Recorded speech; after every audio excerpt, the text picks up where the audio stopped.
Ladies and gentlemen, welcome to the International Workshop and Capacity Building on Climate Change Adaptation and Mitigation Solutions, Biodiversity Conservation and Empowering Local Communities.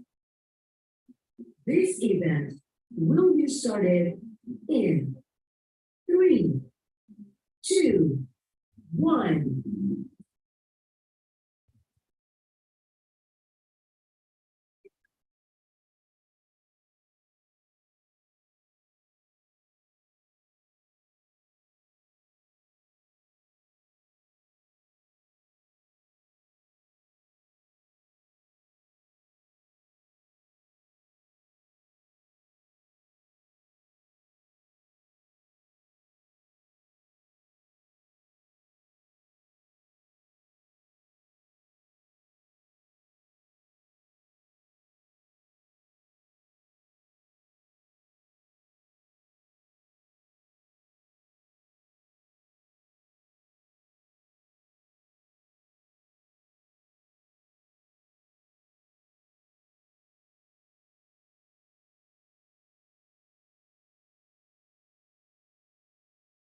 Good morning, ladies and gentlemen. We are delighted to welcome you to the Arus Hotel Semarang for the opening ceremony of International Workshop and Capacity Building on Climate Change and Adaptation and Mitigation Solution on Tuesday, March the 14th, 2023. First of all, I would like to greet our distinguished guest. His Excellency, Governor of Central Java. In this occasion is represented by the Assistant of Economic and Development Central Java Province, Head of Science and Technology Sector ISESCO, Ms. Mi Yong Choi from UNESCO Jakarta Office, Deputy Development Policy from BRIN, Director General of Natural Resources and Ecosystem Conservation, the Ministry of Environment and Forestry Indonesia, Head of Environment and Forestry Services of Central Java Province, and all the ladies and gentlemen. Well, the Excellencies and all the participants, singing the national anthem of Indonesia, Indonesia Raya. All the participants, please be raised.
All the participants may now be seated.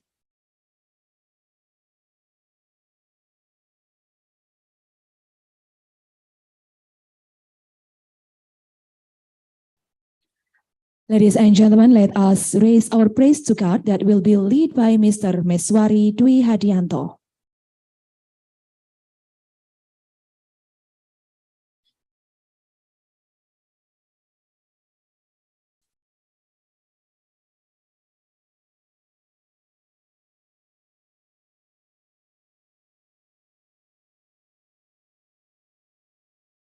Assalamualaikum warahmatullahi wabarakatuh.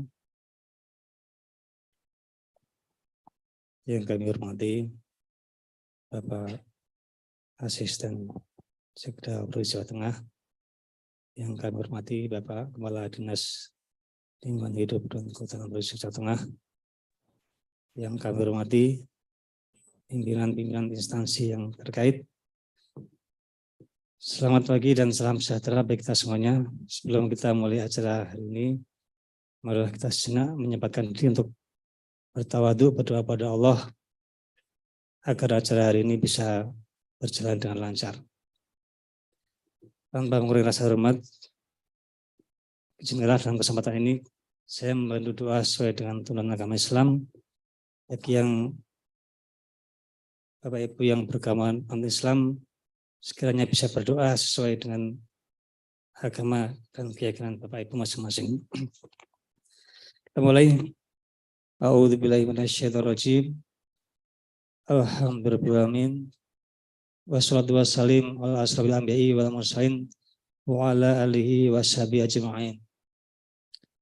Ya Allah, ya Tuhan kami yang Maha Pengasih, segala puji serta syukur kami curahkan kehadirat-Mu atas segala rahmat dan karunia-Mu. Pada hari ini Engkau pertemukan kami dalam acara workshop internasional dan peningkatan kapasitas solusi adaptasi dan mitigasi perubahan iklim, pelestarian keanekaragaman hayati dan pemberdayaan masyarakat lokal. Kami tadahkan kedua belah tangan kami untuk mendapatkan curahan rahmat dan kasih sayang-Mu.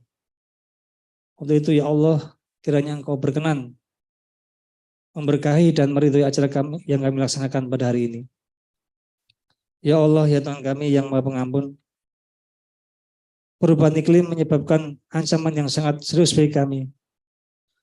Beberapa kawasan yang Kau titipkan kepada kami, termasuk kawasan-kawasan konservasi, baru saja terkena dampak pandemi. Alhamdulillah, kesalahan di antara kami yang sedikit banyak telah membuat lingkungan yang Kau titipkan kepada kami mulai mengalami perubahan. Ya Allah, ya Tuhan kami yang Maha Bijaksana, workshop ini bertujuan meningkatkan kapasitas kami untuk memulihkan kegiatan ekonomi dan penghidupan kami di cagar biosfer yang Kau titipkan kepada kami, sekaligus untuk mempertegas kembali komitmen kami dalam menjaga cagar biosfer melalui usaha-usaha yang bermanfaat dan berkelanjutan. Untuk itu, ridhoilah agar workshop ini berjalan lancar. Ya Allah, ya Tuhan kami, berilah kekuatan kepada Presiden kami, Gubernur kami, dan pemimpin kami lainnya. Berilah mereka bimbingan dan kekuatan agar mereka bisa memimpin kami menjaga bumi ini, menjaga titipan Kau ini, menjaga amanah Kau. Sesungguhnya kami ini adalah makhluk yang lemah dan tak berdaya. Di hadapan kami terbentang tugas yang sungguh mulia. Melalui workshop ini, berilah kekuatan bisa menjaga 19 cagar biosfer yang ada di Indonesia, 2 di antaranya ada di Jawa Tengah, agar bisa terkelola dengan baik, bisa memberi banyak manfaat pada kami dan anak turun kami. Ya Allah, hanya kepadamu kami menyembah, hanya kepadamu pula kami memohon pertolongan. Memohon ampunan, kabulkanlah doa dan permohonan kami. Allahumma al-haqqo haqqo wa sukat tiba'ah wa anal batila batilan wa sukan aja tinabah. Rabbana taqabbal minna innaka antas samiul alim wa tub alaina innaka antat tawwabur rahim. Subhana rabbika rabbil izzati amma yasifun wassalamun alal mursalin walhamdulillahi rabbil alamin. Assalamualaikum warahmatullahi wabarakatuh.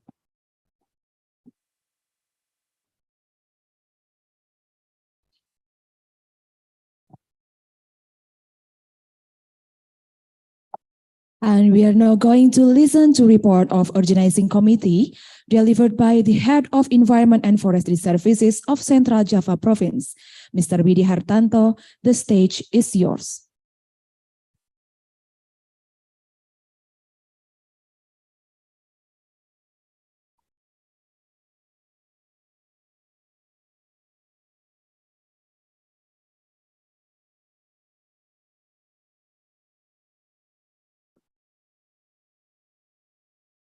Assalamualaikum warahmatullahi wabarakatuh.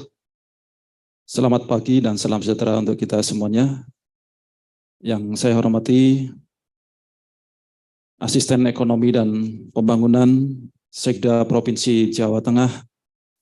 Yang saya hormati Deputi Kebijakan Pembangunan BRIN. Yang saya hormati Setdijen PPI Kementerian LHK, Perwakilan UNESCO, ISESCO, MIB Indonesia, Bupati, Wali Kota, penerima sertifikat cagar biosfer atau yang mewakili, Kepala OPD Provinsi Jawa Tengah, pimpinan perguruan tinggi dan seluruh hadirin yang kami hormati yang tidak saya sebutkan satu persatu. Mohon izin kami laporkan bahwa pemerintah Provinsi Jawa Tengah bekerja sama dengan Komite Nasional Program MIB UNESCO Indonesia, BRIN, UNESCO Jakarta Office, ISESCO, menyelenggarakan kegiatan International Workshop and Capacity Building Adaptation and Solution Climate Change Mitigation, Conservation of Biodiversity, and Local Community Empowerment. Lokakarya berlangsung selama 3 hari, tanggal 14 sampai dengan 16 Maret tahun 2023, dan kami laporkan peserta yang diundang dan hadir pada pagi hari ini sebanyak 150 orang, baik secara daring atau secara luring yang berasal dari UNESCO, ISESCO, BRIN, MIB Indonesia, KLHK, Pemerintah Provinsi Jawa Tengah, pemerintah kota, kabupaten yang mempunyai wilayah cagar biosfer, perguruan tinggi, dan mitra. Tujuan workshop ini adalah meningkatkan kapasitas pemangku kepentingan dan perwakilan pemerintah untuk mengembangkan proyek adaptasi perubahan iklim. Setelah kegiatan ini diharapkan peserta mendapatkan pemahaman yang lebih baik dan kesiapan yang baik serta meningkatkan pemulihan ekonomi di kawasan cagar biosfer di Indonesia. Demikian yang kami laporkan dan mohon perkenan Bapak Asisten Ekonomi dan Pembangunan untuk berkenan membuka International Workshop pada pagi hari ini. Terima kasih atas perhatiannya. Mohon maaf atas segala kekurangan. Wassalamualaikum warahmatullahi wabarakatuh.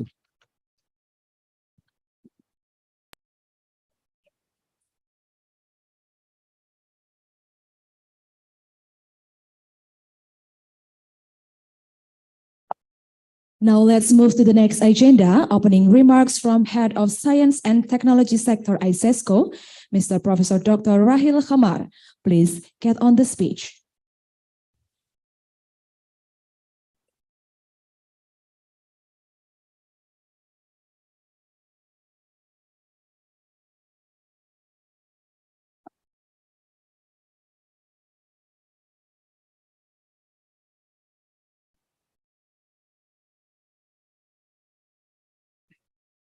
Bismillahirrahmanirrahim.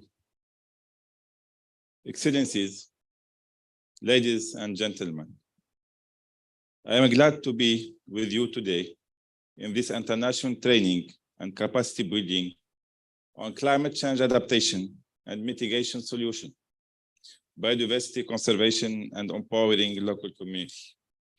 This training is organized by MAB Indonesia, ISESCO, and the Research Center of Ecology and Ethnobiology, BRIN, and UNESCO, in partnership with the Environment and Forestry Agency, Central Java Province, and different national parks in Indonesia. ISESCO is thankful for its partner for their cooperation in the preparation of this important event. Distinguished guests, ladies and gentlemen, when we talk about climate change, we always consider three main pillars, which are mitigation, adaptation, and finance. Developing countries face multiple threats from crises not of their own making, despite they are at the least responsible for climate change. They are at the front line of its worsening effects. Climate change poses an existential threat to many countries because of the risk of loss and damage associated with it. From another side, they are asked, we mean countries, and should be prepared to be more climate resilient and to adapt to climate change effects. This means being able to prepare for more serious and recurrent disasters due to climate change effects on the globe. Distinguished guests, ladies and gentlemen, we cannot deny that there is a need on human and technical capacity on building in climate action and solution. In this regard, assistance and support should be provided through human capacity building, which should include training programs and the training of the trainers and practitioners in the governments, institutions, local communities, and implementing entities.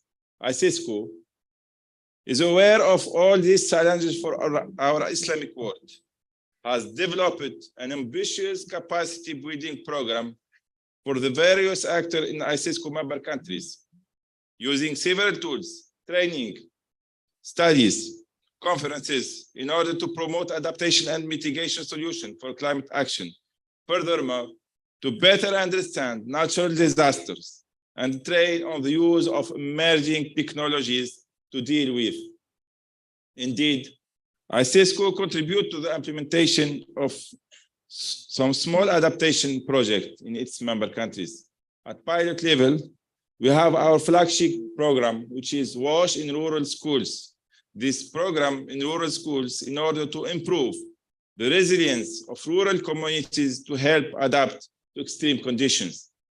Also, ICESCO encourages and funds green startups and promote innovative green solutions and concepts like green economy, like circular economy, like blue economy, smart and sustainable cities. In addition, ICESCO organizes several trainings for promoting and enhancing capacities on climate change solution in several countries. This training is one of them.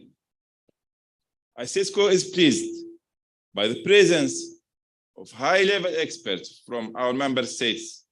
We hope that they will benefit from this training and gain the necessary knowledge and experience. Before concluding, I would like to reiterate my thanks to each and every one of you present today and wish you all fruitful activity and success. Thank you very much.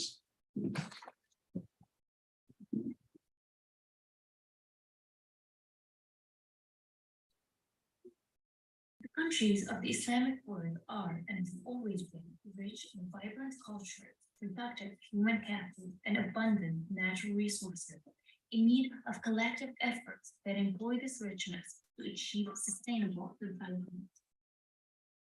To that purpose, the mission of the Islamic World Educational, Scientific, and Cultural Organization, ICESCO, has been, since its founding in 1982, as an international non-profit organization to ensure the development of its 54 member states in the fields of education, science, culture, and communication. Spread over Africa, the Arab region, and Asia, ICESCO's programs, initiatives, and activities have been tailor-made for the particular needs and priorities of the beneficiary country. We at ICESCO are committed to the equitable advancement of humanity for a peaceful and prosperous future.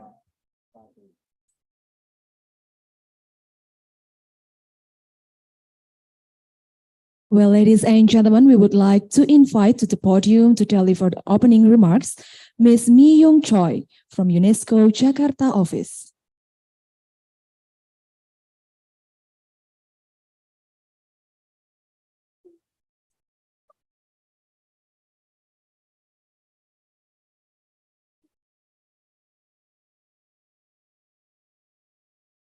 Assalamualaikum warahmatullahi wabarakatuh.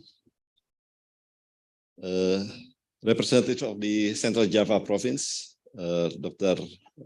Jorwanto, the Secretary of Director General of Climate and Ministry of Environment and Forestry, Agus Rusli, Deputy of Development Policy, Indonesian Research and Innovation Agency, BRIN, Dr. Mego Winandito, Head of Science and Technology Sector of ISESCO, Professor Rahel Kamar, all the Indonesian MAB National Committee and member of the Southeast Asian Biosphere Reserve Network who are joining online.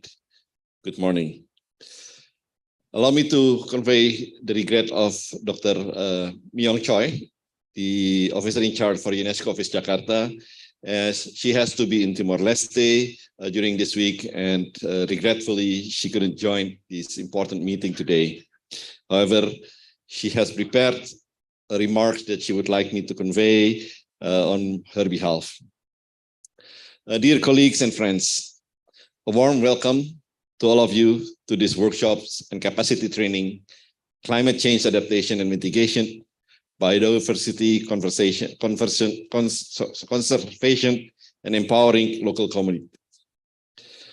Climate change impacts are being observed across Southeast Asia region, with water-related hazard causing massive flooding, landslide, and severe drought, significantly affecting natural resource and posing a direct threat to human security.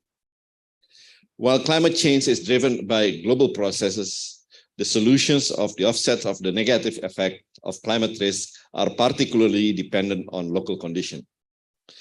In this respect, we gathered here today in Semarang and Karimun Java Jepara Biosphere Reserve to learn on how to utilize Biosphere Reserve as an effective instrument for mitigating climate change and serve as a models for adaptations to the impact of this change. This applies particularly in the domain of sustainable land use, green economy, safeguarding ecosystem services, and disaster risk reduction. Ladies and gentlemen, Biosphere Reserve are special places that seeks the harmonious interactions of people and nature for sustainable development. Places in which sustainable development goals can be pursued in practice and new solutions to development challenges can be addressed and shared. Biosphere reserves are learning sites for sustainable development. We expect that this 2 days workshop and training will lead to a practical ideas for unique biosphere reserve responses to climate change. Ideas that can be shared among Biosphere Reserve and implemented at multiple sites across the networks and beyond.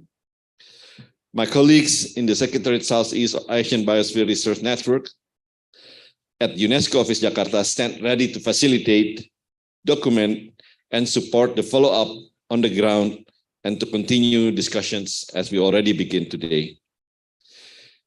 The event is part of initiative of the Government of Indonesia through the Indonesian MAB National Committee with the support of UNESCO's participation program.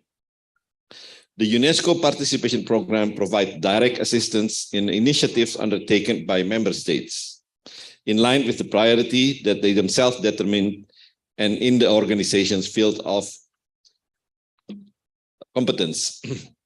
It aims to promote activities of a national, sub-regional, regional, and interregional nature that falls within the framework of actions of UNESCO's major program and multidisciplinary activities, and to strengthen UNESCO's partnerships with national commissions, international non-governmental organizations. Finally, let me close my brief remarks by thanking you for all the efforts and your commitments for your biosphere reserve. We have a full and busy programs in front of us today and tomorrow, and I wish you an enjoyable, inspiring, and active discussion. Thank you very much.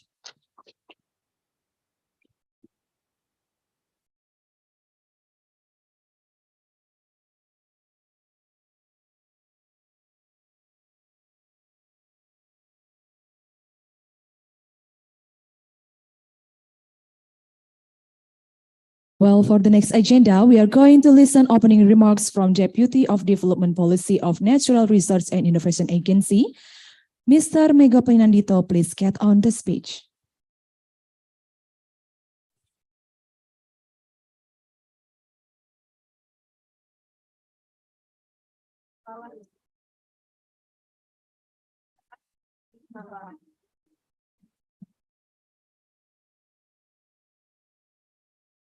Bismillahirrahmanirrahim.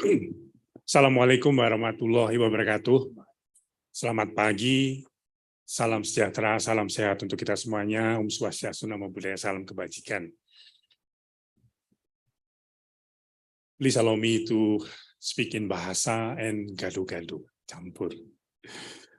Yang kami hormati Gubernur Jawa Tengah, the Governor of the Central Java Province, yang dalam hal ini diwakili oleh Bapak Sujarwanto, Asisten Ekonomi Pembangunan Provinsi Jawa Tengah, kemudian juga Direktorat Jenderal Konservasi untuk Sumber Daya Alam dan Ekosistem, atau yang mewakili, sini ada Pak Agus.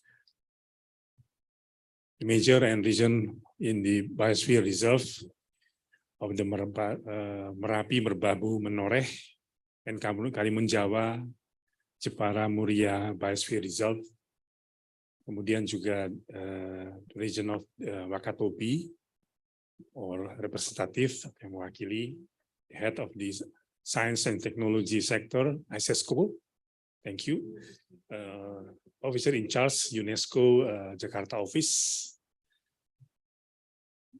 Chairman of the Indonesian MAB, Man and Biosphere National Committee, Chairman Honorable ISESCO, and the representative countries, expert speakers, narasumber, pakar-pakar bidang lingkungan, Bapak dan Ibu, all the participants, ladies and gentlemen, and also with the online and offline.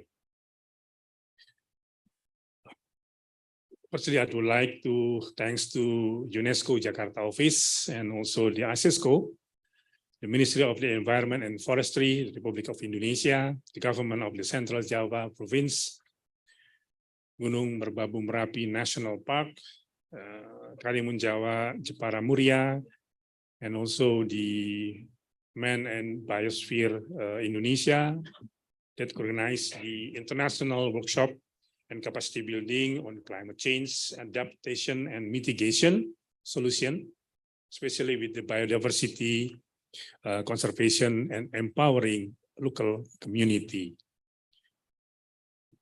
This meeting is very important to share the experience of the ISESCO member countries and also the South Asia countries in management of the Biosphere Reserve. Jadi pada hari ini tentunya 3 hari, nanti tadi telah disebutkan oleh nanti juga bahwa ada 3 hari penting, di mana nanti hari terakhirnya juga ada kunjungan langsung, gitu ya. Kita melihat langsung apa yang sudah dilakukan tim-tim atau teman-teman yang sudah sukses di, kalau tidak salah, Merbabu Merapi Park ya, nanti yang tentunya baru saja kemarin kita mendengar ada erupsi di sana, tapi mudah-mudahan tidak membawa korban dan justru limpahan material-material yang bermanfaat begitu. Itu salah satu doa kita, selain semoga tidak ada korban yang diakibatkan oleh letusan Gunung Merapi tersebut. Dan tentunya tadi kita tidak lupa untuk mengucap syukur alhamdulillah bahwa hari ini kita semuanya bisa berkumpul pada acara yang megah sekali ini, dan juga nanti pada saatnya kita bisa melihat bagaimana sebetulnya apa yang ada dan sudah dihasilkan oleh pimpinan dan juga kelompok-kelompok masyarakat yang berusaha untuk menjaga kawasan Merbabu Merapi menjadi sebuah kawasan yang betul-betul bisa dijaga sebagai daerah cagar biosfer. The big issues facing the Indonesia in the future are the problem of the climate change. Tadi juga sudah disampaikan oleh Pak Ardhito, pandemi COVID-19, critical untuk lands, water, forest fire, illegal activities, and also the loss of the biodiversity, closely related to the quality of the forest ecosystem itself. One of the objectives of the establishing the National Man and Biosphere Committee is to participate in the solving the mentioned problem, really the challenges. The mission of the MAB program is to balance the apparent constructive objective of the conservation of the biodiversity itself, the promotion of the social economy, development, and also maintenance the culture values. Ya, ini terkait juga dengan kearifan lokal ya yang harus kita jaga. So in short, the mission of the MAB program is to promote, to demonstrate the balance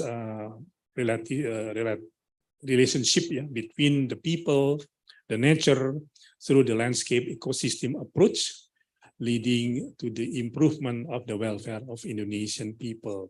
Jadi ini tidak bisa lepas dari tujuan-tujuan bagaimana sebetulnya konservasi lingkungan dan juga aktivitasnya tidak hanya menjaga alam itu sendiri, tapi juga bagaimana melingkan dengan program-program pemerintah, juga dengan pemerintah daerah bersama-sama, pengentasan kemiskinan, peningkatan pemberdayaan ekonomi masyarakat, dan lainnya. Jadi tidak melulu hanya kepada alam, tapi bagaimana apa yang ada di alam itu bisa bermanfaat bagi kita semuanya. Jadi sebagai basic principle of the biosphere reserve management is the landscape ecosystem management and collaborative management and management based on the research and scientific analysis. So biosphere reserve is the field through cooperation between the Ministry of Environment and Forestry, the Republic of Indonesia, the buffer zones, and also the transition area with the local government. There is an owner and responsible to the buffer zone and also transition area, supporting by the National Research and Innovation Agency, the BRIN, as the scientific authorities. So the three institutions are main the stakeholders which manage and develop the biosphere reserve in Indonesia. Within the three institutions, again, it is not really three, but almost all of the institutions in Indonesia, the biosphere reserve concept will be good implemented in Indonesia. One of the BRAIN mandate is to undertake the research and innovation study and monitoring of the big problem at the nation.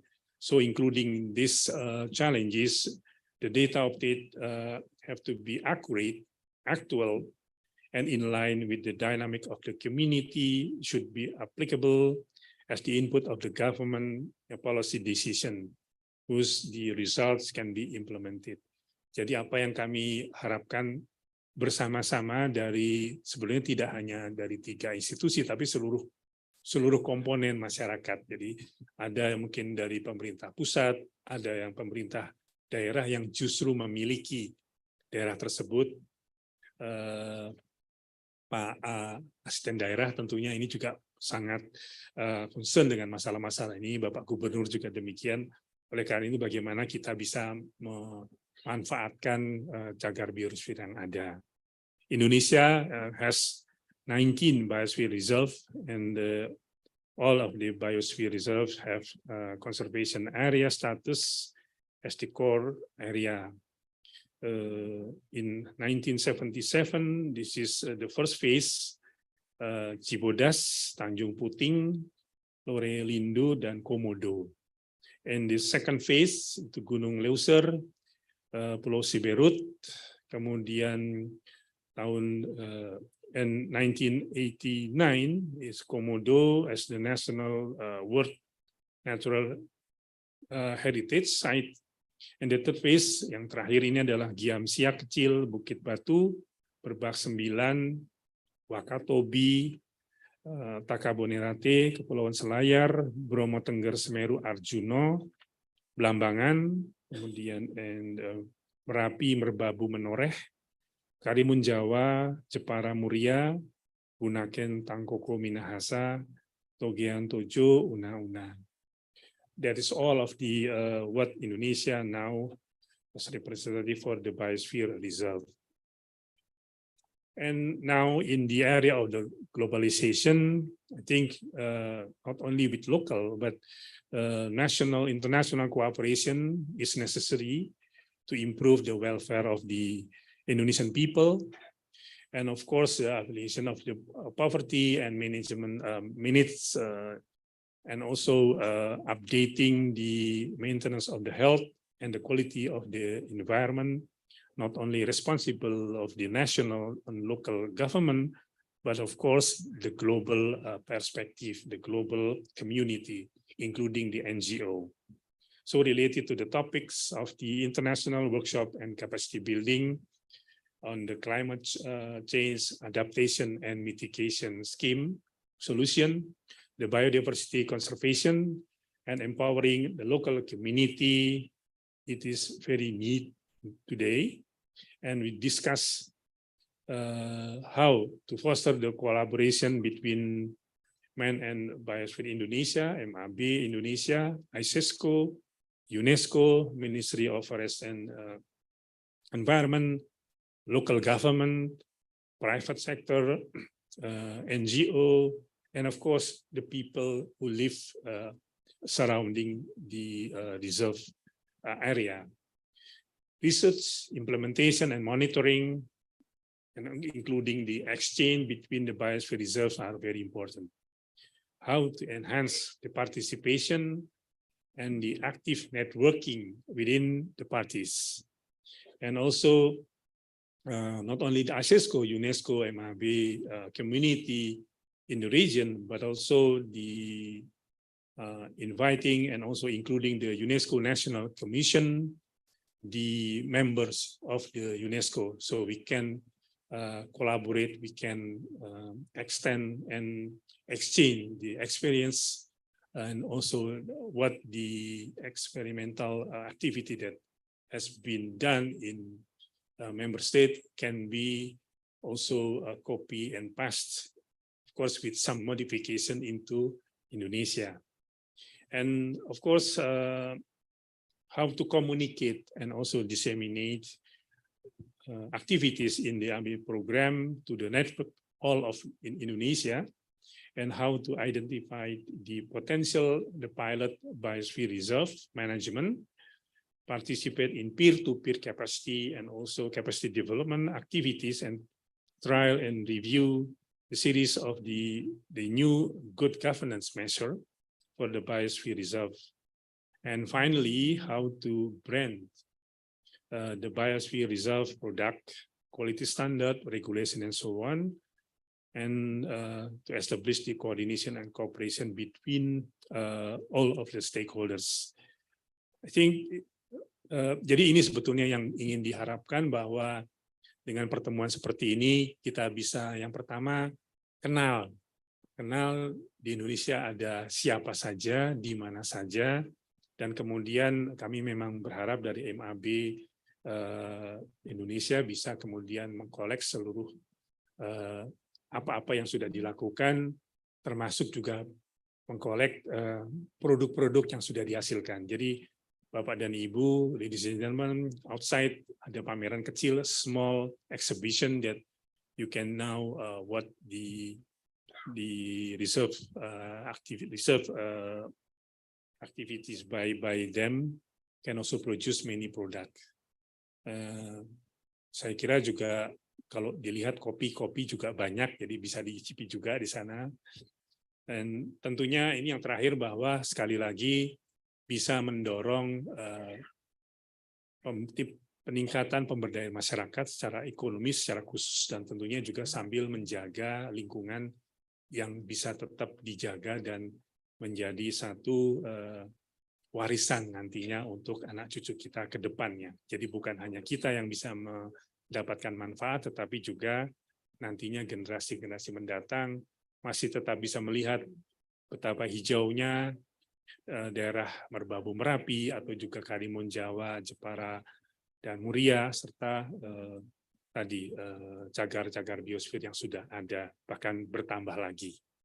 And finally, the Biosphere Reserve existence is a proof of the Indonesian commitment in the sustainable development, and we eager to look forward with the ISESCO and also UNESCO support. Again, I hope that this meeting will be successfully and give the excellent idea for the sustainable development and especially for the people in the Biosphere Reserve area. Thank you very much. Assalamualaikum warahmatullahi wabarakatuh. Om Santi Santi.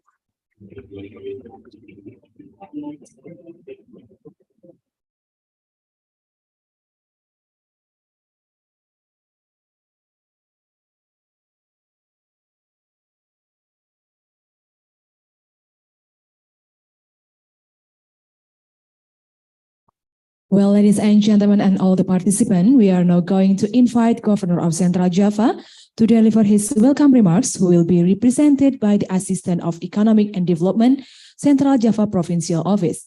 Please welcome Mr. Sujarwanto Dwiatmoko.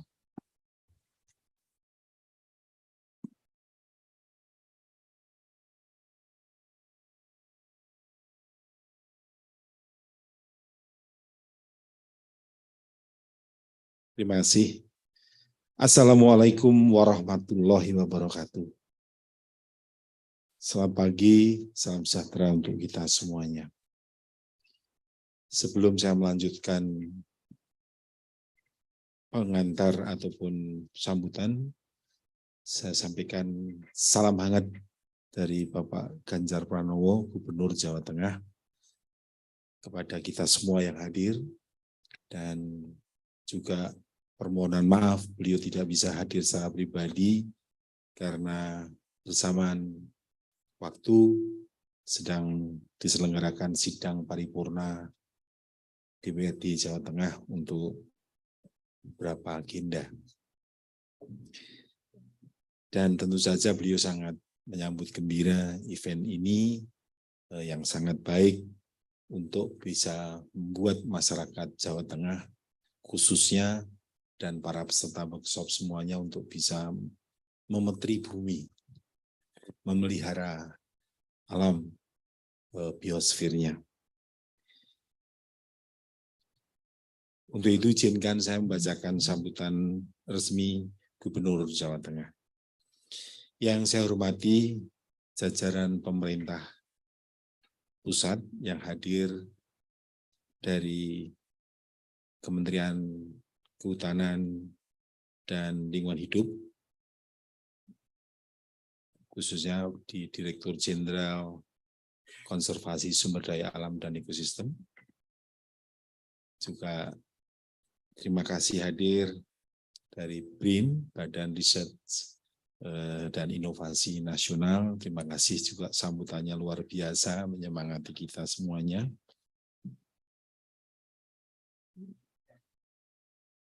Para peserta, khususnya para Kepala Dinas Lingkungan Hidup dan Kehutanan Provinsi Jawa Tengah dengan para Kepala Dinas Lingkungan Hidup Kabupaten Kota yang hadir,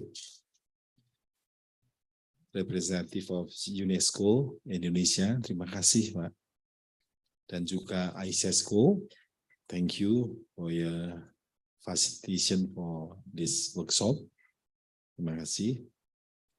Dan seluruh narasumber yang mungkin saya tidak bisa menyebutkan satu demi satu, yang akan berbagi dalam workshop selama 3 hari ini. Hadirin yang berbahagia, puji syukur marilah kita panjatkan kehadirat Allah Subhanahu wa Ta'ala atas nikmat sehat dan kesempatannya kita dapat hadir di Hotel Arus ini, Kota Semarang, dalam menyertai penyerahan sertifikat cagar biosfer Karimun Jawa Jepara Muria dan cagar biosfer Merapi Merbabu dari Kementerian Lingkungan Hidup dan Kehutanan. Mengawali sambutan ini, saya ucapkan selamat datang di Jawa Tengah, spesial di Semarang, kepada semua yang tadi saya sebutkan hadir, dan ucapan terima kasih tentu saja atas penghargaan, pengakuan, sertifikat cagar biosfer yang diberikan kepada Jawa Tengah.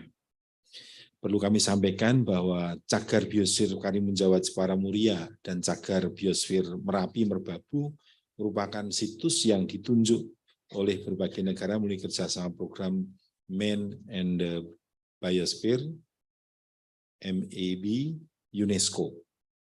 Hal tersebut dimaksudkan untuk mempromosikan konservasi, keanekaragaman hayati, dan pembangunan berkelanjutan berdasarkan atas upaya masyarakat lokal dan ilmu pengetahuan yang handal. Kami bersyukur Jawa Tengah memiliki 2 cagar biosfer dari 19 cagar biosfer di Indonesia. Yang kedua biosfer sudah saya sebutkan tadi, cagar biosfer Karimun Jawa Jepara Muria. Karimun Jawa jauh dari Jepara tetapi sangat memiliki keindahan alam, kepulauan yang berserak di tengah Laut Jawa yang jernih.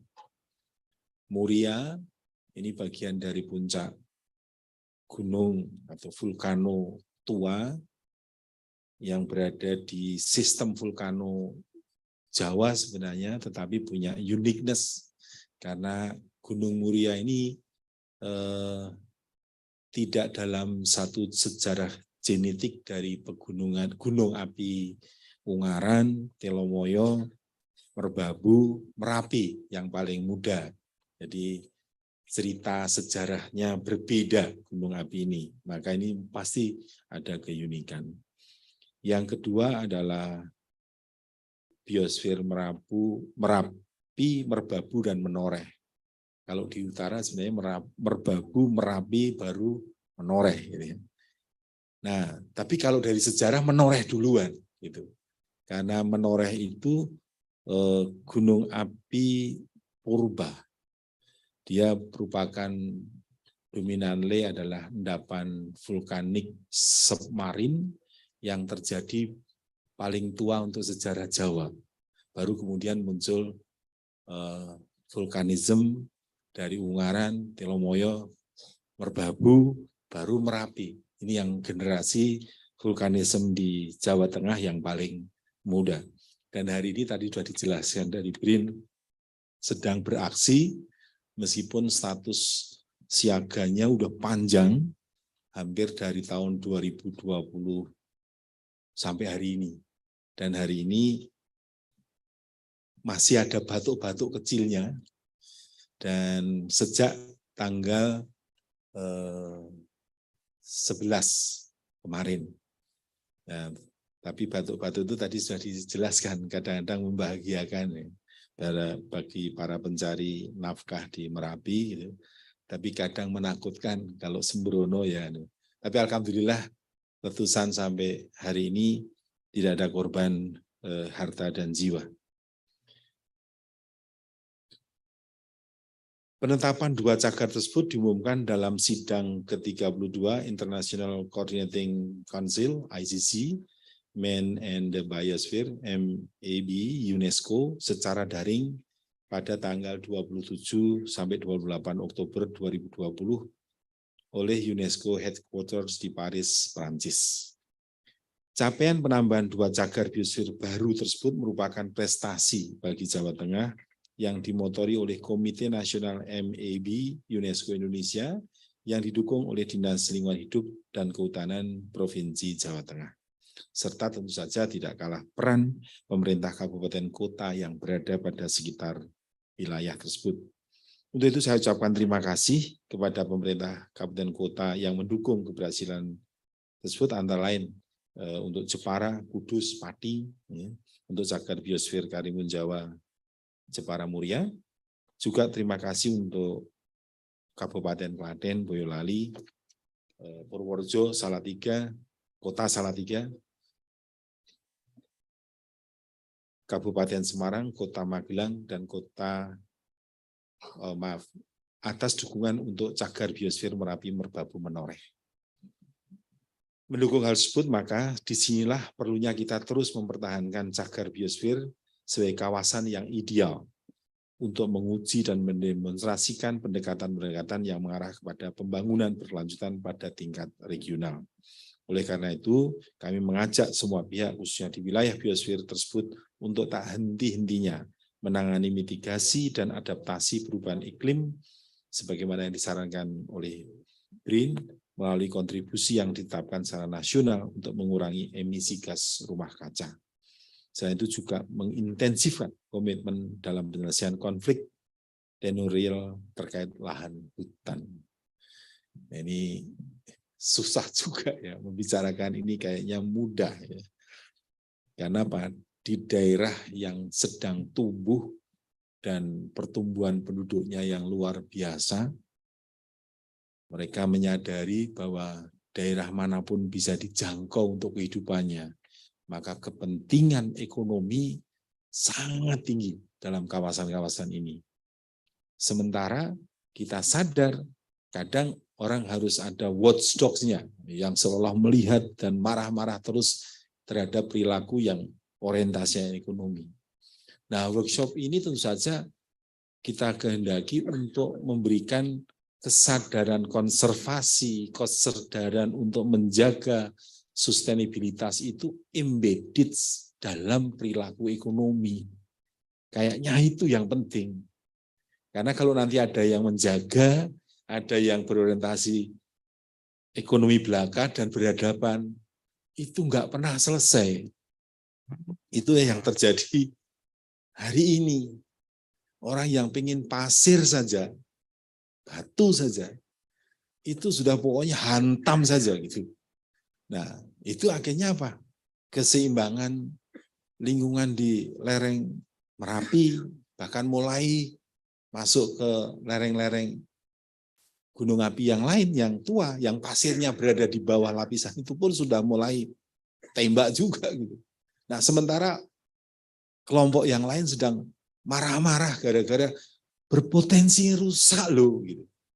Nah, ini kayaknya workshop ini akan melahirkan tokoh-tokoh yang menciptakan keinginan rasionalitas ekonomi, tapi di dalamnya embedded tentang sikap yang bijaksana menggunakan sumber daya alam, yang memahami constraint tentang daya dukung dan daya tampung, yang kemudian maka setiap tindakan itu harus bijaksana. Nah, sepertinya peserta workshop hari ini akan menjadi tokoh-tokoh yang terus bertugas untuk mendesiminasikan itu, menanamkan nilai-nilai itu kepada semua stakeholders. Abot loh hari ini. Jangan kira hari ini hanya 3 hari pergi dari rumah gitu ya, atau dari kantornya. Tapi hari ini akan menjadi lahirnya tokoh-tokoh terdidik yang menyatukan pemahaman rasionalitas ekonomi dengan perilaku konservatif, perilaku menjaga kesinambungan sumber daya, dan menggunakan sumber daya itu dengan arif dan bijaksana.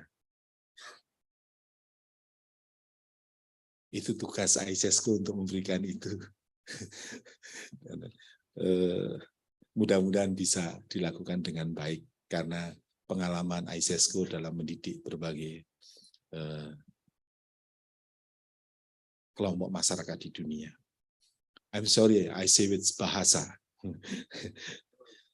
Saya tekankan demikian karena usulan penetapan cagar biosfer yang diajukan oleh pemerintah tentu harus memenuhi kriteria tertentu dan sesuai dengan persyaratan minimum sebelum dimasukkan ke dalam jaringan dunia. Hal demikian disebutkan dalam laman Man and the Biosphere MAB UNESCO. Maka di sini perlu kita untuk selalu melakukan penguatan kapasitas para pemangku kepentingan tercakup isu pasca COVID ini. Saya sampaikan demikian karena bisa jadi pandemi itu menjadi terjadi sebagai dampak dari ketidakseimbangan penyesuaian antara perkembangan ilmu pengetahuan dan teknologi dan pemahaman manusia tentang alam. Tadi saya sudah cerita banyak, saya elaborasi itu. Maka yuk saling menguatkan dan berbagai bidang dan berbagai unsur dan mendukung program serta kegiatan secara nyata dari ekonomi, sosial, kesehatan, lingkungan, bahkan budaya yang hendaknya saling mengisi. Bapak sekalian, selalu penetapan daerah konservasi cagar alam itu bukan untuk menjadi menara gading yang tidak tersentuh, tapi hakikatnya harus mampu membuat kesejahteraan umat manusia yang di dalamnya. Itulah bagian PR kita pada saat kita melakukan pemikiran-pemikiran itu. Bapak Ibu sekalian, demikian yang dapat saya sampaikan pada kesempatan ini. Semoga Allah Subhanahu wa Ta'ala selalu melindungi dan meridhoi setiap usaha luhur kita. Wabillahi taufik wal hidayah. Wassalamualaikum warahmatullahi wabarakatuh. Gubernur Jawa Tengah, Cap Dibanatani Haji Ganjar Pranowo. Thank you for Mr. Sujarwanto for the speech, and we would like to ask you to stay on the podium because we would like to do the handover certificate session. Handover certificate of Karimun Jawa Jepara Muria Biosphere Reserve and Merapi Merbabu Menoreh Biosphere Reserve. So I would like to invite the chairperson of BRIN and from the Ministry of Environment and Forestry of Indonesia to get on the stage.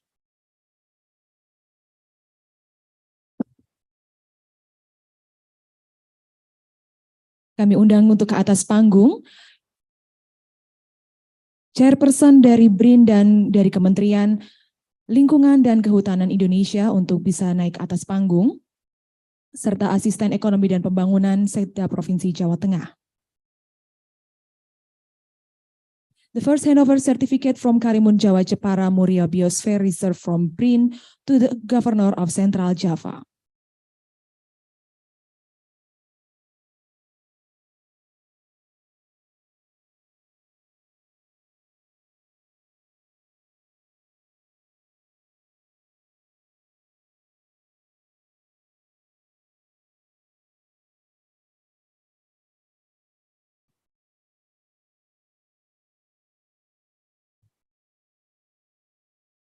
And then from Governor of Central Java to Head Regency of Jepara.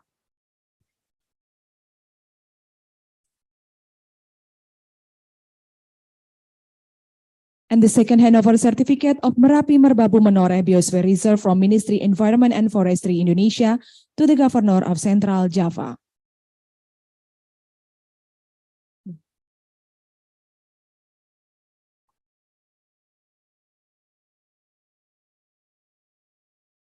And then will be handed over to the Governor of Central Java.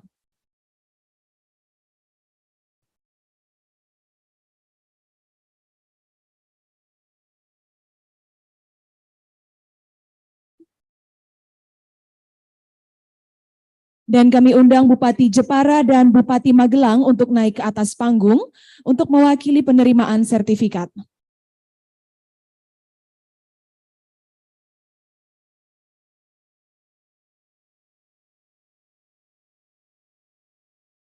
Penyerahan sertifikat Karimun Jawa Jepara kepada dari pemerintah Provinsi Jawa Tengah kepada Bupati Jepara.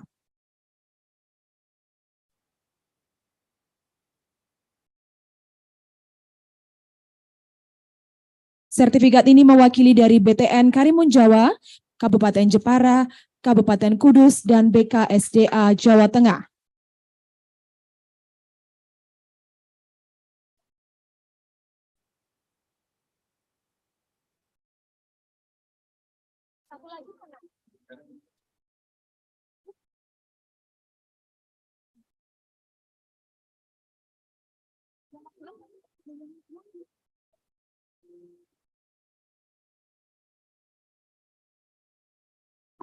And then sertifikat Merapi Merbabu Menoreh dari Gubernur Jawa Tengah, Pemerintah Provinsi Jawa Tengah kepada Kabupaten Magelang.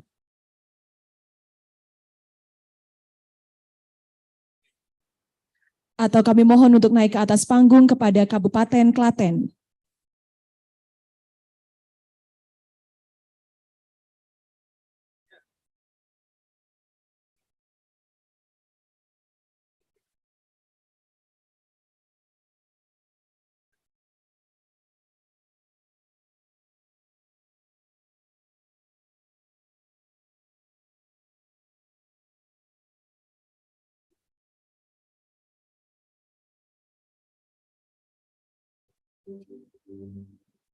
Dan acara akan kami lanjutkan dengan sesi foto bersama. Mohon kepada seluruh pejabat untuk dapat menempatkan diri. Dari Kabupaten Magelang,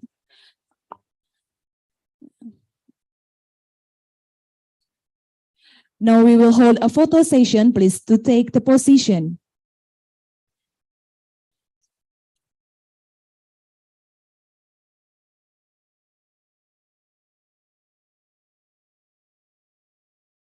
From the ISESCO, please to take the position to hold a photo session.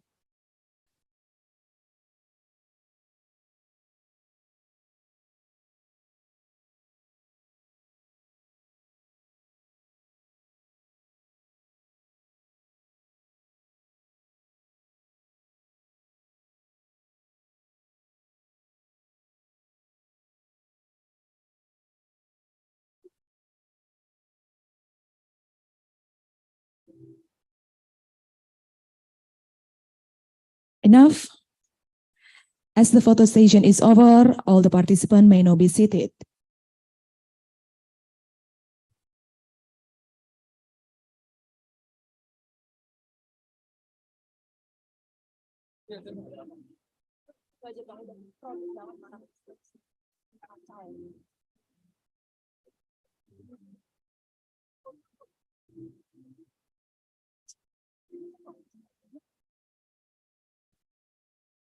Okay, we will continue with the handover souvenirization from ISESCO to BRIN and from ISESCO to Central Java Province. Setelah ini ada penyerahan cindramata dari ISESCO kepada BRIN dan kepada Provinsi Jawa Tengah. Untuk itu kami mohon kepada Chairperson dari BRIN dan Asisten Ekonomi dan Pembangunan Setda Provinsi Jawa Tengah untuk dapat menempatkan diri. The first handover is from ISESCO to BRIN.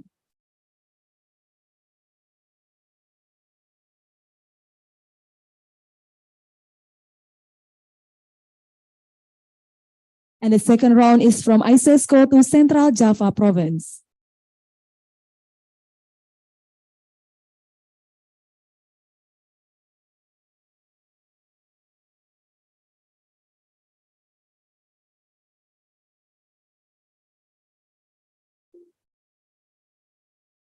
All the participants may now be seated.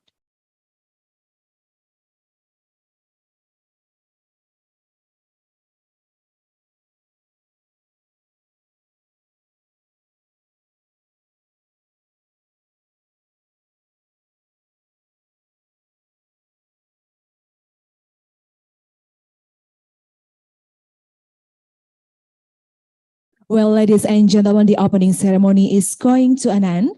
The session will be continued by a short coffee break and discussion session, moderated by Siti Rahmania from UNESCO Office, Jakarta. We thank you for your attention and we wish you a pleasant day ahead. Good morning.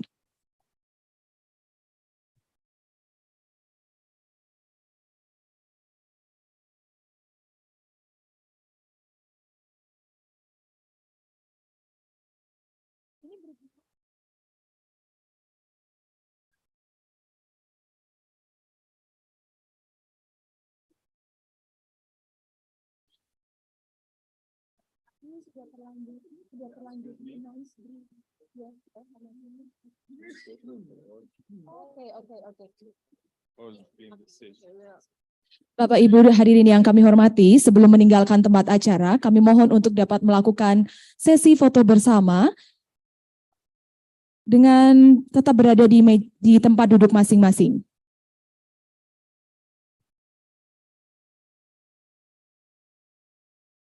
Kepada para juru kamera dimohon untuk mempersiapkan.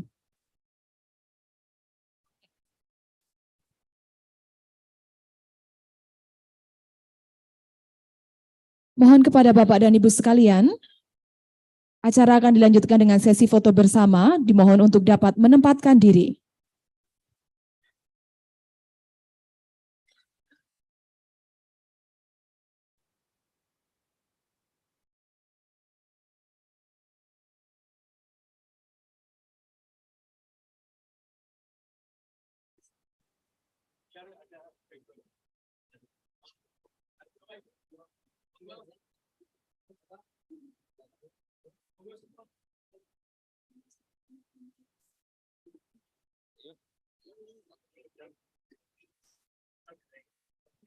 Mohon kepada para peserta untuk dapat naik ke atas panggung untuk melakukan foto bersama.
Konferensi di mana? Aku suruh ngomongin apa nih? Kok nggak jelas? Mbak, press conference-nya di mana ya?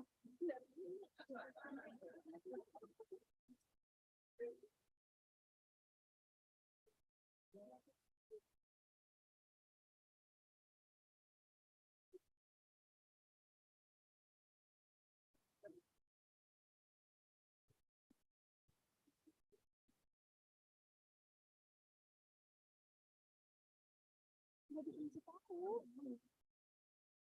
Ini aku suruh ngomongin apa? Baik, selanjutnya akan diadakan konferensi pers. Mohon untuk kepada awak media untuk dapat menuju ke ruang transit untuk melakukan konferensi pers. Terima kasih.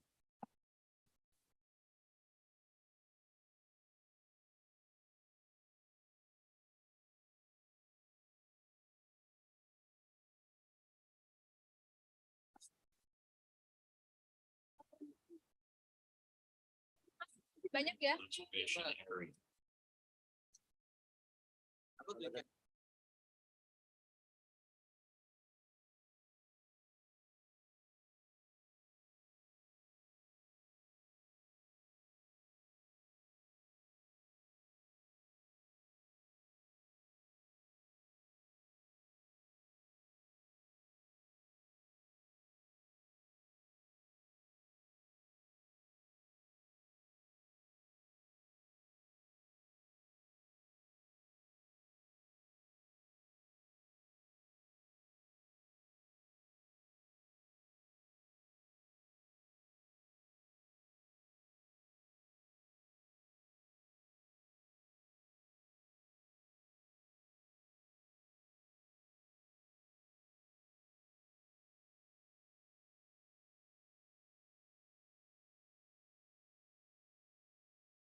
Yes.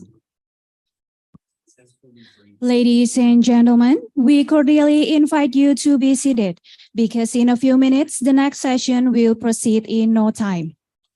Hadirin yang kami hormati, sesi selanjutnya akan segera dimulai. Diharapkan kepada para hadirin untuk segera menempati tempat masing-masing. Terima kasih.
Cek, so.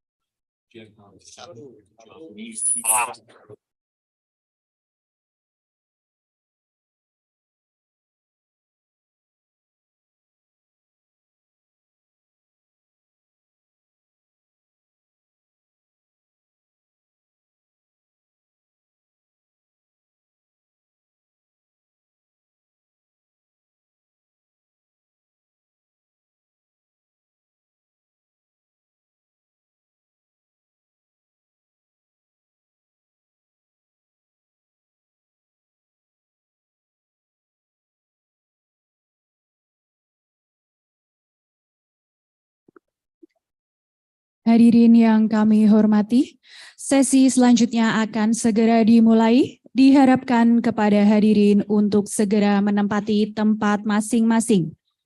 Kami ulangi, hadirin yang kami hormati, sesi selanjutnya akan segera dimulai. Diharapkan kepada para hadirin untuk segera menempati tempat masing-masing. Terima kasih.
Ladies and gentlemen, we are now continuing our workshop to the international session agenda.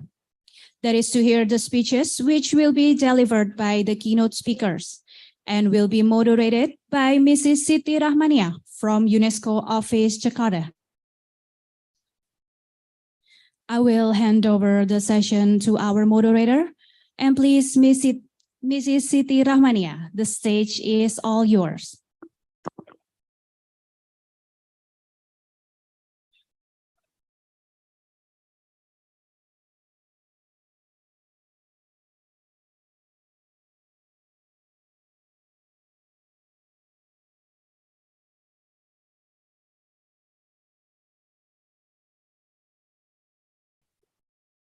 Selamat pagi, Bapak Ibu sekalian. Terima kasih sudah hadir kembali di ruangan. Kalau ada yang masih di luar, kami minta untuk segera masuk. Kali ini kita akan mulai dengan keynote speech dari beberapa undangan yang hadir. Yang pertama, saya akan minta Pak Purwanto sebagai perwakilan MAP National Committee Indonesia untuk memberikan penjelasan mengenai training dan workshop ini. Silakan Pak Pur.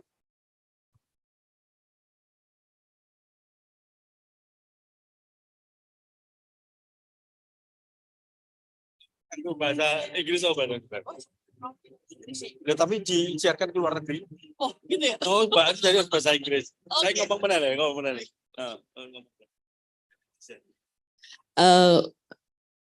Saya akan memberikan penjelasan sebentar dalam bahasa Inggris karena ada yang ikut online juga. Good morning, colleagues and friends who are joining us from online session.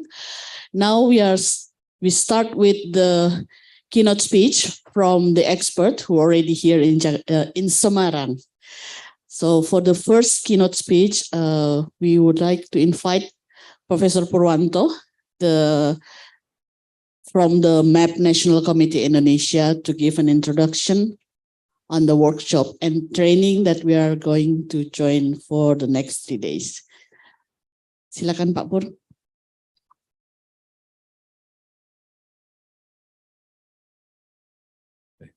Oke. Bismillahirrahmanirrahim. Assalamualaikum warahmatullahi wabarakatuh. Selamat pagi Bapak dan Ibu sekalian. Saya coba untuk menyampaikan dalam bahasa Inggris. Saya baca karena ada peserta dari luar negeri seperti yang disampaikan oleh Ibu Siti Rahmania. Terima kasih Ibu Mbak Itot, saya panggil.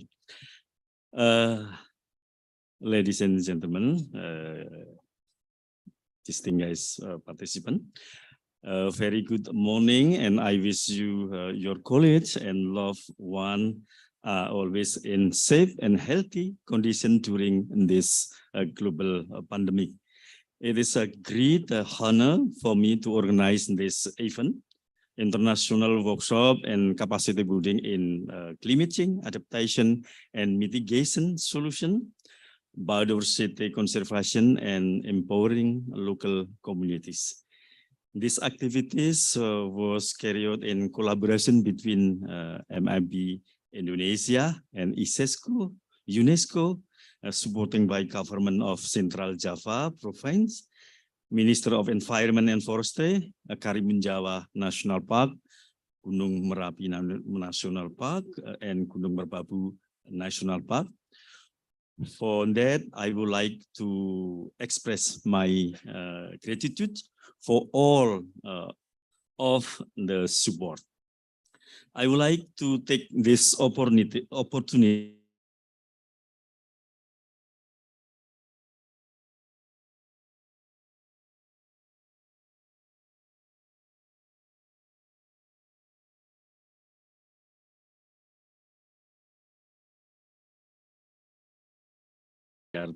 ada Ibu Emil dan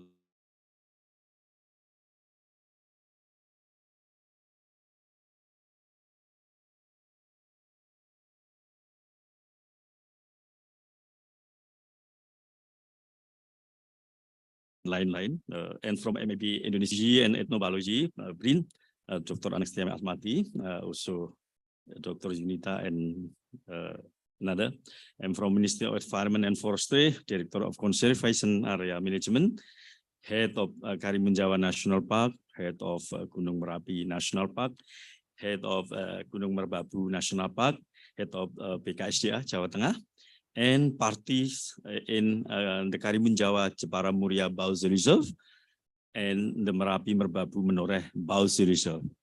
Today, while undergoing a new habit in the COVID-19 pandemic, I believe that it is very important to think creatively about how to adapt the way of conducting this event safely. We also appreciate to ISESCO, UNESCO, and local government for their support to organize this event. Distinguished participants, ladies and gentlemen, it is widely understood that climate change causes a very serious threat to humanity. Although there are innumerable solutions to combat what the United Nations has called the existential threat of our time.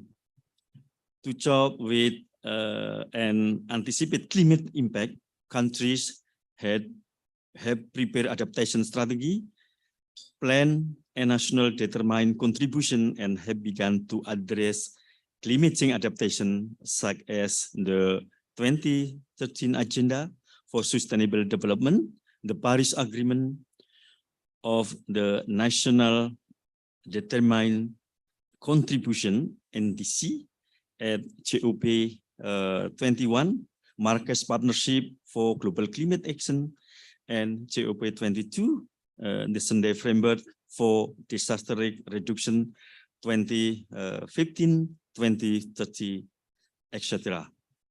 The Indonesian government also continue to address climate change mitigation and adaptation through an NDC to reduce greenhouse gas emission, and has intensified its commitment to resolve tenurial conflict related to forest land. Those have been achieved by shifting from a corporate-oriented approach to more community-oriented approach aimed at improving sustainable community-level economic development by continuing to ensure more equitable access to land and forest resources and promoting community prosperity.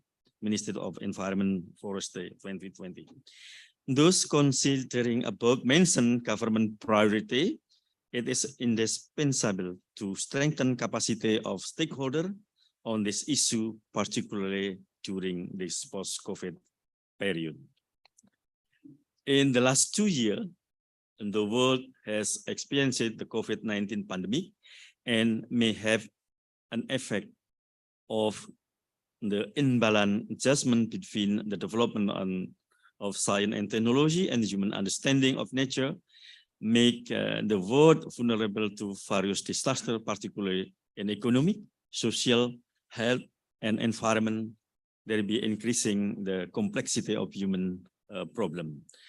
Several areas, including conservation area and their surrounding, have been also affected by this pandemic, especially the local stakeholders, which have received benefit from the activity there and the associated ecosystem.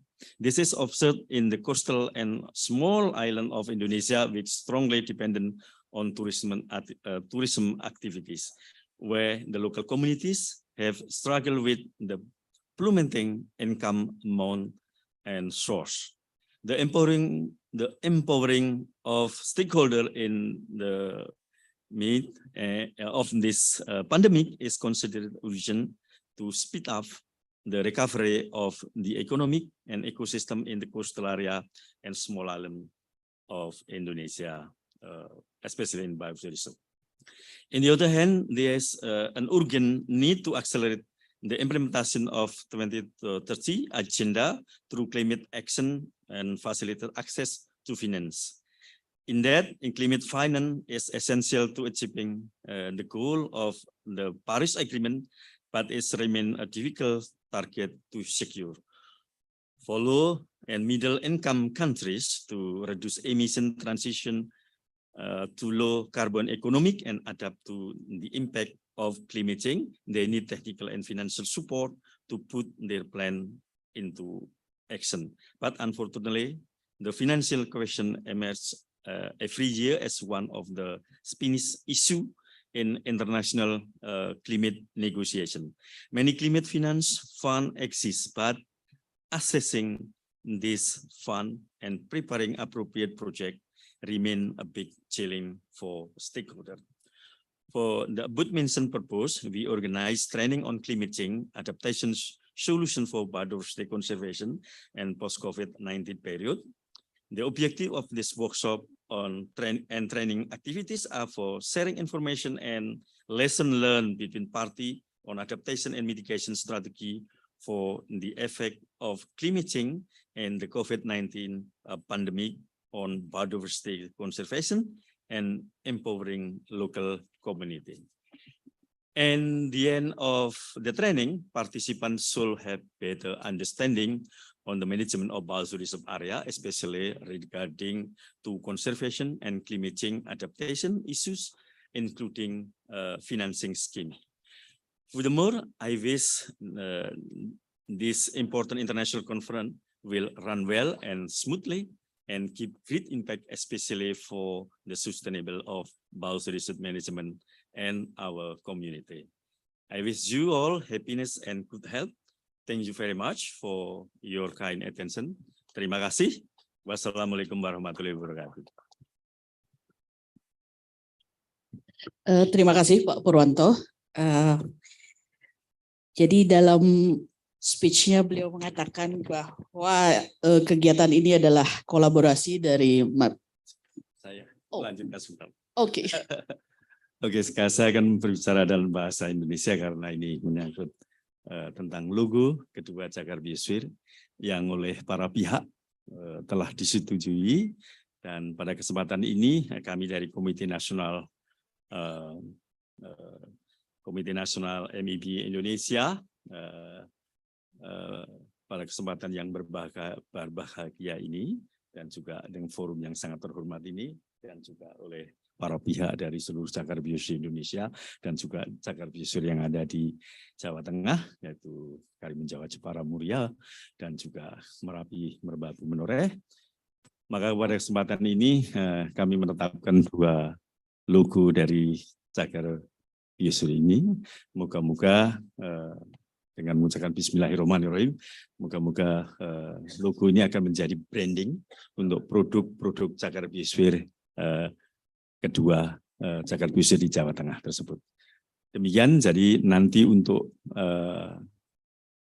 tentang filosofi dari setiap logo ini nanti bisa dilihat dengan teman-teman di sini di stakeholder, terutama di dinas LHK.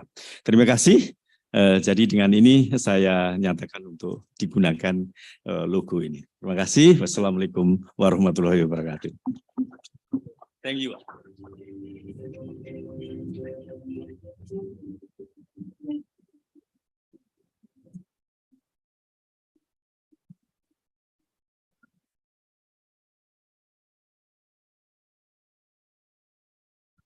Ya, terakhir tadi dari pemaparan Pak Purwanto disampaikan bahwa acara ini adalah kolaborasi dari MAP Indonesia, BRIN, ISESCO, UNESCO, dan Pemda Jawa Tengah. Dalam mengenai topik ini, climate change, disampaikan bahwa ini adalah ancaman terhadap kemanusiaan. Kita secara global sudah punya beberapa agenda untuk mengatasi ini melalui agenda 2030 tentang tujuan pembangunan berkelanjutan, kemudian juga perjanjian Paris, Marrakesh Partnership Agreement, dan juga Sendai Framework. Dalam hal ini dipilih di sini berkaitan dengan coastal and small island. Jadi daerah pesisir dan kepulauan Biodiversity Reserve di Indonesia, dan juga mengenai masalah finance untuk mengatasi atau memitigasi dan beradaptasi terhadap perubahan iklim. Finance ini banyak tersedia, tetapi mungkin aksesnya yang sulit untuk dimasuki. Kemudian disampaikan juga tujuan dari acara ini adalah untuk saling berbagi informasi dan belajar terhadap efek dari climate change, terutama sejak pandemi COVID-19 di Biosphere Reserve dan juga bagaimana kita dapat memberdayakan masyarakat. So this is all about climate change. Now we are going to invite Bapak Agus Rusli, the Secretary at the Director General of Climate Change at the Indonesian Ministry of Forestry. Mr. Agus Rusli is the pride of IPB, I think. The whole education mostly at the Institute Pertanian Bogor. So I would like to invite Pak Agus Rusli for your keynote speech. I hope we can hear the lesson on what Indonesian has been done to mitigate and adapt to the climate change. Thank you. Silakan Pak.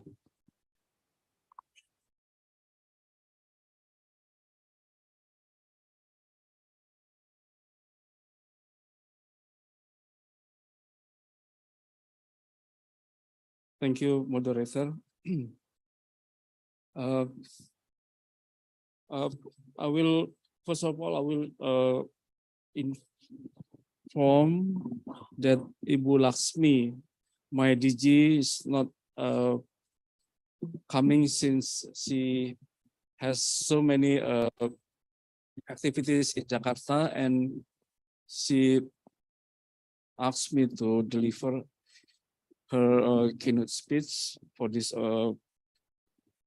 very good occasion, because since the climate change and biodiversity should be engaged, and assume to all of you agreed with us that climate change should be considered to all activities in our daily occasion. I will read her remarks, her keynote speech. Assalamualaikum warahmatullahi wabarakatuh. Very good morning to all of us, distinguished guests, ladies and gentlemen. First of all, let us offer our praise and gratitude to God Almighty that today we can gather in this international workshop and capacity building on climate change adaptation and mitigation solution, which brings up important highlight on biodiversity and conservation and empowering local communities. I express my appreciation to the government of Central Java, especially Head of Environment and Forestry Services, for his attention and to the issue of climate change, and also to the participants for the presence. Ladies and gentlemen, currently, the world is facing tough challenges. The Earth is facing a triple planetary challenge, namely climate change, loss of biodiversity, and pollution. These all three are interrelated and very urgent to address. In the midst of this crisis, there is no other choice but to work together. It is the call of all of us to accelerate real action to combat these challenges. Furthermore, our President Joko Widodo, in his direction at the 2023 National Coordination Meeting on Disaster Management, said that the threat that the world is currently afraid of is no longer pandemic, no longer war, but what is more terrible that all countries fear is climate change, and climate change is causing a frequency of natural disaster. Hydrometeorological disasters are increasing dramatically. The pandemic has taught us that no country can overcome the crisis alone. Climate change also requires us to prioritize multilateralism, a paradigm of collaboration and cooperation. We all have to be part of the solution. Together, we must prevent global temperature rise from exceeding 1.5 degrees Celsius. Scientific findings have become increasingly clear that climate change is becoming a very serious global threat to our life. The working group first Intergovernmental Panel for Climate Change Assessment Report number 6 report that in 2011 to 2020, global surface has increased by an average 1.0009 degrees Celsius, with a temperature increase on the land surface 1.5 degrees Celsius and the sea level 0.88 degrees Celsius. In the temperature will continue increase, reaching 2.1 degrees Celsius to 3.5 degrees Celsius in the intermediate scenario. If greenhouse gas emissions are not reduced, an ambitious effort made in 2020 to 2030. A temperature increase 1.5 Celsius will increase the intensity of rain and the risk of flooding and drought in ASEAN countries, including Indonesia. Ladies and gentlemen, based on the geographical and climatological aspect, the territory of Indonesia is vulnerable to the impact of climate change. Hydrometeorological disaster data, floods, extreme weather, landslide, forest and land fires, tidal wave and abrasion and drought in 2022 are 3,485 events. It is down from 5,605 events in 2021 and 5,377 events in 2020. At the beginning of 2023, several provinces such as Central Java, Aceh, and South Sulawesi experienced the effect of flooding, which greatly disrupted people's life and the economy. On the other hand, Indonesia also emits substantial amount of greenhouse gas into the atmosphere. Indonesia total GHG emission in 2020 is 1,050.4 million tons of CO2 equivalent, which is dominated by the energy sectors with 584.28 million tons of CO2 equivalent, or it's about 55.6%, and the forestry sector and the peat fire with 183.4 million tons of CO2 equivalent. Therefore, the government of Indonesia is making effort to mitigate climate change through 5 sectors, namely forest and other land use or follow sectors, energy, agriculture, waste, and industrial production unit, which all strategies reflected on its NDC, our NDC, and its roadmap. The government of Indonesia has committed to address the impact of climate change through reducing greenhouse gas emission, as stated in the 2016 first nationally determined contribution document and followed by the submission of the updated NDC document, Long-Term Strategy for Low Carbon Climate Resilience 2050 in July 2021, and enhanced NDC just in September last year. Through the enhanced NDC, Indonesia has increased GHG emission reduction target in the scenario unconditional by 31.89% from business as usual in 2030 and 43.2% with international cooperation. The Indonesian government has also published the long-term strategy Low Carbon Climate Resilience 2050 document, which contains Indonesia's goal of achieving net zero emission of 2060 or sooner.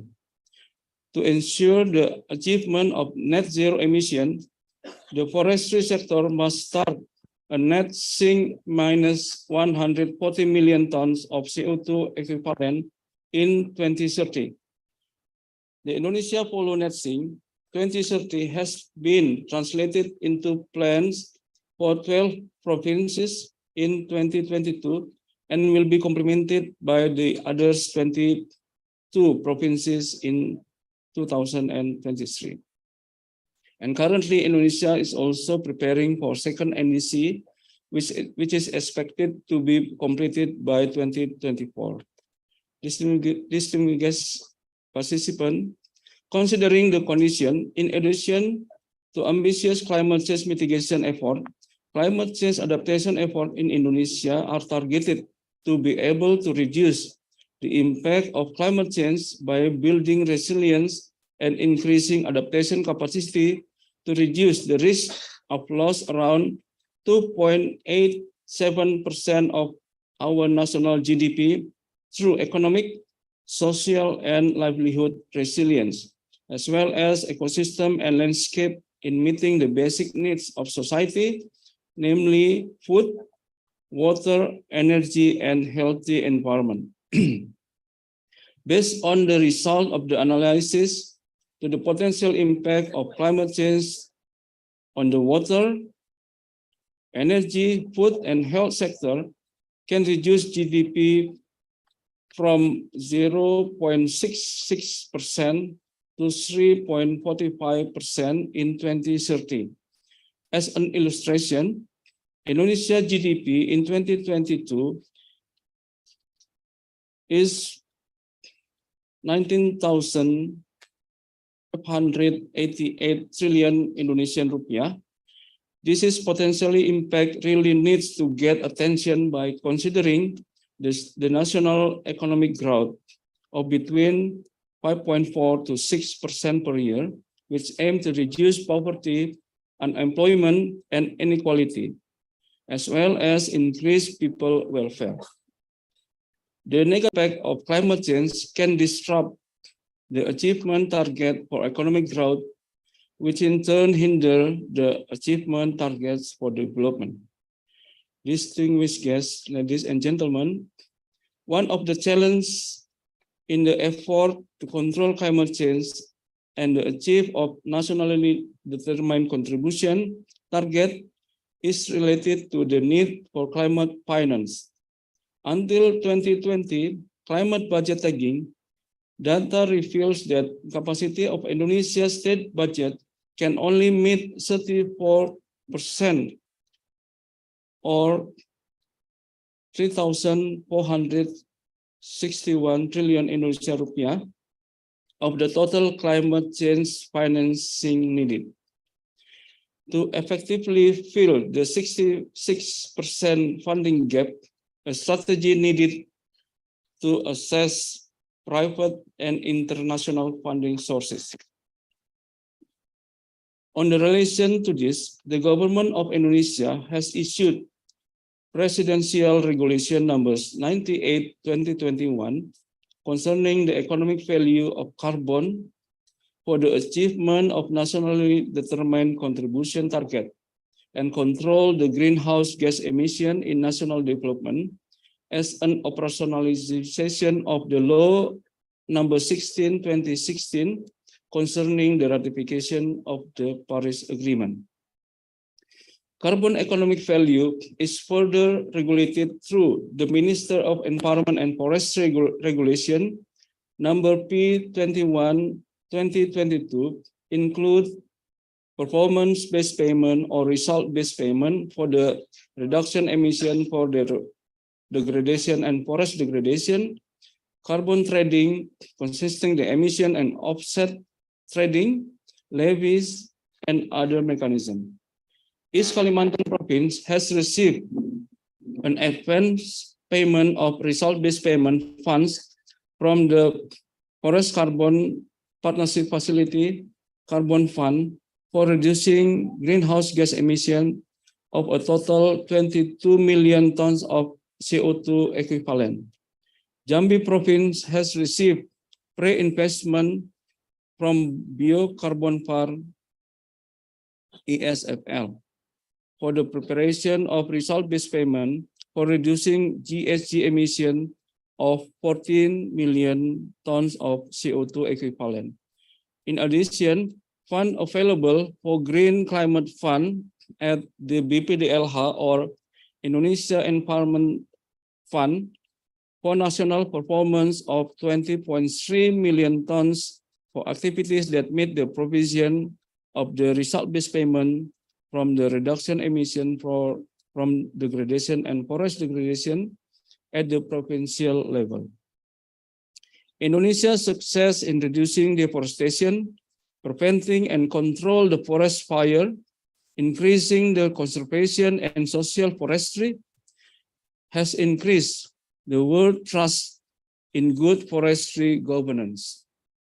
Based on the UNFCCC technical assessment, the national greenhouse gas emission reduction performance in the forestry sector 2018 to 2020 amounted to 577 million tons of CO2 equivalent.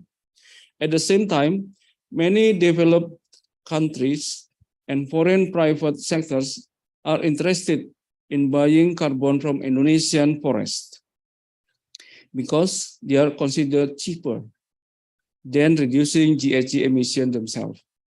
We must be careful, ladies and gentlemen, so that carbon trading is carried out in accordance with regulation, prioritization effort to reduce greenhouse gas emission directly and doesn't become a greenwashing tool. Ladies and gentlemen, in relation to climate change, the Ministry of Environment and Forestry is the national focal point or NFP to the UNFCCC, but doesn't mean that climate change is only responsibility to the Ministry of Environment and Forestry. All ministries and agencies, both at the central and provincial level, must be involved and work together in effort to control the climate change. Considering the nationally determined contribution, mitigation, and adaptation cover many sectors in ministries, agencies, sectors, and agencies in province level, are invited to work together and collaborate to achieve our national goals on reducing greenhouse gas emission and increasing climate resilience in improving the life of the state and society. This implementation is not easy because it is closely related to development aspect, especially when it is related to climate change adaptation, especially food, water, and health.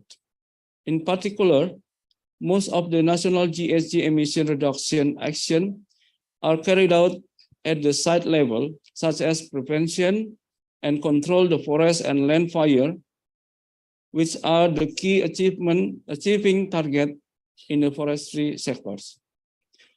Thanks our collective struggle with the reduction in the area fire 2019 to 2020, there has been a very drastic reduction in GHG emission. Namely, it's about 922.08 tons of CO2 equivalent to only 183.4 tons CO2 equivalent. Based on the meteorological agency prediction about the possibility of El Nino in this 2023, with the risk of an increase in forest and land fires like 2019. We must all be vigilant and prepare to take precaution and control. Distinguished guests and ladies and gentlemen, on the end of the speech, I would like to once again reiterate the importance of collaboration in addressing climate change. It's our earth. It's our call. Let us act and act now. Thank you. Wassalamualaikum warahmatullahi wabarakatuh. DG for Climate Change, Ministry of Environment, Ibu Laksmi Dewanti. Thank you. That's it. Thank you. Terima kasih Pak Agus. Boleh di stage sebentar. I would like to invite Pak Fuad to give a token of appreciation.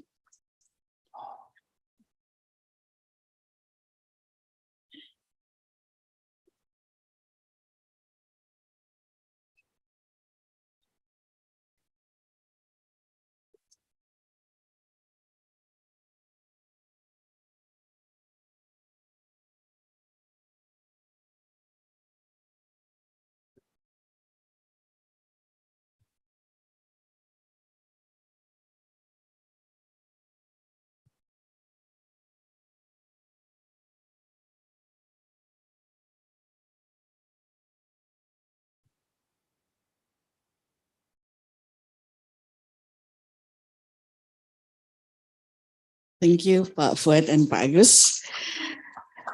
Dari pemaparan, saya rangkum sebentar sedikit. Dari pemaparan Pak Agus mengatakan bahwa perubahan iklim mempengaruhi kehidupan kita sehari-hari. Mungkin kita nggak merasa ini akibat perubahan iklim, tapi kalau kita lihat, kita baca di media bahwa sekarang sering banjir, sering kekeringan yang dulu-dulu nggak kayak gini, tapi sekarang lebih sering. Itu salah satu contohnya. Dan kalau banjir efeknya kita sulit mencari makanan, kita sulit bertransportasi, impact-nya perlu bahan bakar lebih banyak. Jadi memang ini multiplier effect gitu ya. Jadi perlu kerjasama dari semua pihak, dari pemerintah daerah, dari tingkat paling bawah sampai ke pusat.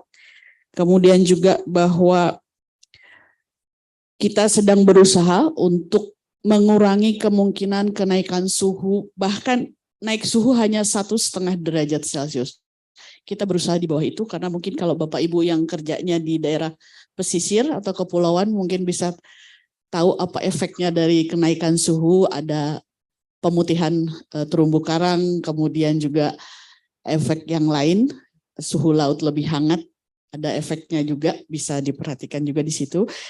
Dan pada tahun 2023 ini, Provinsi Jawa Tengah, Aceh, dan Sulawesi Selatan sudah mengalami banjir, ya itu yang di luar kebiasaan juga. Kemudian dari pemerintah Indonesia sudah melakukan berbagai hal untuk mengurangi dampak perubahan iklim melalui Volu, kemudian juga dari sektor energi, dari sektor pertanian, juga pengelolaan sampah dan juga industri. Dan diharapkan pengurangan emisi gas rumah kaca di tahun 2030 bisa berkurang hingga 32%. Dan pemerintah punya ambisi untuk zero emission, tidak ada gas rumah kaca tahun 2060, gitu ya Pak ya? 2060. Atau bahkan lebih cepat kalau kita semua kerja bareng bisa beradaptasi, memitigasi semuanya, sehingga skenario kita kehilangan 2% GDP bisa tidak terjadi, karena 2% dari berapa tadi Pak? 19 triliun ya. 2% itu berapa? Banyak banget ya. So it's gonna be usaha yang sangat keras, memang tampak ambisius, tapi itu memang harus dimulai dari sekarang. Makanya kita harus beraksi sekarang, beraksi bersama. Tidak ada planet lain selain planet bumi ini. Oke, terima kasih Pak Agus Rusli. Thank you for colleagues and friends who are joining us from online. Now I would like to invite Mr. Fuad Eliani, the program manager at ICESCO, to give a speech on the platform for climate change, risk and resilience. Pak Fuad. Pak Fuad is the expert on the science and technology sector in the ICESCO, International Islamic World Educational, Scientific and Cultural Organization, in charge of environmental program. S'il vous plaît.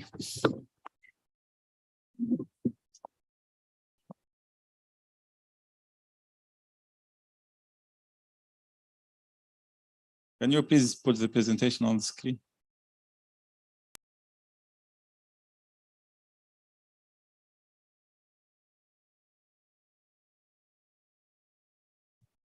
Thank you very much. So my presentation, it will be about climate change risks and resilience. So you can move to the next slide.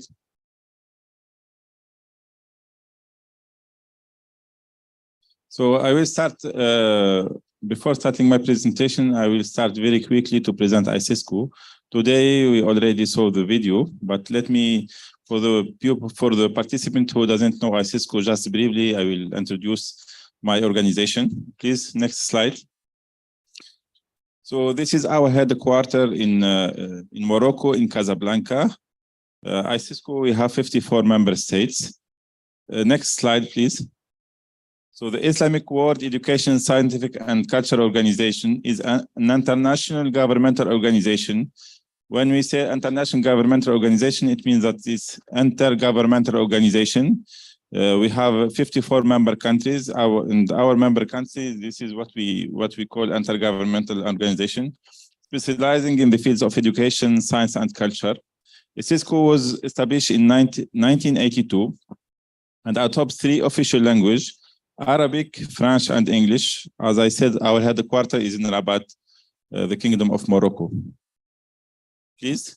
So as you can see from this map, we are covering the Arab region, 22 countries in Africa, all the Arab region, the Central Asia and East Asia, Indonesia, Malaysia, Brunei, Dar es Salaam.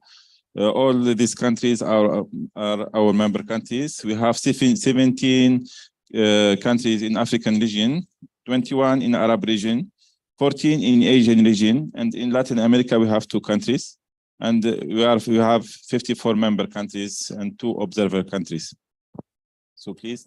So our strategic objective is to achieve strategic cohesion, complementarity, and coordination among our member states with ICESCO area of expertise, to build capacity to achieve sustainable development, to participate in the comprehensive cultural development of the Islamic world, while respecting individually and encouraging cultural diversity and being widely open to others.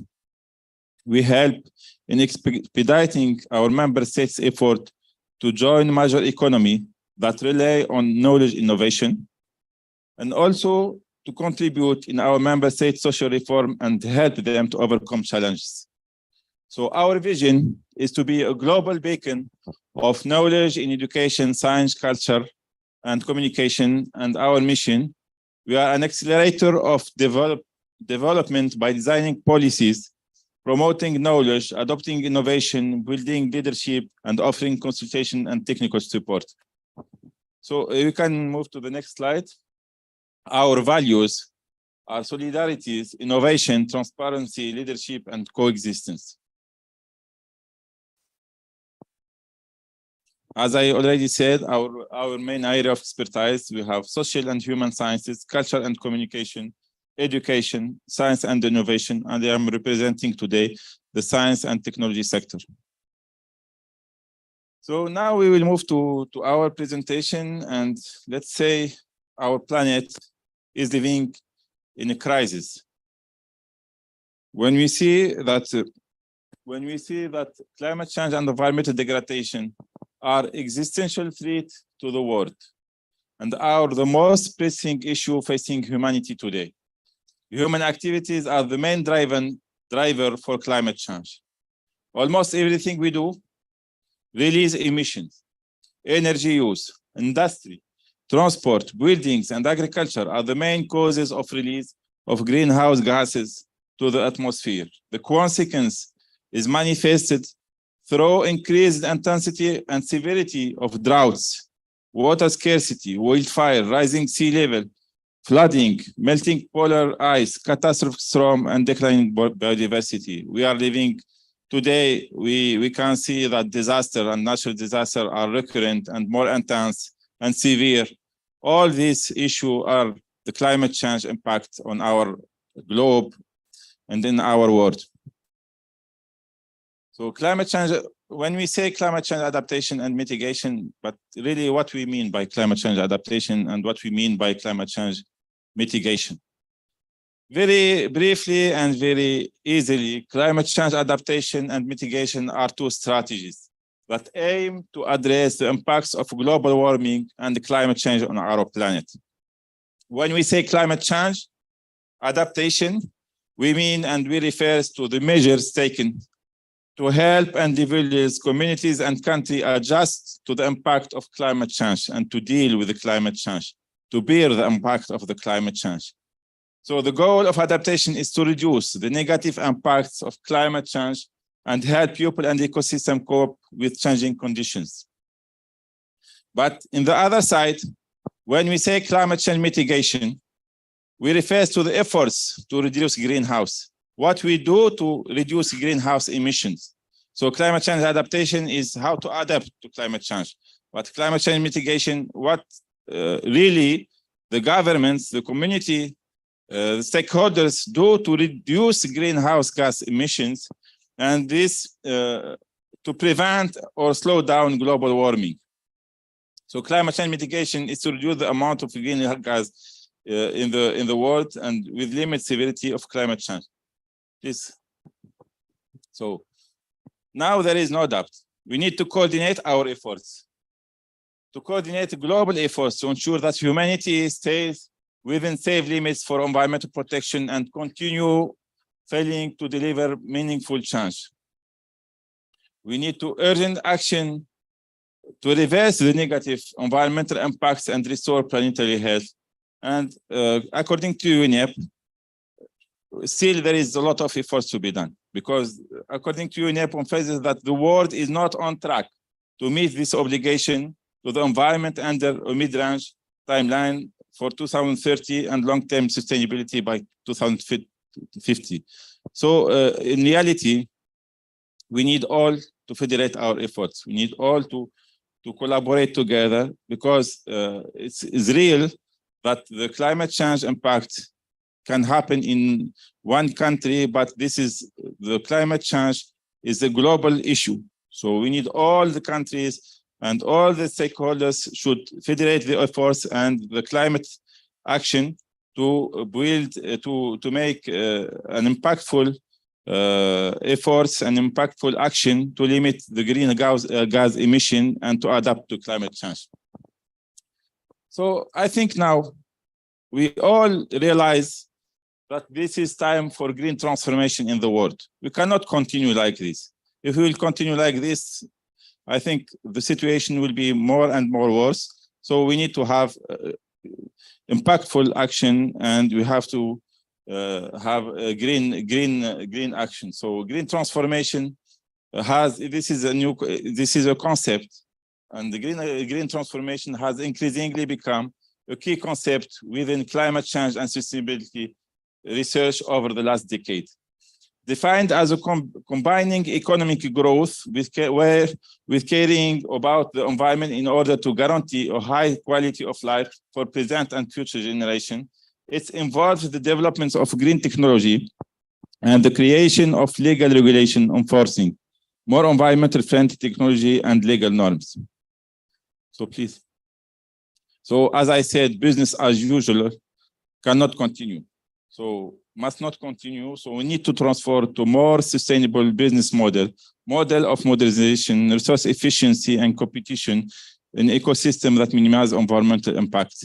So please.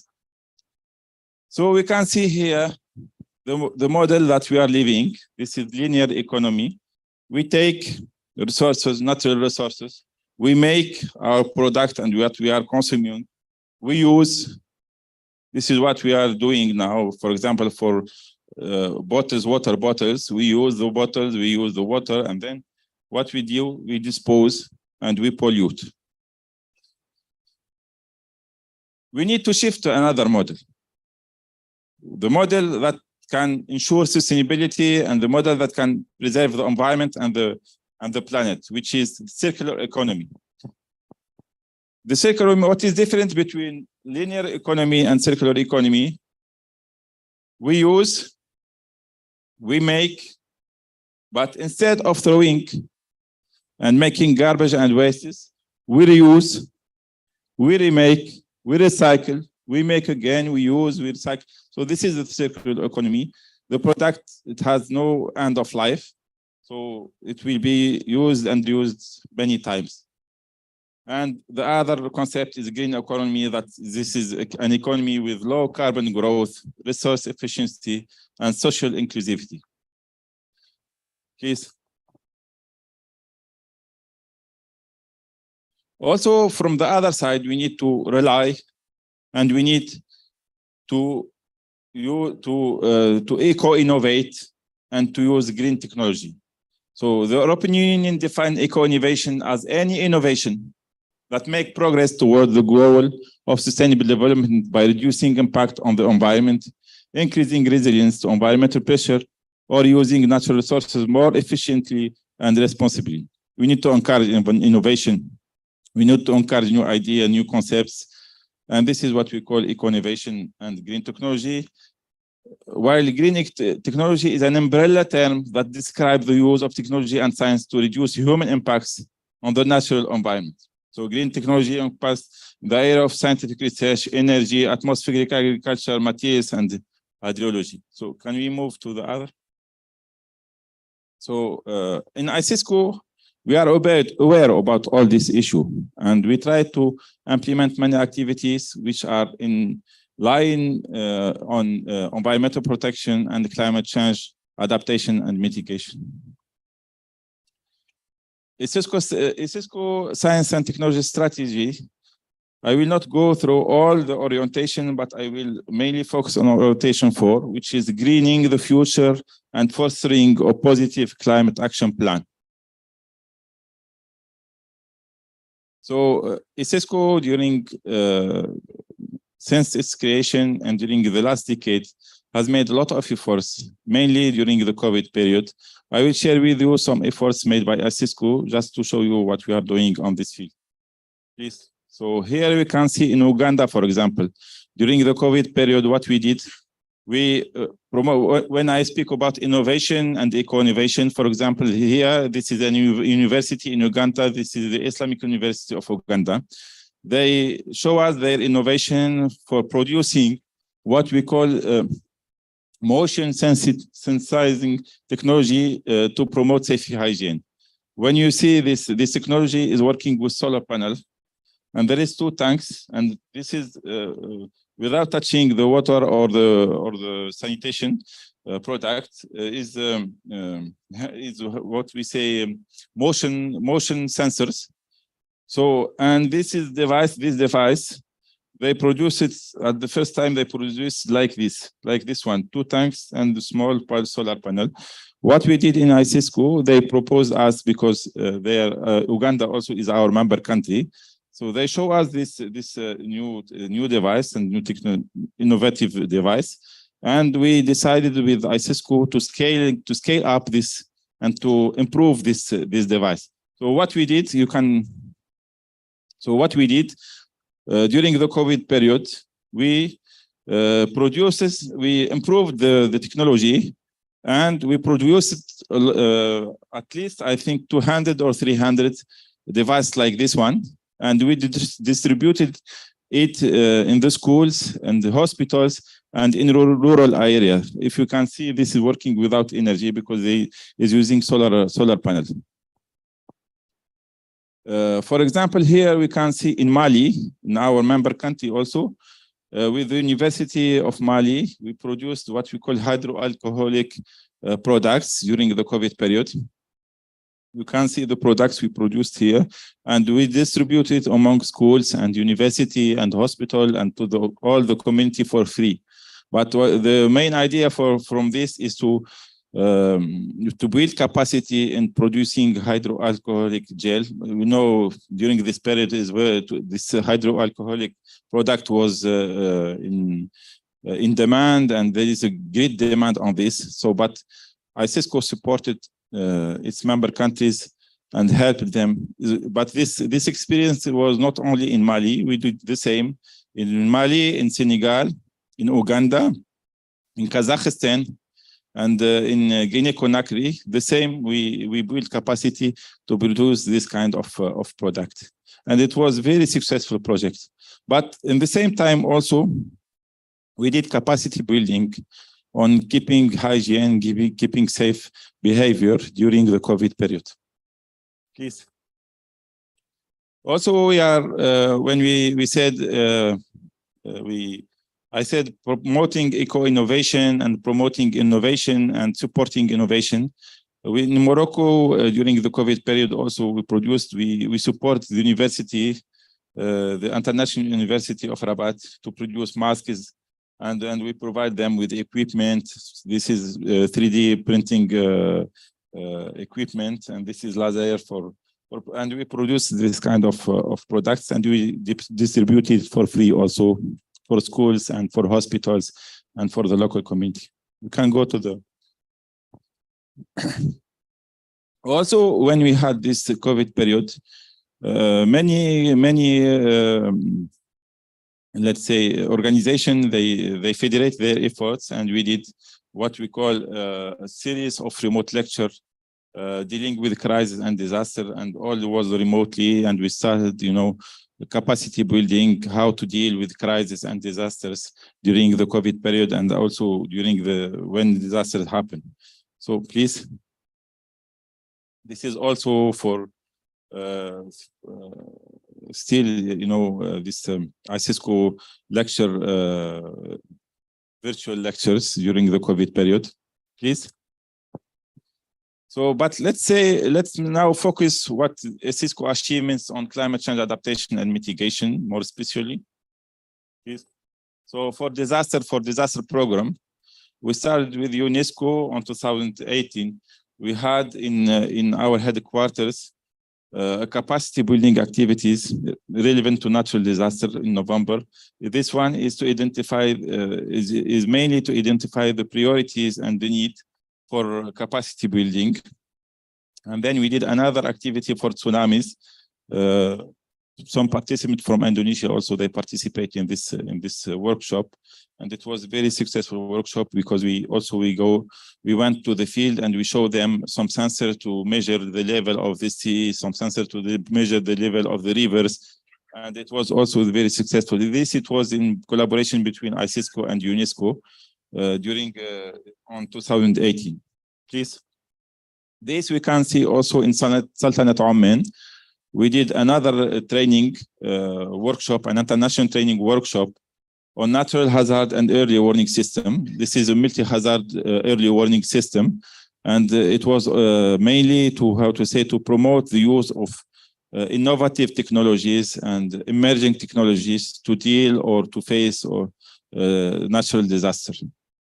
Here we can see this is in Ivory Coast, Côte d'Ivoire. So we did a workshop for use also for satellite image, how we can use the satellite image to prevent natural disasters. Please. Here also what we said, we saw later, this is the remote, the virtual activities. Please. We have now developed a new disaster risk reduction program. And this, we will try from this program to introduce the culture of prevention in schools and university. This is the main objective of this program. And also we will have in this program many research activity and scientific research for disaster risk reduction and disaster risk management. So please. So also ICISCO is promoting new concepts. So when we say disaster risk reduction, disaster risk management, climate change, as I said in the beginning, we need to be innovative. We need to promote also and mainly to promote new concepts. So one of the concepts which is very interesting, and we are in ICISCO, we are promoting this is smart, sustainable, and resilient cities. So for this, many activity was done. We know when we are developing cities smartly and green cities and resilient city, we are in some way facing also climate change effects. So please.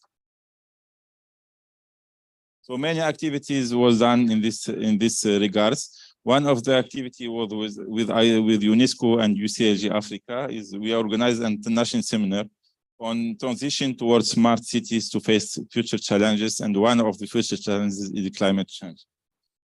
And we organized many partner meetings to design action plan and roadmap for the implementation of the seminar recommendation. So please. Here we can see also in Azerbaijan, we did one regional expert meeting for smart cities, smart and green cities. And here, this is an international seminar we did in collaboration with UNESCO and UCLG Africa in its ISESCO headquarters. Please. This is also some other activity. This is, for example, a partners meeting for designing a roadmap on smart city. And this is what we have in our platform. We have the Islamic Green City Excellence Award website. And in this Islamic Green City Excellence, this is an award that is given to the green cities. And we are, in this way, we are promoting and encouraging city to be more green and more smart and more resilient. So we have also, each 2 years, we are organizing the Islamic Ministerial Conference on Environment each 2 years. And for this conference, we invite ministers from our member country, from our 54 member country, to discuss new challenges for the Islamic world. For this year, we have this minister conference will be in May, and it will be dealing with transition to green transition, challenges and the opportunity for the Islamic world. Here we can see other national training workshops. This one is in Mali for national training on sensitizing youth and women on the impact of climate change in Bamako. This is an Arab seminar on coastal environment climate change impacts. We did it in Egypt. Here we can see in Kazakhstan, Professor Porwento, he was with us in this. Remember, Professor? So this is on biodiversity and the climate change, biosphere reserves in condition of climate change. It was in Kazakhstan 2018. Here also is another workshop in Kazakhstan regarding renewable energy and energy efficiency. So please. One of our flagship program now, and we are developing, is WASH program in rural schools. This is water hygiene and water sanitation and hygiene in rural schools. And we start developing this program in our member countries. The target is to, the expected results is to have 1,000 water and sanitation facility implemented.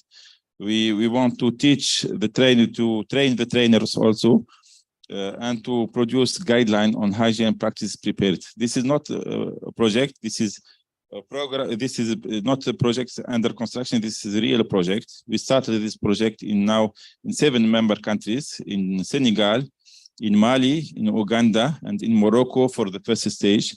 And now we are moving to 3 main countries, which is Cameroon, Pakistan, and we have this year we have Burkina Faso. So we built some facilities in rural schools, and we train the trainers. It means we train the teachers, and then we did sensitization trainings for youth and for kids to keep hygiene and to keep water and sanitation in schools. So please.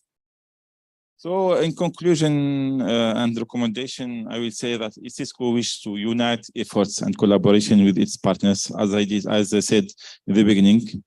Alone we can do, but together we can do a lot. We can make action, and we can make real action for climate change adaptation and mitigation. ISESCO is targeting to foster eco-innovative concepts for environmental protection, to upgrade skills on eco-technologies, green project preparation, and encouraging green entrepreneurship, and to transfer technology and solutions for tackling climate change effects in different sectors, and to encourage green scientific research and collaboration. And thank you very much. Thank you, Pak Fuad. I would like you to stay. The organizer will give you a token of appreciation. Pak Anang, would you like to give to Pak Fuad?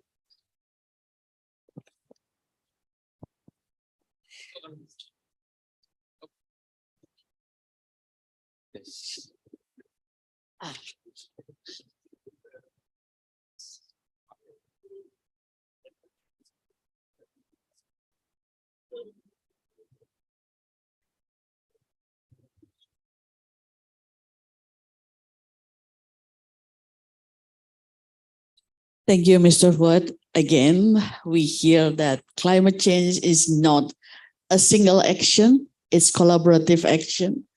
It needs innovation and technology. Business as usual is no longer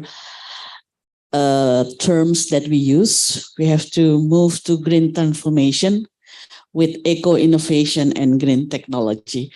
And I think we can see that ISESCO put a lot of efforts in learning and capacity building. Even there is an award for Islamic Green Cities Excellence. So maybe you can visit the website or discuss with Mr. Fuad how to become a green cities according to ISESCO conditions. Maybe there is an award for that. Thank you so much, Pak Fuad. Now I would like to invite Dr. Nandang Pribadi from the Ministry of Environment and Forestry dari Jasa Lingkungan. Huh? Oh, online. Oh, okay. Oh, it will be online. Pak Nandang.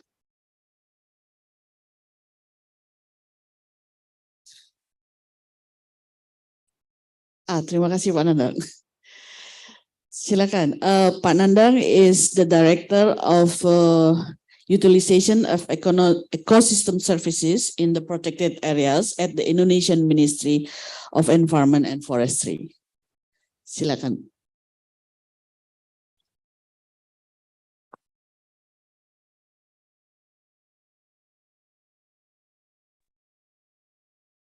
Oke, Panitia untuk unmute Pak Nandang. Ya, sudah Bu. Thank you, moderator. Good morning to everybody. Thank you to the organizing committee to invite me to this important forum. And of course, I'll have to apologize that I couldn't come physically in Semarang due to some other activities here in Bogor. But I think what I would like to presenting here is very related with the condition of climate change when basically the ecosystem services of the conservation areas could be carried out if the biodiversity and the carbon stock of the conservation areas are not well protected. Could I share my my presentation by myself, or it should be by the OC?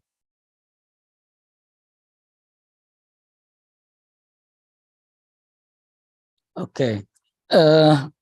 Can we go to the next slide, please?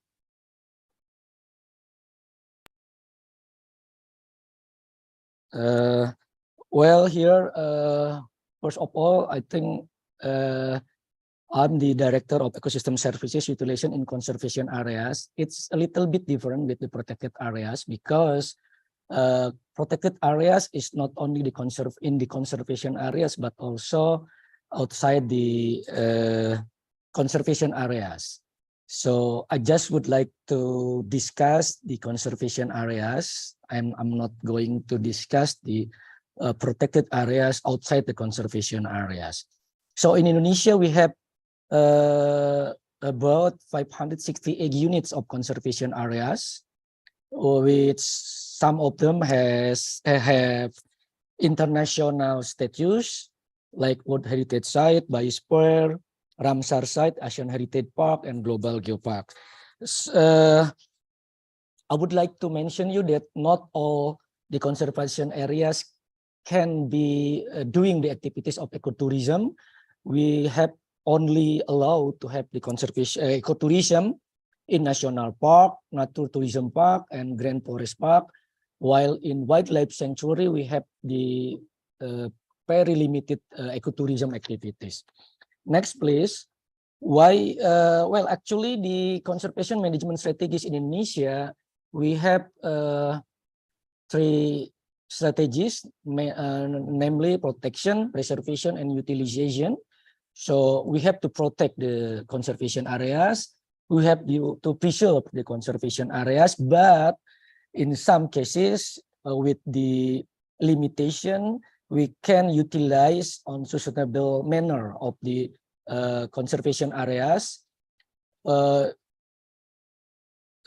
including in ecosystem, species, and genetic. This is, of course, for the sustainability of the natural resources and its ecosystem. So when developing sustainable development platform, a balance of social, environmental, and economic aspect must be considered in order to meet the needs of future generations. So that's why I said that utilization is in the limited manner, so we can have a sustainability for the future generation.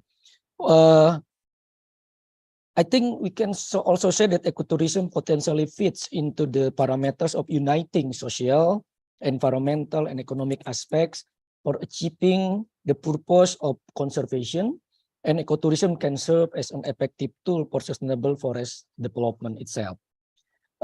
Next, please. So we have in our biological and cultural diversity of conservation areas, we have many values: education, intrinsic, ecological, genetic, social, cultural, economic, aesthetic, and so on. So those values are very important, are give benefits to the ecotourism in conservation areas. So because those values, then the ecotourism in conservation areas can be carried out, can be implemented. That's why the conservation areas are very attracting, are very challenging, are very well inviting people to come to visit for the ecotourism itself, because those values itself are existing in the conservation areas. Next, to manage the conservation areas on ecotourism activities and to limit the sustainability, to have the sustainability ecotourism activities and to avoid the negative impact. So we have, we call it 3C+ strategies. The 3C itself is conservation, communities, and commodities. And the plus is the communication and coordination. Conservation, why we have the C strategies of conservation? Because we want to now we want to people to know that we are doing activities of ecotourism in conservation areas. So that's why we have quota, we have carrying capacity, we can temporarily close the areas, and also we have the SOP and so on and so on. That's we call it the conservation aspect of the ecotourism in conservation area. And then the second C is the communities, because we want the communities are the key actors in ecotourism activities. We call it community-based ecotourism. So communities surrounding the conservation areas are the important actors, are important stakeholders on doing the ecotourism activities. Commodities, so we would want to have only one destination spot, ecotourism spot, so people are just only laying down or just only have the commodities of the ecotourism spot in the national park. So we have to develop the other commodities, the other spots to support the national park itself. So there's so many people are coming, increasing the quota and so on and so on. That's why we have to also develop the alternative ecotourism spot itself. Then coordination and communication, because this is the conservation areas, ecotourism and conservation have the, said that the quota and so on and so on. We have the do and don't in conservation area. So we have to communicate, we have to coordinate this to the other institution, to the other stakeholders, so they understand, they know that this is the ecotourism in conservation areas. We can do this because this is the conservation areas. We can do this and so on and so on and so on. Next, please. In next slide, I think we would like to next the the importance of the ecotourism and community empowerment. So why the communities are very important? Because millions are people, are communities stay or live inside or near state forest land, and they are classified as poor people. So that's why the local communities, the surrounding the national park is the essential and key partner in managing forest in Indonesia, especially in conservation areas. In next slide, I would like to show people are changing from the illegal loggers to the ecology activities. So that's why I would like to say that this is the way of people surrounding the conservation areas to manage the sustainability of the conservation areas for their benefit, for their income, and so on and so on. Next, please. Until now, because the changings of the, well, currently before is we have more than 600 permits of the communities, but because we have the new system of the OSS, so currently we just have about 200 permits of the communities to doing the services activities in conservation areas. They can do these services. This permit is valid for 5 years. They can doing the guide, interpreter, the transportation services, food and beverage, tour and travel, souvenir, information of the activities of ecotourism, dan equipment rental. Next, please. As I mentioned before, I would like to show you the example of the communities are changing from the illegal loggers to ecology. The phenomena communities is in Tangkahan, community-based ecotourism in Tangkahan. Previously, they are the illegal loggers, and they are changing to the ecology. They know that the benefit to doing the ecotourism in national park is more beneficial rather to do the illegal loggers. So you can find out the video of these changings, call it the illegal loggers, changing from illegal loggers to ecology in YouTube, I think.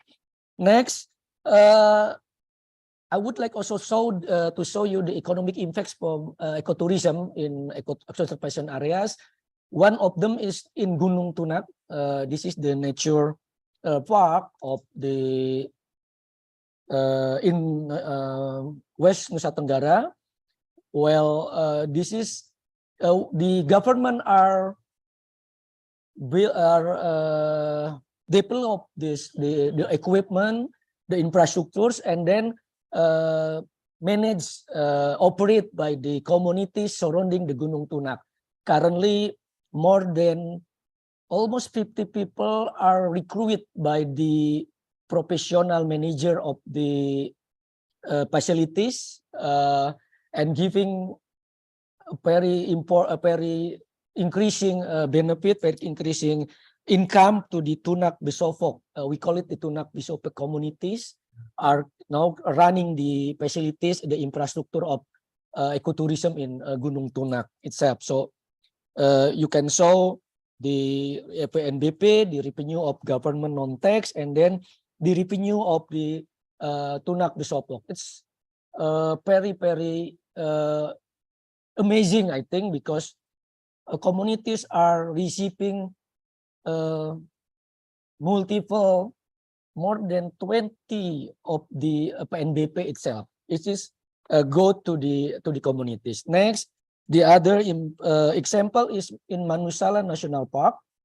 This is the community of Negeri Masahulan. They are doing the bird watching services and souvenir making. So communities or the visitors are love to doing the bird watching, usually using the services.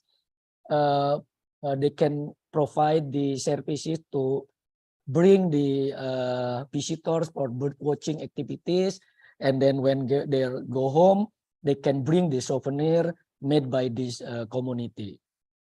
Next, please. Another example is in Gunung Ceremai National Park, Kuningan. This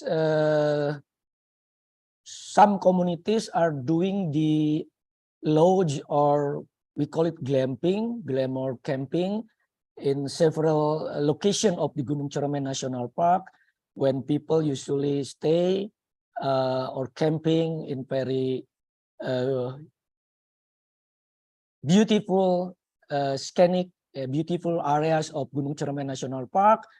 These those activities are really carried out by the communities, and the income are generated by the communities itself. So the Gunung Cermai National Park are just providing the area for the communities doing these activities. Next, please. Another activities example is in Papua province, in community of Sapoken village. They are doing this bird watching activities in Wagyu Nature Reserve. So it's similar with the Hasihulan, di Masihulan, di Manusela National Park. Visitors are coming and using their services to do the bird watching in Wagyu Nature Reserve, and the income are generated for the communities itself.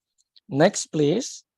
Another examples is in Bromo Tengger Semeru National Park and Merbabu National Park. We know that the Edelweiss and the orchard are protected by the government regulation of government of Indonesia. Then some of communities are plant the Edelweiss surrounding their homes or their homeland, their land. So the orchard, and this is now become the one of the amazing sites to be visited by the visitor to Bromo Tengger Semeru National Park and the Merbabu Mount National Park. So the location of this site is not inside the Bromo Tengger or inside the Mount Barbu. This is the outside of the national park, but very close to the national park, and it is developed together with the national park rangers. So if you have time to visit the Bromo Tengger Semeru or Mount Merbabu National Park, so don't miss to visit the Edelweiss plantation and the orchard conservation by local communities in surrounding the national park itself. Next, we are also doing the education for children, for the student.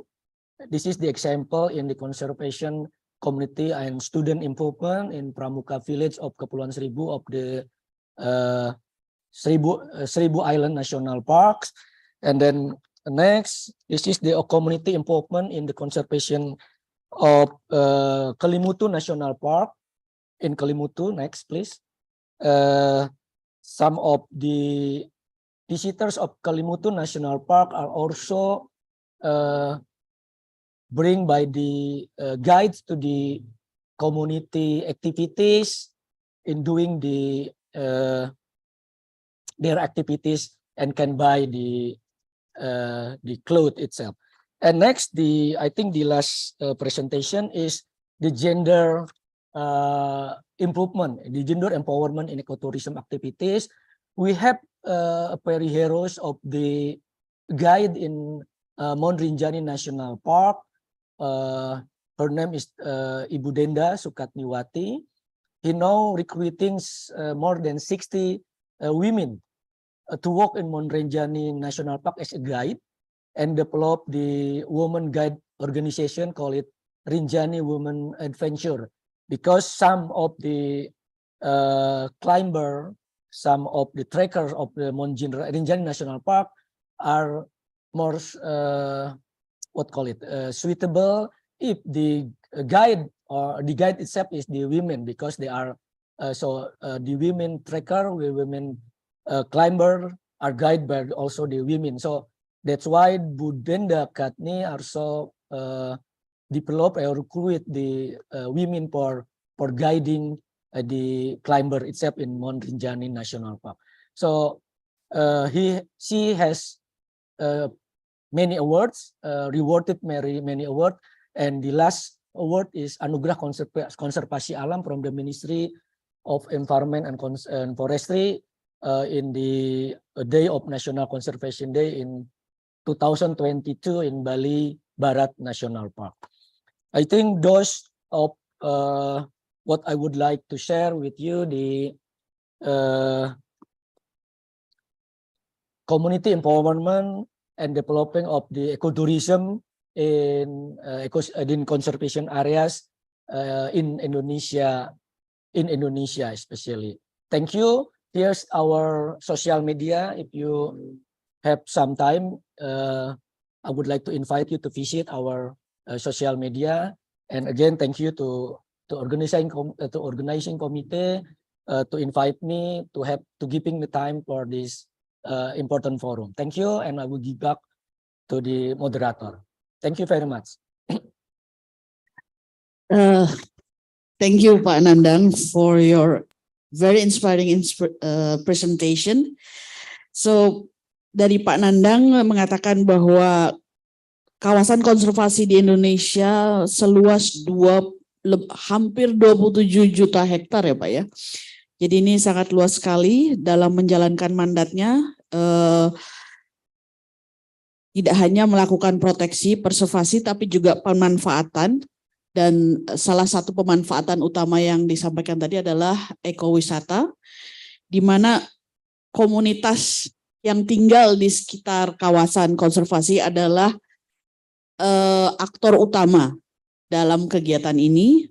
Kita bisa lihat tadi dari pengamatan burung, penyediaan camping, kemudian wisata gajah, bahkan tidak hanya itu juga ikut memberdayakan perempuan seperti halnya di Rinjani tadi, merekrut perempuan-perempuan untuk menjadi guide di Rinjani. Rinjani itu salah satu gunung yang termasuk sangat sulit untuk didaki ya di Indonesia. Jadi ini sesuatu yang sangat membanggakan dari kerja keras Pak Nandang dan institusinya. Terima kasih Pak Nandang. Kami sangat berharap next time Pak Nandang bisa ikut bersama kami. Jadi ini juga salah satu inti dari Cagar Biosfer. Cagar Biosfer itu tidak hanya masalah konservasi, tetapi juga pemanfaatannya. Terima kasih. Semoga masih bisa tahan sekitar 15 menit. Kita ada satu video presentasi dari Dr. Hans Tulstrup, Chief of Section Man and Biosphere Reserve, networking dan juga capacity building dari UNESCO Paris. Ini video presentasi saja. Silakan.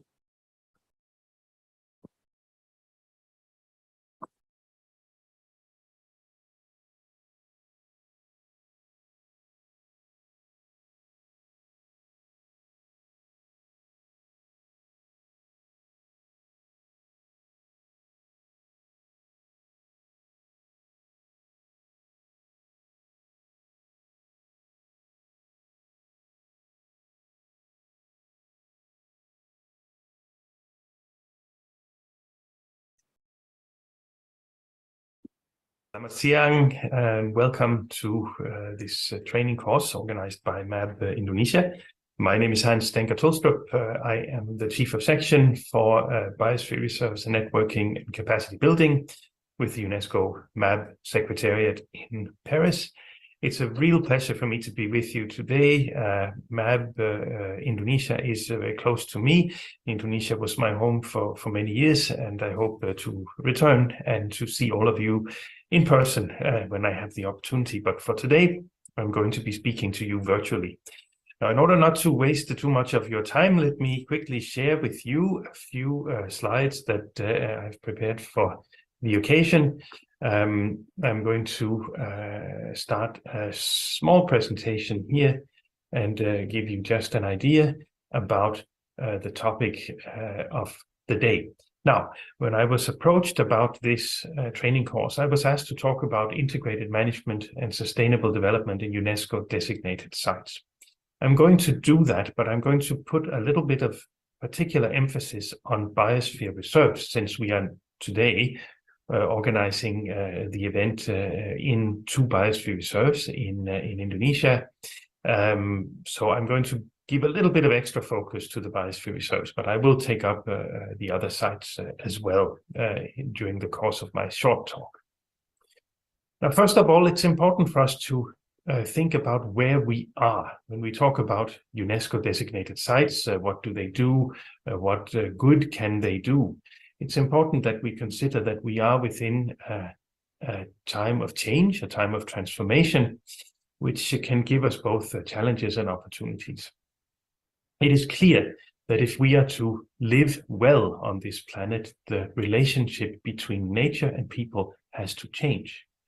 We have seen from the pandemic, the impact of COVID-19, how the relationship between human beings and nature has lost an element of harmony. We are no longer living in a balanced way with nature. We also see that we are in a time of transformation. We can see shifts in the way we consider our relationship with nature, with each other, and with our ways of living and working. Now, as networks, and I will get to this concept of networks in a minute, we have a fantastic opportunity to inspire better ways for people to live in harmony with nature and help us emerge from these challenging times, changing times, stronger and wiser than we were before.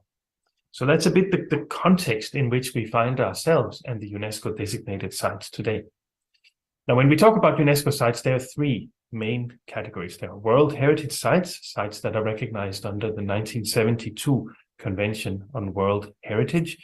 There are cultural heritage sites like Borobudur Temple Complex, Prambanan, very famous examples of World Heritage Sites, cultural sites in Central Java and Yogyakarta. There are biosphere reserves, and there are UNESCO global geoparks. Now, all 3 site categories focus today on the notion of sustainability, on the interaction between people and place, and how to find a balance between looking after and protecting the values that we recognized in these sites and securing a viable future for the people who live in and around them. World Heritage Sites recognize the outstanding universal value, something that is globally unique and special and must be protected. For that reason, biosphere reserves, which have existed like World Heritage Sites for more than 50 years, or just about 50 years now, they recognize biodiversity values, but most importantly, they are places where we look at how we can improve this relationship between people and nature that I talked about before. And that is what I'm going to focus my talk on in the moments to come. The third category are UNESCO global geoparks. This is a new category of sites. They have become, geoparks have become UNESCO global geoparks since only a few years now. It's a growing network with a very strong emphasis on the exchange and the contribution and the engagement of local cultures, local people to the recognition, protection, and management of geoheritage. The geological formations and the ground under our feet, literally, if you will. So these are the 3 categories. Now, we have, if we look a bit closer at biosphere reserves and geoparks, which are sites that are managed and supported by the division that I work with at UNESCO. We have now, after 50 years, 738 biosphere reserves around the world, 177 geoparks in just a few years. So you can see there is a strong move to include more geoparks. And as I mentioned before, we have this idea of 3 different sites: World Heritage, with focus on the significant value of a particular site of interest to humanity; biosphere reserves, places where people live and work and coexist with nature; and geoparks that protect geological heritage in a sustainable manner. All 3 sites connect us to something that is of value to us all, whether it is the geology, the biodiversity, the cultural aspects, the cultural heritage, and the way that we connect with place. All of these sites also have a manner of connecting local, indigenous, traditional knowledge and ways of understanding nature and culture, and of course, scientific knowledge. Biosphere Reserves, the Man in the Biosphere program, has a very strong scientific element. They also connect between different scales, from the local, the place, to the national MAB committee, MAB Indonesia in this case, and the global Man in the Biosphere program. So we have programs that are interconnected and that connect across scales between knowledge systems. The whole idea of fostering, making these connections is central to UNESCO and to these programs. Now, let's talk a little bit more about biosphere reserves. As I said, we have 738 biosphere reserves. And of course, that's fine. It's good to have a number of sites around the world. But if they are not acting as biosphere reserves, it doesn't make so much of a difference. So how do we know that they act as biosphere reserves? Well, we know that 276 million people live in biosphere reserves. That means we're not talking about conventional protected areas, nature reserves, national parks. We're talking about places where people live and work and play and conduct their daily lives. We have biosphere reserves in 134 countries. 22 of them are transboundary. They are in more than one country at the same time. They cross national boundaries just like ecosystems do. They cover around 5% of the world's surface, land surface of the world, corresponding to something a bit bigger than the country of Peru, so a fairly large area. And as you can see on the right side of the screen, they are distributed between Europe, North America, Asia Pacific, Arab states, Africa, and Latin America in a manner that is not entirely even. There's still a bit more biosphere reserves in Europe and North America, but the number of biosphere reserves in other parts of the world are growing very quickly, in particular in places like Indonesia, where we've gone from 4, 5, 6 biosphere reserves to, I think, 19 now, so in a very relatively short space of time. Rapid growth and a strong interest in biosphere reserves. And a slide here, which happens to be in French, I apologize for that, but just to show you again how geoparks, we have now 177 in 46 countries. 4 of them are transboundary in nature.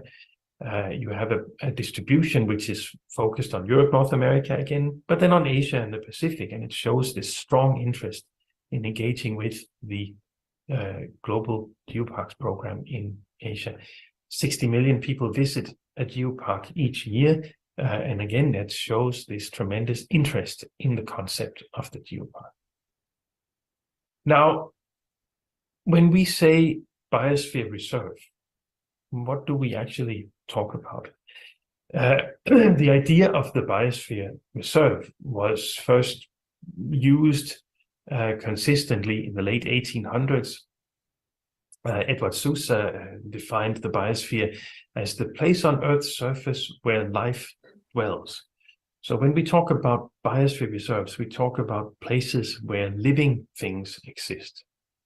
And as I mentioned before, we focus in particular on the relationship between sustainable human development and the protection of nature, the coexistence of people and living things, the living things around us, of which we are part. And importantly, those things are supported by research, education, and the sharing of information. Now, as I've made very clear, this notion of the relationship between people and environment are central. What MAB tries to aspire to is a world where people are conscious of their common future and their interactions with the planet, and where they act collectively and responsibly to build thriving societies that are in harmony with the biosphere reserves. That's very nice. It's a good thing to do, but we should look perhaps in more detail at how we get there. The vision of the MAB program is very aspirational. The idea of harmony is nice to think about, but we need a practical way to get there. Now, that is something we do by developing and strengthening models of sustainable development. That is, we can show inside the biosphere reserves how to do things in a sustainable way, of benefit to the world outside the biosphere reserves, the larger world.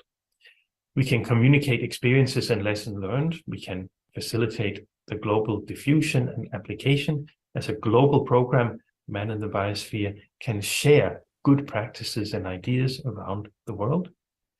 We can support evaluation, high quality management of biosphere reserves, new strategies for sustainable development and planning, and accountable and resilient institutions. If biosphere reserves are well managed, they can be examples for others to follow. And we can help member states to achieve the sustainable development goals, again, by sharing experiences, lessons learned.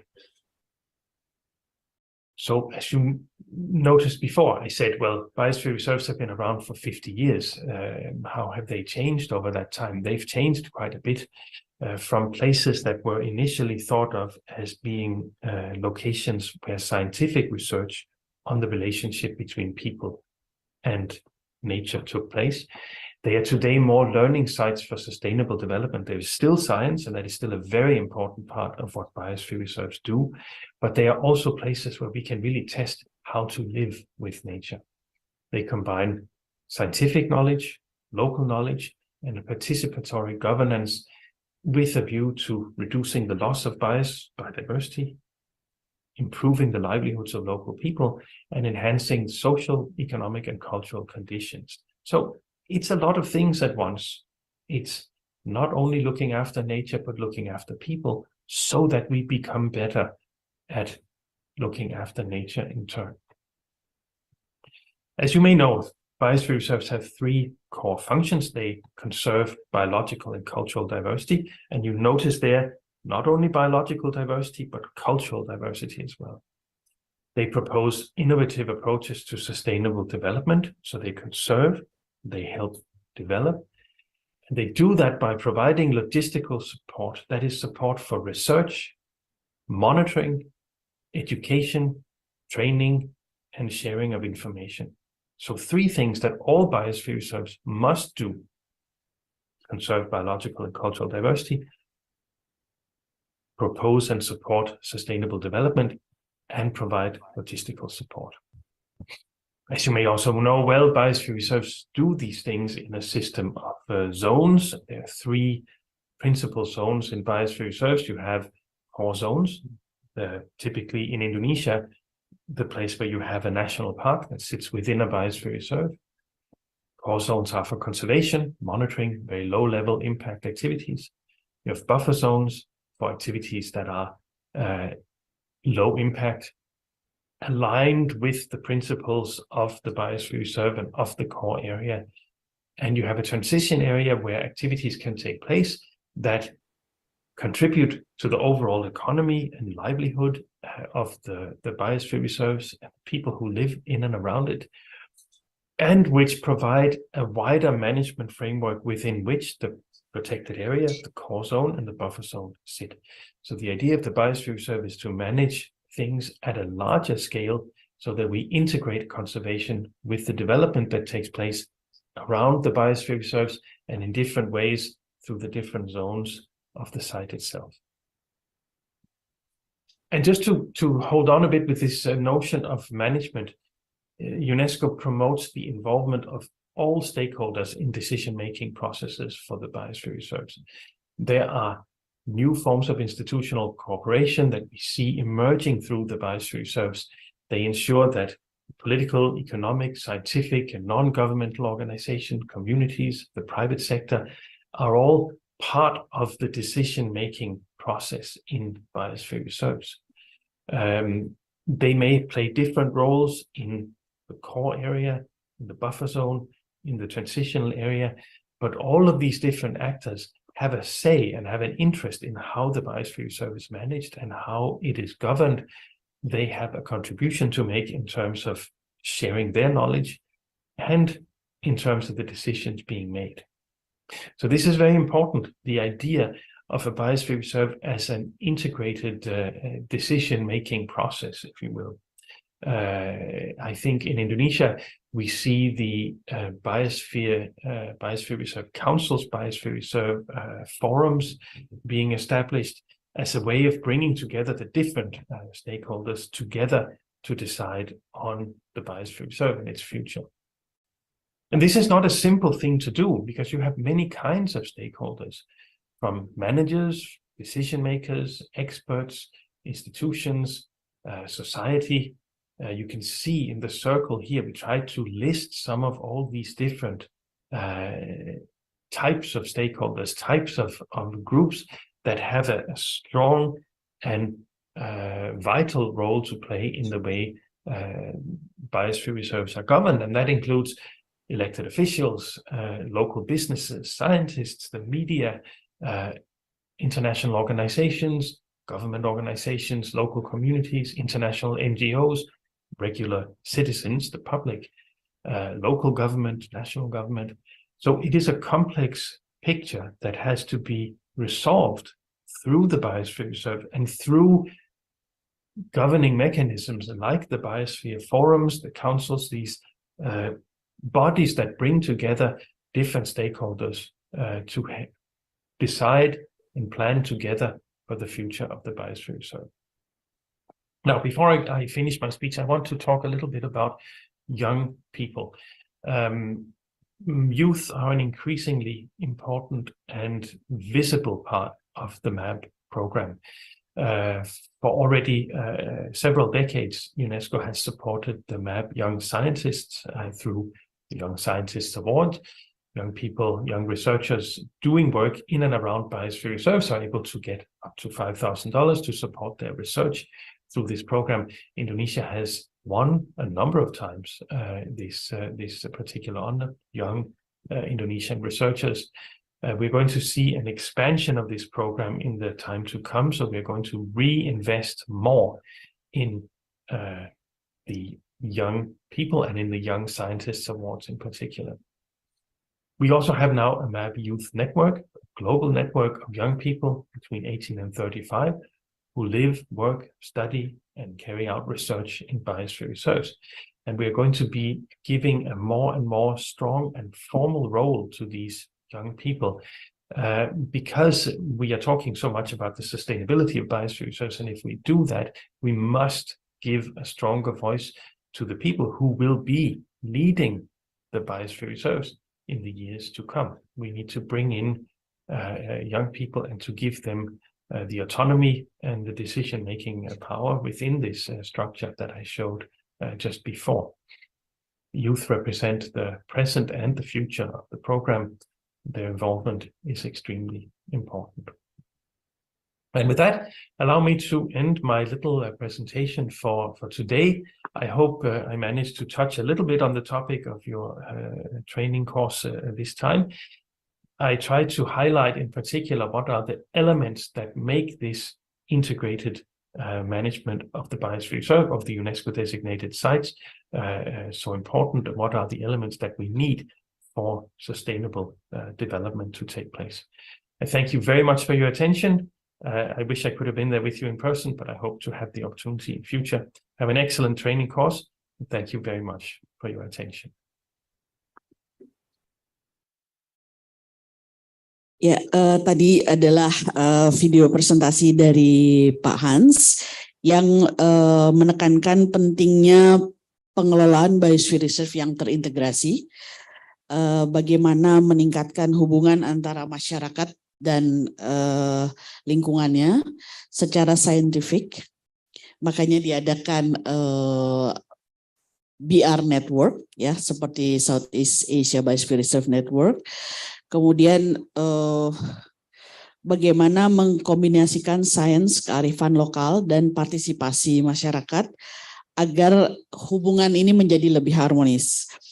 Juga keterlibatan berbagai pihak dalam pengelolaan biosphere reserve tadi seperti sudah sebutkan, contohnya di Indonesia kita punya Cibodas, Cagar Biosphere Cibodas sudah punya forum, kemudian mungkin di Rinjani juga ada. Jadi forum-forum ini memang penting sekali dalam pengelolaan biosphere reserve yang terintegrasi. Selain itu beliau juga menekankan pentingnya kaum muda yang berpartisipasi dalam pengelolaan Biosphere Reserve ini supaya ada kelanjutannya di generasi berikutnya. Dan Sekretariat MAB memiliki program yaitu MAP Young Scientist Award setiap tahunnya. Indonesia sudah beberapa kali memenangkan award ini. Sedang diusahakan akan ada peningkatan awardnya dari $5.000 mungkin nanti akan lebih besar. Kemudian juga ada Map Youth Network, ini juga hampir setiap tahun mereka ketemu untuk saling berbagi lesson learn atau aktivitas apapun yang mendukung pengelolaan Biosphere Reserve yang berkelanjutan. Saya pikir itu saja, saya kembalikan kepada MC. Terima kasih.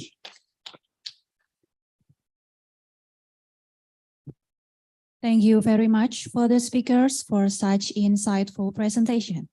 And dear ladies and gentlemen, now we are entering the lunch break agenda. The lunch break will be served at the restaurant on the 3rd floor, and we please you to follow our committee to take your time for lunch break. And please note that our next session will be start at 1:30 p.m. Thank you.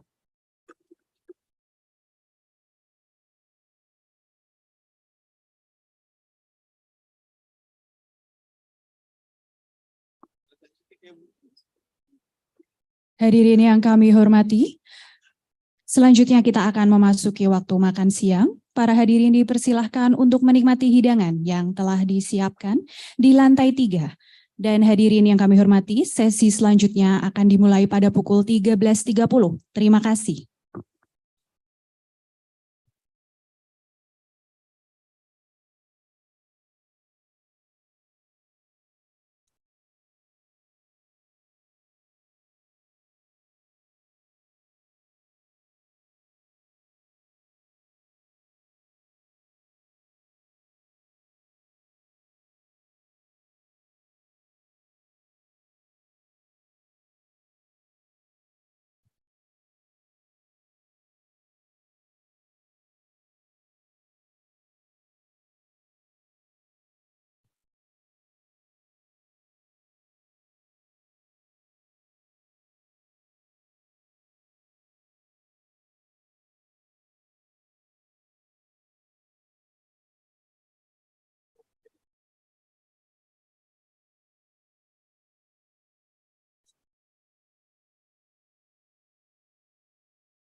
Balik lenjang kaos.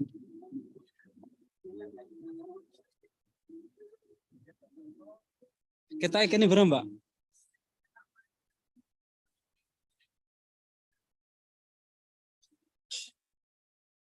Juk karo sing suka kono.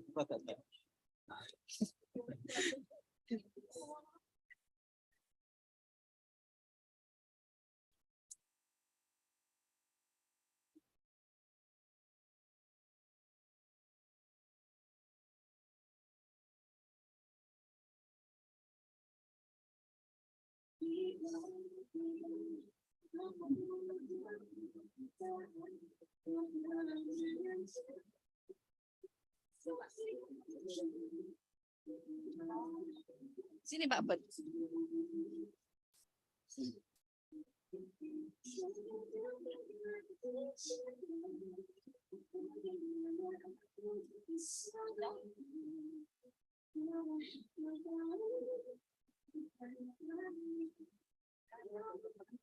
Oh, berarti harus ke sini. Sampai sini.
Hadirin yang kami hormati, sesi selanjutnya akan segera dimulai. Diharapkan kepada para hadirin untuk segera menempati tempat masing-masing.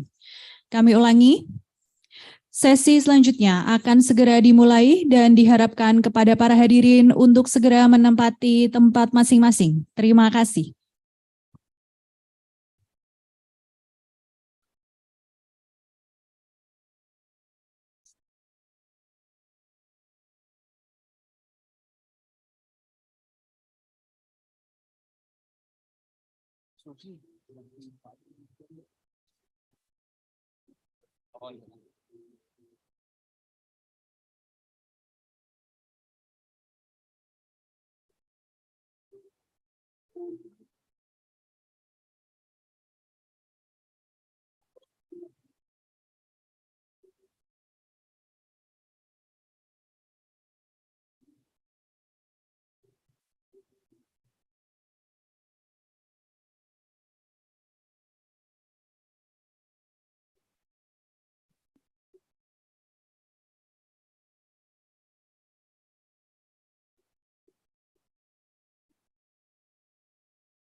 Distinguished guests, ladies and gentlemen, now we're reaching the last session of today's event, and for the next session, we will hear the speeches from our keynote speakers. The keynote speech will be moderated by Mrs. Radisti Ayu Praptiwi from MAB Indonesia Association and Esa Unggul University Jakarta. Before beginning, I would like to read the CV from our moderator. Dr. Radisti Pratiwi is an environmental scientist with experience in conducting research on ecological monitoring and exploring social ecological systems in the context of coastal communities in Indonesia.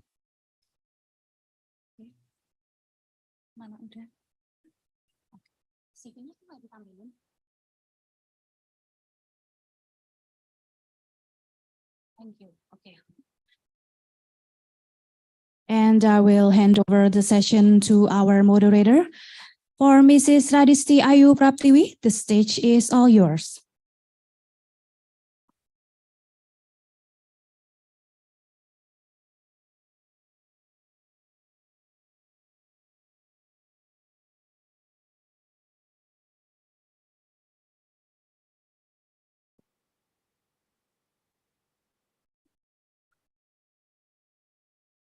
Thank you very much. Good afternoon, ladies and gentlemen and distinguished guests. Welcome back to the international session of workshop and capacity building on climate change, adaptation and mitigation solutions, biodiversity conservation and empowering local communities. For this session, I am honored to serve as a moderator for our distinguished speakers who will present talks that are themed around various aspects of adaptation and mitigation strategies, which include real-life examples of influence of environmental changes, including climate change and the current pandemic, COVID-19 pandemic issues to coastal communities, strategies that are locally driven, community empowerment, as well as resources management aspects to build social resilience. So in this session, it will be divided into 5 talks. And for the first talk, please let me introduce our first speaker, Professor Dr. Lukman Hakim, is from the Director of Institute for Research and Community Development of Brawijaya University, Malang, Indonesia. Professor Hakim's research interests focus on environmental management and ecotourism planning and development. He completed his bachelor degree at Brawijaya University and master's and doctorate degrees from Hiroshima University, Japan. Today, Professor Hakim will discuss on locally driven adaptation strategies to climate change and the COVID-19 pandemic at UNESCO designated sites for strong recovery. Professor Lukman Hakim, may I invite you to the stage?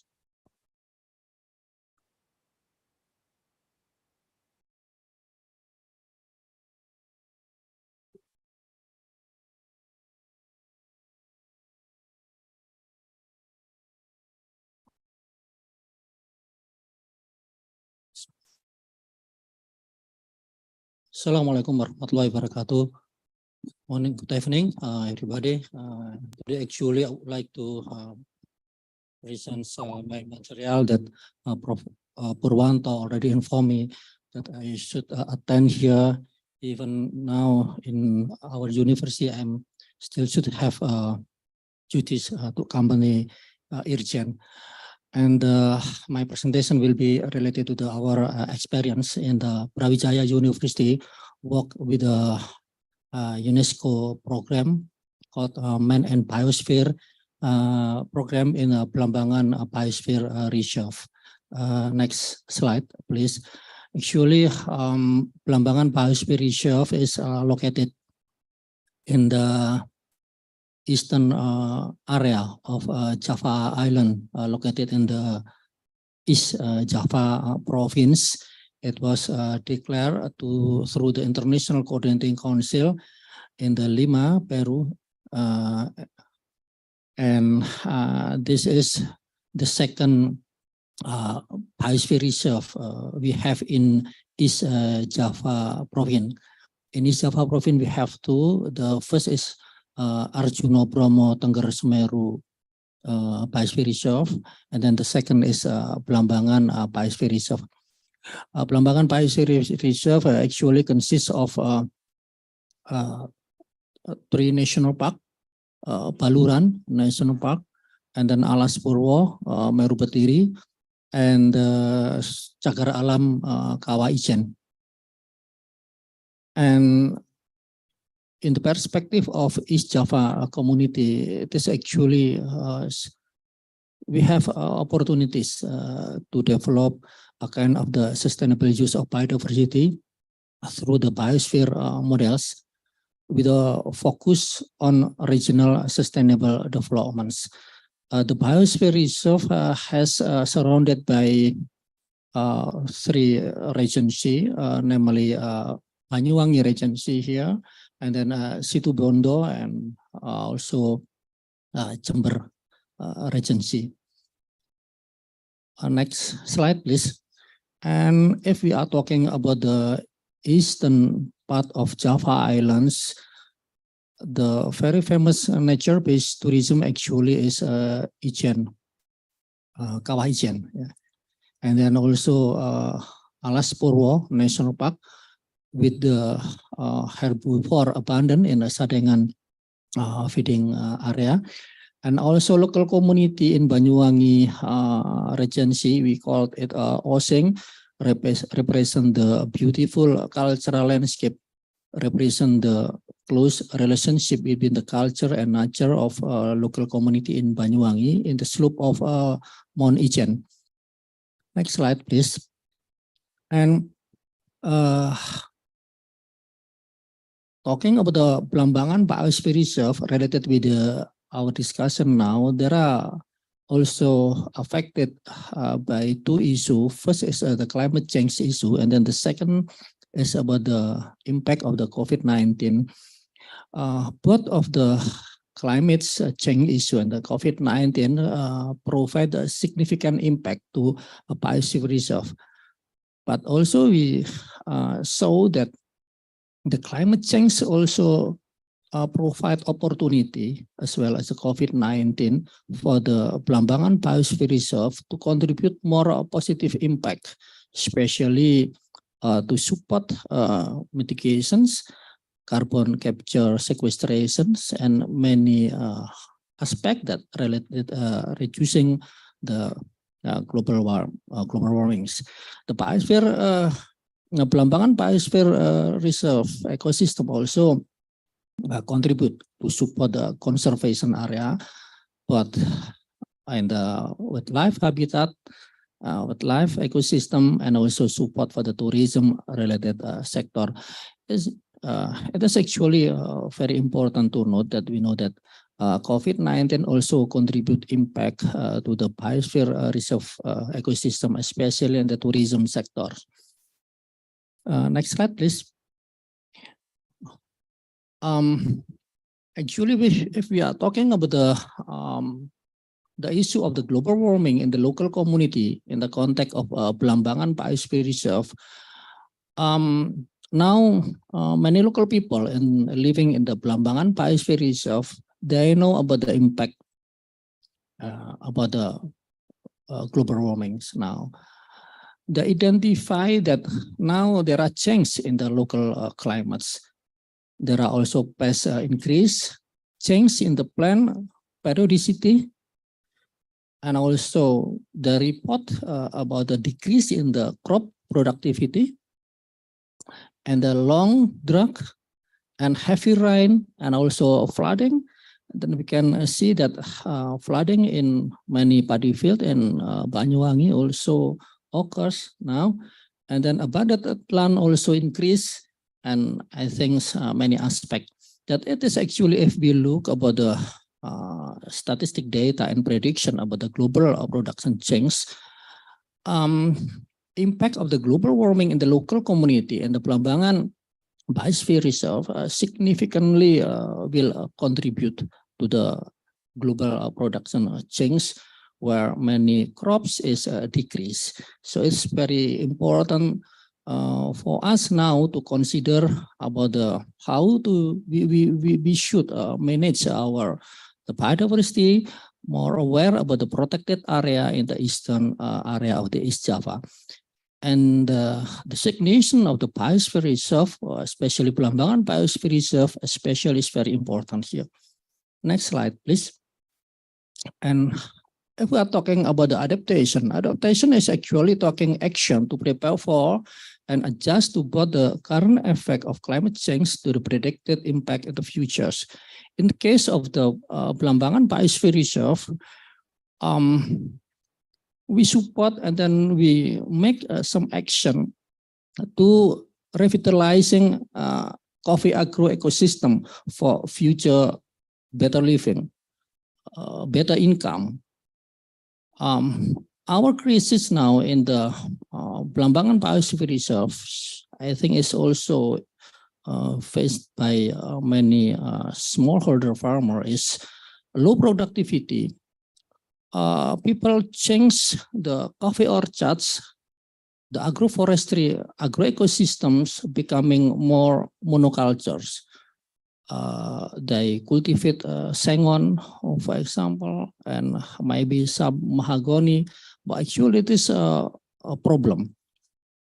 And our data also state that the awareness to cultivate coffee among the young generation is also decreased. Young generation in the Belambangan Biosphere Reserve, they are more interested in the modern business, but I think they don't interest in the becoming the farmers. So we have problem. I mean, the university, especially in the Brawijaya University, and our team have programs for revitalizing coffee agro ecosystem. We make some action like mapping and then improving agro ecosystem and then increasing green bean quality and also quantity, and also finding opportunity and designing for the coffee tourisms. Next. We use the pentahelix approach to solve the problem and then to support the long-term objective of our programs. We invite academicians, business sectors, community, government, and media to be one super team, develop the communications, and make some unique programs.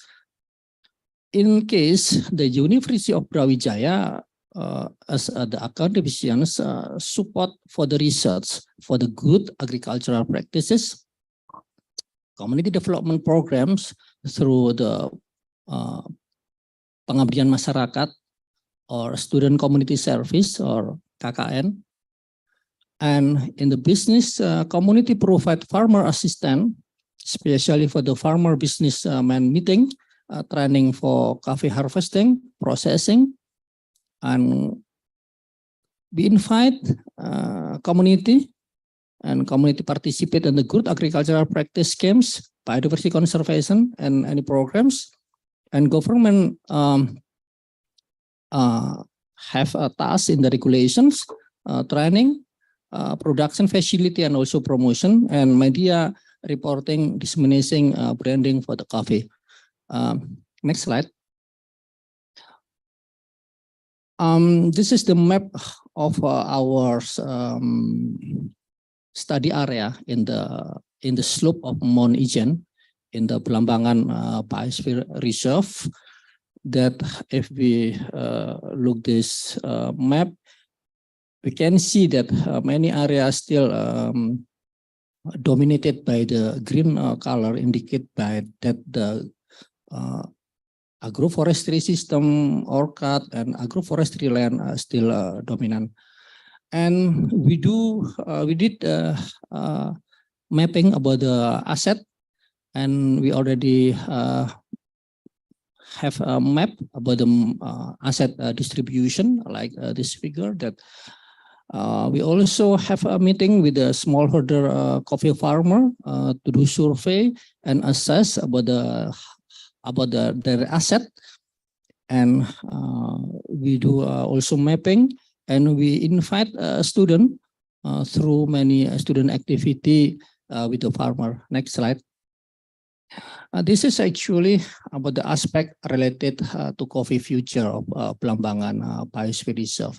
We already make an assessment about the economic, ecology, socio-cultural potentials, as well as law and institutional. Actually, this database is very important for us to make a new step, a new strategy to develop a more prospective coffee business through the sustainable scenario. Next slide, please. And on the project of coffee group geographic indication, talking about the coffee, usually we know about the coffee geographic indication, like the coffee Bajawa, coffee Kayu, and another coffee Kintamani, for example. But if people come to Banyuwangi and then they ask, please give me the coffee Banyuwangi, we don't have indication geographic for Banyuwangi coffee. So we consider that it's very important to introduce the Banyuwangi coffee with the original taste, with the tradition, how local cultivate, maintain the garden and their cultures. And we want that Banyuwangi should have the indication geographic from coffee cultivated in the Banyuwangi lands. And our team have some program and make some training with the local community, and the media help us to disseminate the activity, so people know that we have now moving to go to the more good coffee production, more sustainable with the quality. Next slide, please. And we also provide some machine, because if we are only we only provide the training without the equipments, without the machines, people just maybe know about the knowledge, but they don't have practical and skill capability. So our team through the Brawijaya University funding provide some equipment for the local community, like providing roasting machine and many equipment. And also we invite students to work with the local farmer to like the select good quality of a green bean, to identify the some problem with the coffee production and everything. Next slide, please. Next slide.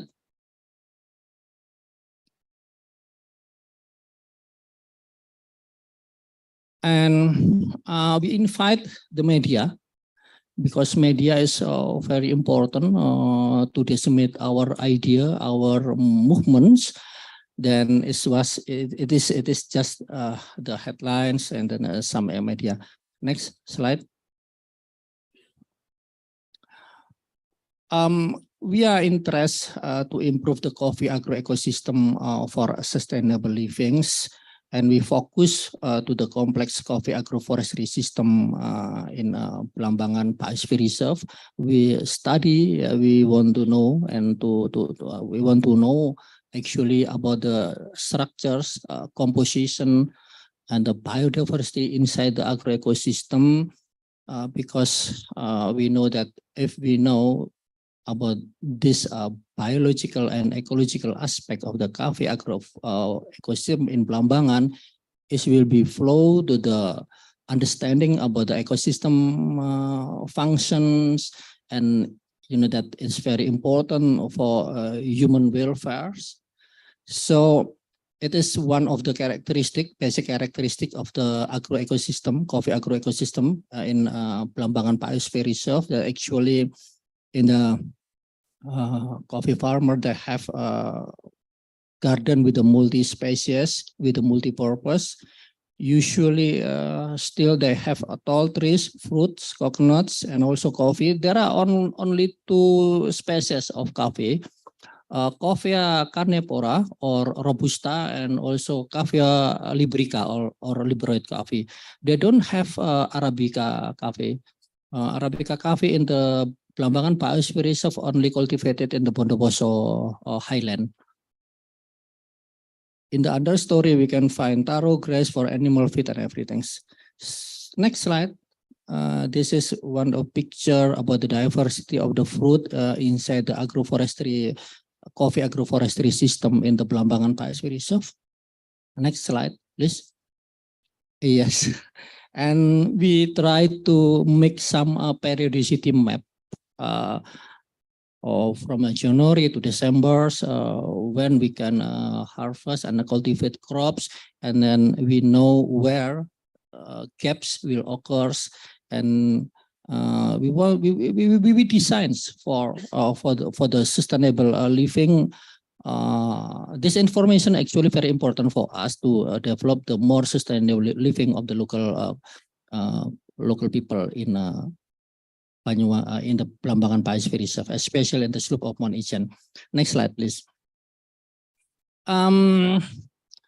Actually, if we are discuss about the community, farmer community, usually they already organized into kelompok tani, sometimes very formal, and sometimes is they don't have a good communications. So some farmer, they are not joined with the kelompok tani farmer groups, but they develop a group called millennial farmer. In the millennial farmer, they don't have head of the organization, they don't have secretary, they don't have structures, they don't have money, but they have commitment to work together from one garden to the other garden, like the gotong royong. There are no fee, no salary. This is actually a local initiation among the local coffee farmer in the Kumengsari and surrounding area in Plambangan Biosphere Reserve in improving coffee orchards. It is actually voluntary activity, and the activity is actually try to improving land and soil management. Next slide, please. This is some activity of the millennial farmers with the student in the coffee orchards.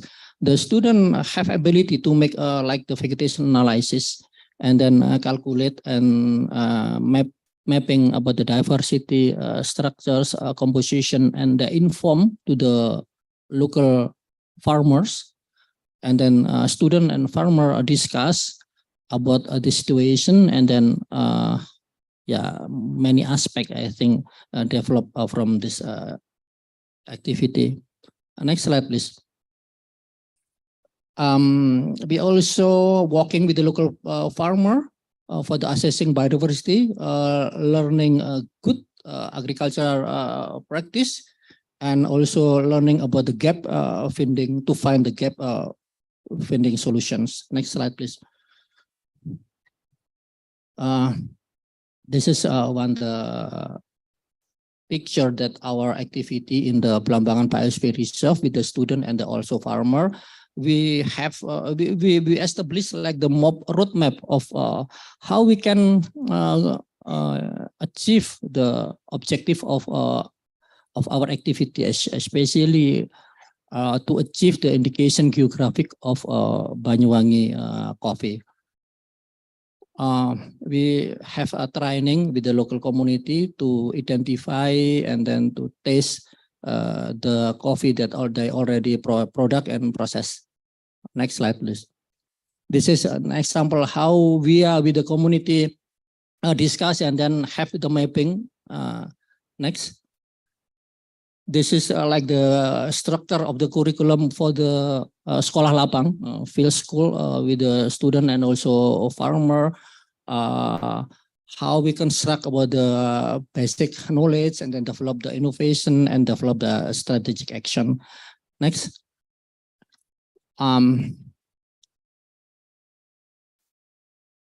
Actually promoting indigenous knowledge is very important, especially in the Plambangan Biosphere Reserve, because if we are talking about the indigenous knowledge, it will be able to conserve the biodiversity, promotion of indigenous diversity, income generation, production stability, minimizing risk, and many aspects that it is the benefit of the indigenous knowledge that we introduce to the community.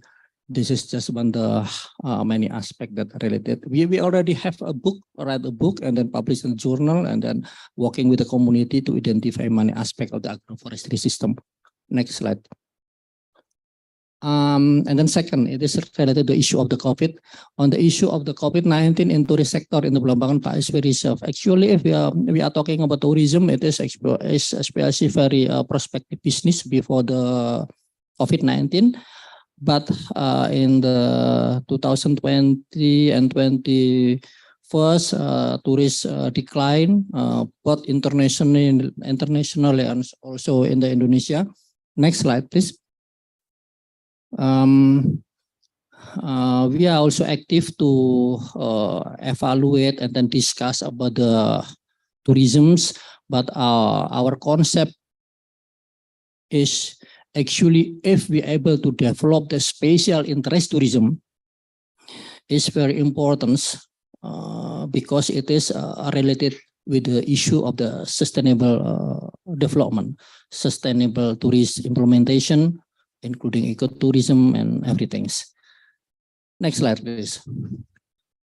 This is one of the activity that we also try to discuss and then to promote to the community that the coffee agro ecosystem, especially, is also ideal site for the healing, So we introduce about the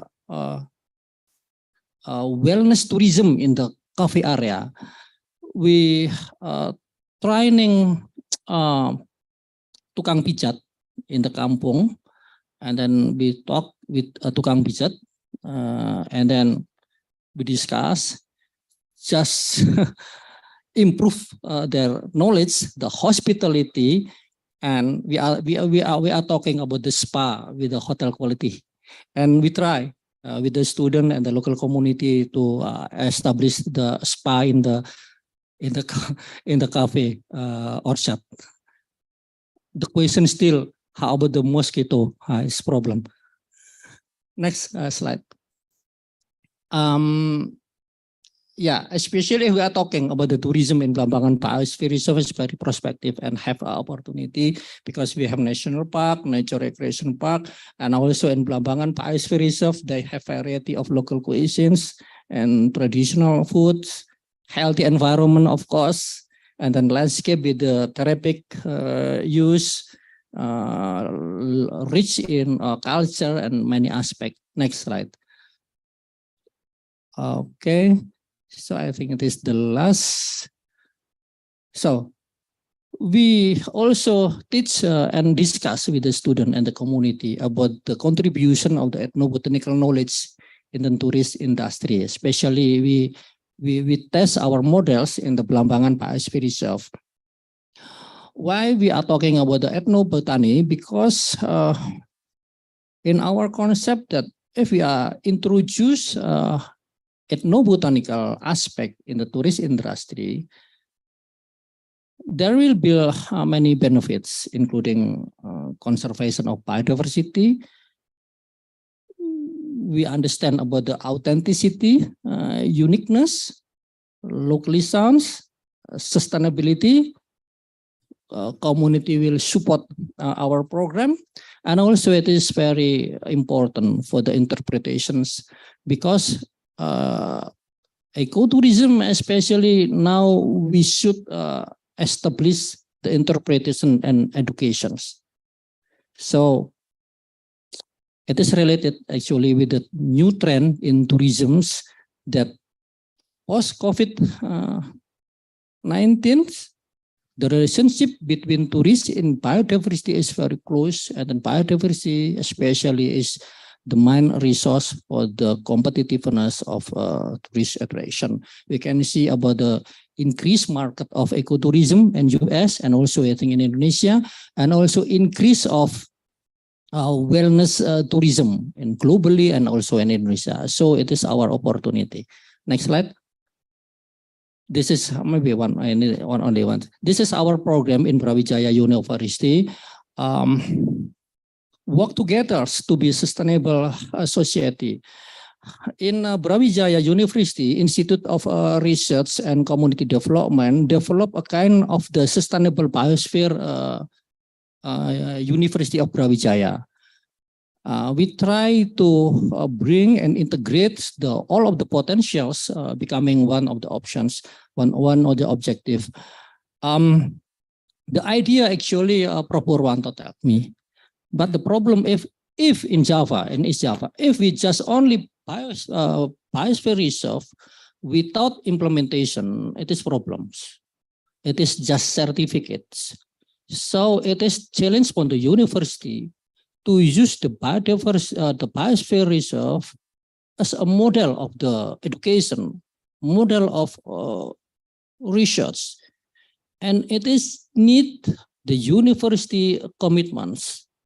It's very hard. It's very hard because not all of the university lecturer, professor, they know about the biosphere reserve concept. But we should introduce, because we are talking about our future, about sustainability, and we should teach our students about the sustainability. And we need the models.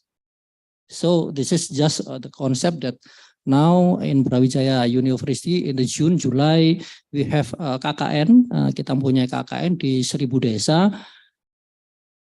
Dan karena mungkin saya muridnya Prof. Pur, gagasan biodiversity tentang sustainability should be, artinya mutlak harus menjadi idea that students should have biodiversity conservation in their mindset.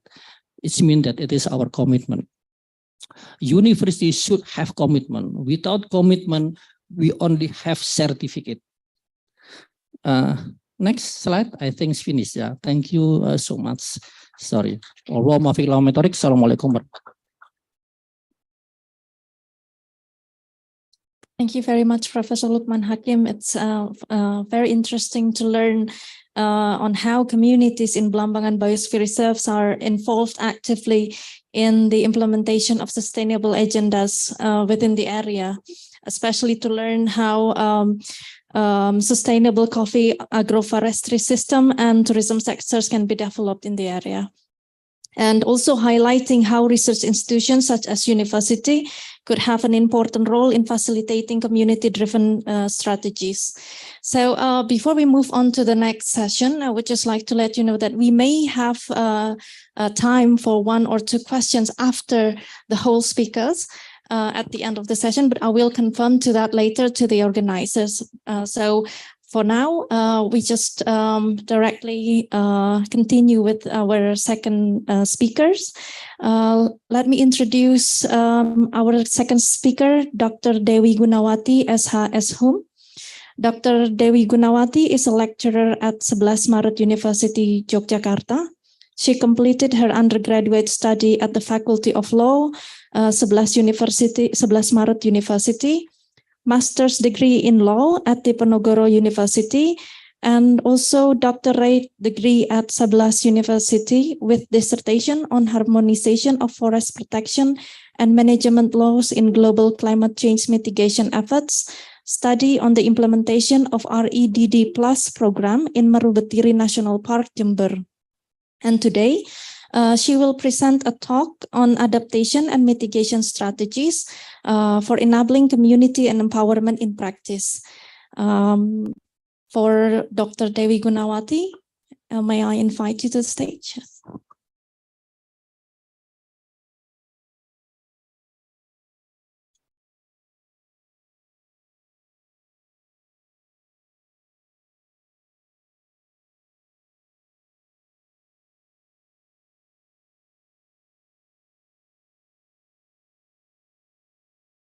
Bismillahirrahmanirrahim. Assalamualaikum warahmatullahi wabarakatuh. Thankful for the God who gave me the chance, and here I can to gather in this session. Introduce myself.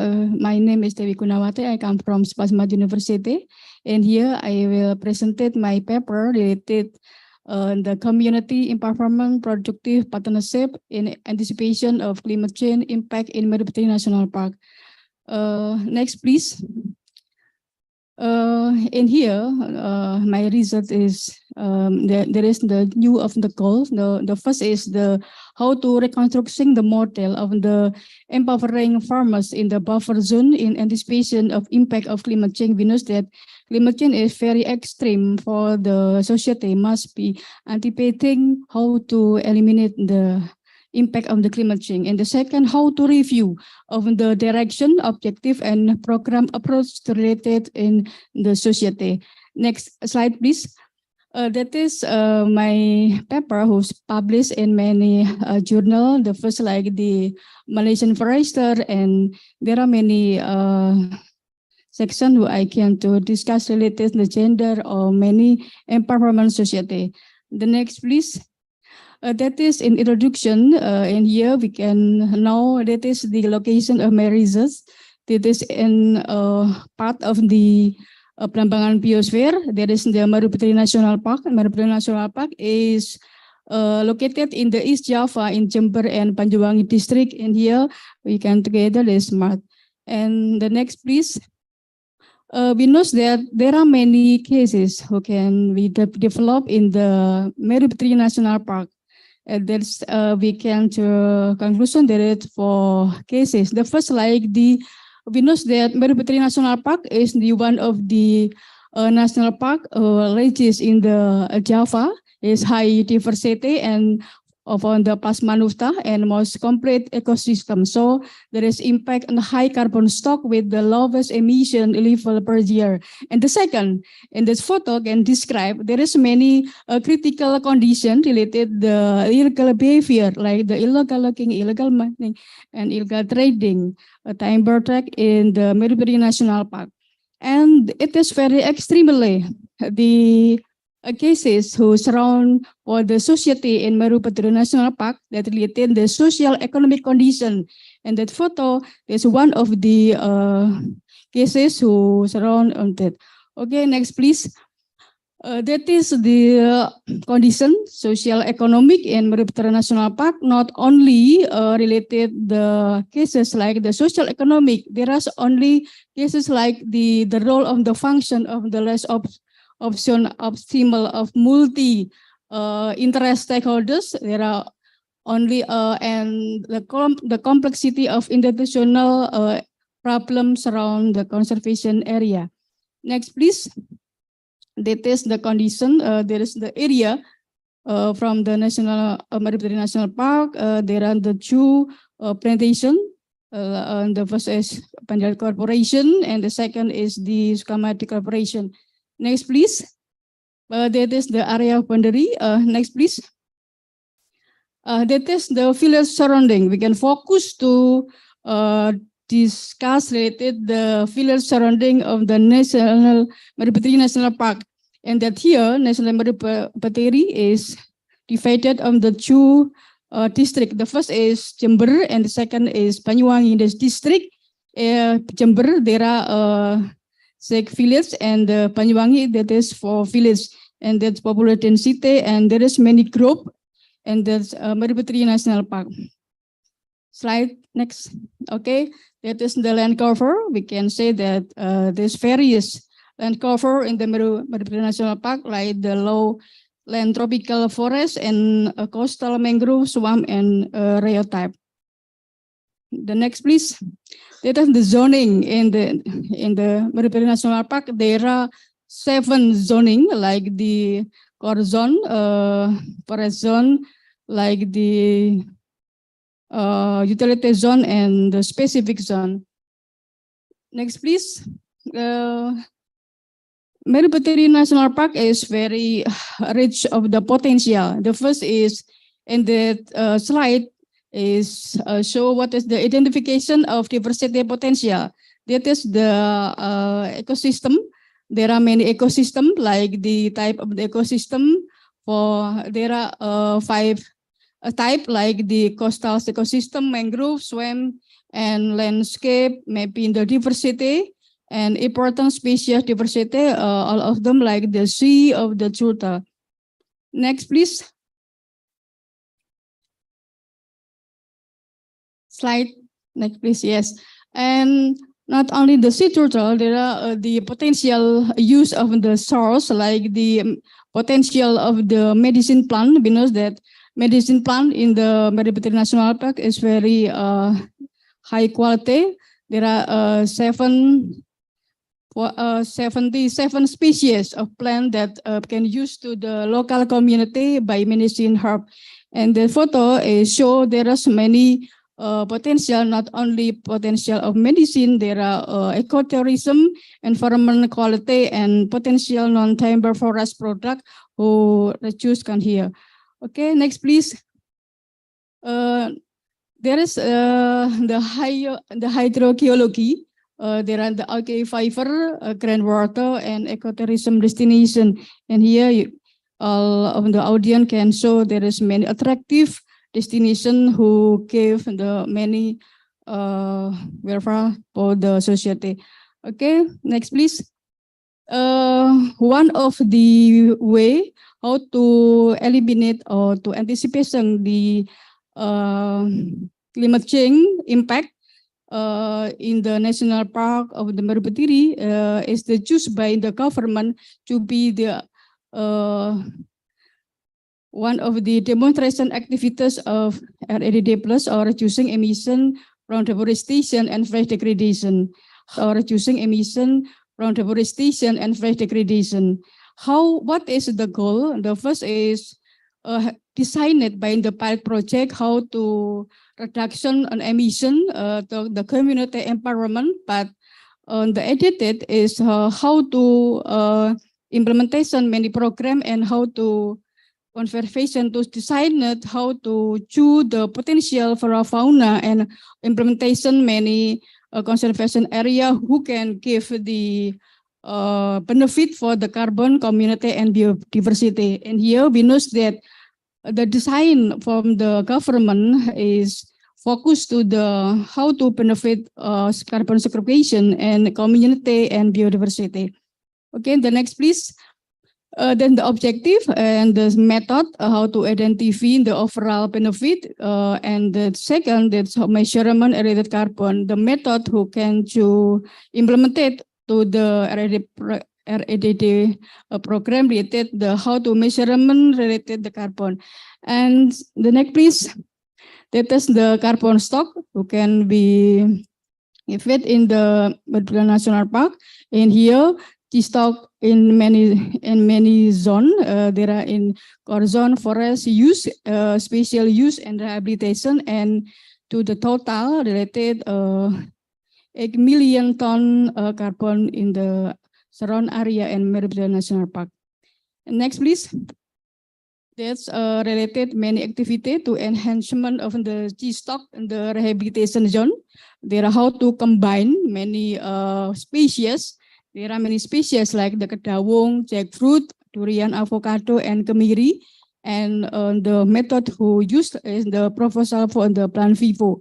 And to enhance city carbon like is very high and annual. Okay, next please. There are the many activity related how to implement the community empowerment, like the socialization, and the photo shows where in that here many activity related the socialization, extension, dissemination, training, and facilitation. Okay, the next please. And that is some action we can in here. From the many activity is around the three of the goal. The first is how to repair the degradation and the deforestation area. And the second, how to increase the welfare and the how to increase the carbon sequestration. And next, please. And here we discuss with this empowerment society is the buffer zone of the Maret National Park. We know that community empowerment is who use in Maret National Park is the meso. We know the three of the type of the empowerment society. The first micro meso, and that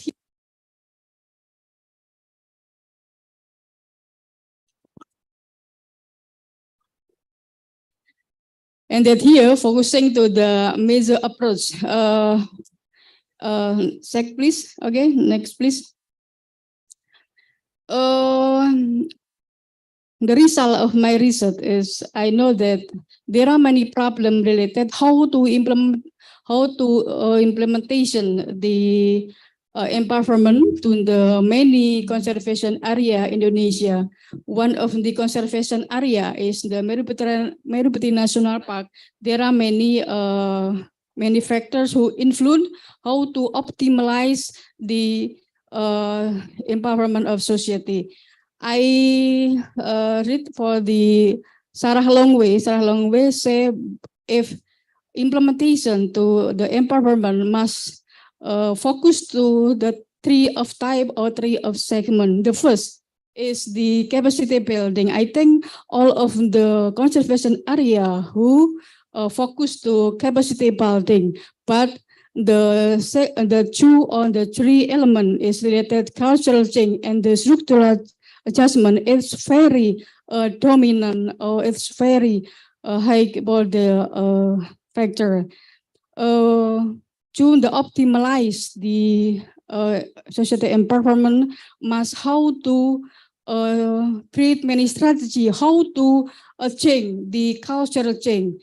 The cultural change is favorable to society, and here all of the many activity focus to how to change the perception of the society. All of the activity like in focus to the program of empowerment must be harmonized with the needed of the society. And the structural adjustment is one of the things who somebody must understand related to government, society, and many stakeholders, because the structural adjustment is one of the factors who can influence or to reach the goal of the social empowerment. Okay, next, please. That is the identification of the community potential or to opportunity of the local institution. And here we can describe the first, like how to give the change the perspective of the society, not to mobilization, but we must to cater with the society. And the second, what maybe inventarize what is the many activity who can be done, and there are the develop many sources, and there are assistance how to form, and there is the mutual agreement, because a partnership is one of the way to optimize to the implemented the empowerment society. And next, please. That is the model, the productive community empowerment model. If one stakeholders, maybe institution, want to optimize to implement it, the productive community empowerment model must be inventarize or identify many segments. The first, like the potential in here, there are many elements like the human resources, how social institution, natural resources. And the second must understand what is the obstacles. And obstacles in here, like the low accessibility, low skill, limited capital, helplessness, and low education. It is the classical causes or condition who surround in the society in buffer zone. And the second, what is the chain? The chain in here, divided of the partnership, like the partnership home, like the toga, tanaman obat, herbal medicine, industry, micro hydro, ilas-ilas, and industry jackfruit.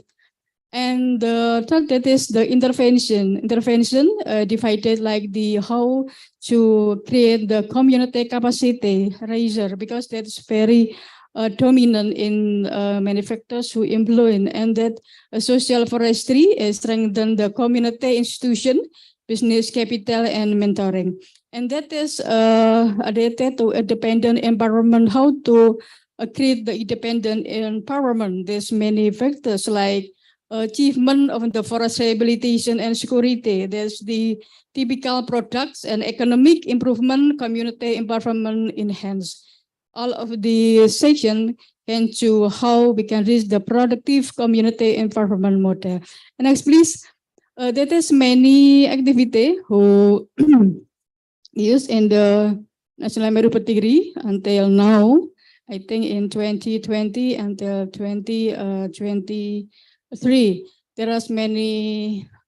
That is all of the activity who harmonize with the many social condition. That is the change of the policy of the conservation area, and this to harmonize with the behavior of the society. Like the improving the community's economic, the concept of the selling with market guarantees. This here is so what is many product certification, like and that here in implemented in many village location like di Wonasri, Sanerejo, Andongrejo, Curah Nongko, Curah Takir, Keburejo, and Kandangan. And what is the specific goal is how to making the community is around the name is the around Maret National Park, how to effective meeting their living needs of place product typical. Venus must be how to find what is the characteristic of the conservation area. And next, please. That is many activity too related the many activities like the group mentoring, business capital assistance, for productive assistance community group, and legal management group business entities, and coaching and control. Second, please. That is the photo is describe many activity who was implemented in National Meru Park, from the socialization, how to make many product, how to marketing, and another. Okay, next, please. And the second, that is the two activity like the ecosystem restoration, talk the Arab program in Hanahara concept, that concept how to the communities to the place in major, the role of the major partner in ecosystem restoration. The name is the Namhara. Next, please. How is the activities like the assistance to rehabilitation partner farmer group, like the fintech socialization, group environment, talk, seed and planting procurement, returning and group institution, and business equipment assistance. Next, please. That is the photo is describe many activity who related with Namhara on the implemented and the Namhara concept. And here many activity we can show at the photos. Okay, next, please. That is the third is transfer of location commodity transfer and profession transfer program talk yard and optimization. It's like the vanilla cultivation. Surround and the village in the Biodiversity National Park, and here how to optimize of the limited land buffer village for economic and improvement. Next, please. It is main activities. We can say that here, like the vanilla product processing, sub-product giving, facilitation and product marketing, coaching and control our money for the vanilla product. Next, please. And there is the final, that is the Kampung Batik Meru Petiri, and that here how is assistance from the community assess the village, how to facilitate partnership with the one of the university, that is the UNES, and how to facilitation marketing to exhibition, event, and outlet. Next, please. There are the photo who describe the activity in Kampung Batik Mer in the Meru Petiri National Park. And second, please. That is the toga tanaman obat and fruit, jackfruit, and that's many that's related that. Next, please. That is come from the chain of the perspective, come from the chain of the policy, come from the chain of the activity, who focus to the demand or need of the society, there is the result how to significant can to change from the welfare for the society. In that here is sent is this community income. Average income has increased variable with many range. Second, please. Okay, I think only that's the material who I can share in that session. And thank you very much. Assalamualaikum warahmatullahi wabarakatuh.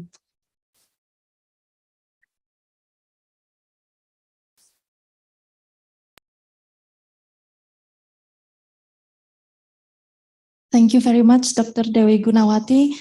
Such an interesting talk, and there's a lot that we can learn about how community empowerment and partnership can ensure successful implementation of the DAREDD Plus for the benefits of both community and biodiversity in Marubetiri National Park.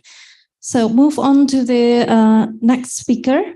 I would like to invite Dr. Anang Setiawan Ahmadi from BRIN. Dr. Anang Ahmadi is the head of Research Center for Ecology at Ethnobotany BRIN. He obtained bachelor degree from IPB University, master's degree from University Malaya Sarawak, and PhD from Hokkaido University, Japan. And he is an expert in mammals biosystematics. He has also served as program director for dissemination and information at the Indonesian Committee for UNESCO MAP program. And today he will present a talk on environmental management and economics of natural resources, ecological and social resilience. Dr. Anang, please, the floor is yours.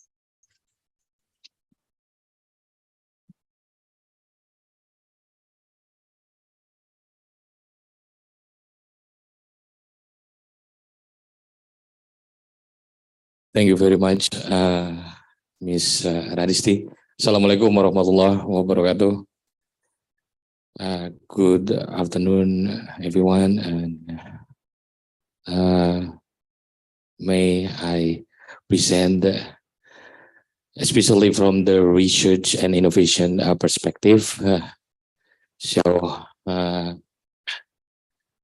I think we all know, since National Research and Innovation Agency as the only institution who conduct research and innovation, this mandate it's not very easy for us to answer the global issue, to answer the international issue, to answer the national issue, or to answer or to address what the local problems in the community. And I think today or this afternoon, hopefully everyone's still awake, because I think this is a very suitable time for a lay down. But hopefully everyone's still awake, and hopefully I can present, and hopefully we can go meet the expectation. So right now I would like to present about the environmental management, economics and natural resources, biodiversity, ecological and social resilience from research and innovation perspective and strategies. So my presentations may be representing from what we focus on the research and innovation of our research organization, the life sciences and environments, but also representing from our research center. So right now we have more than 1,000 researchers, scientists from all over Indonesia. So next, please.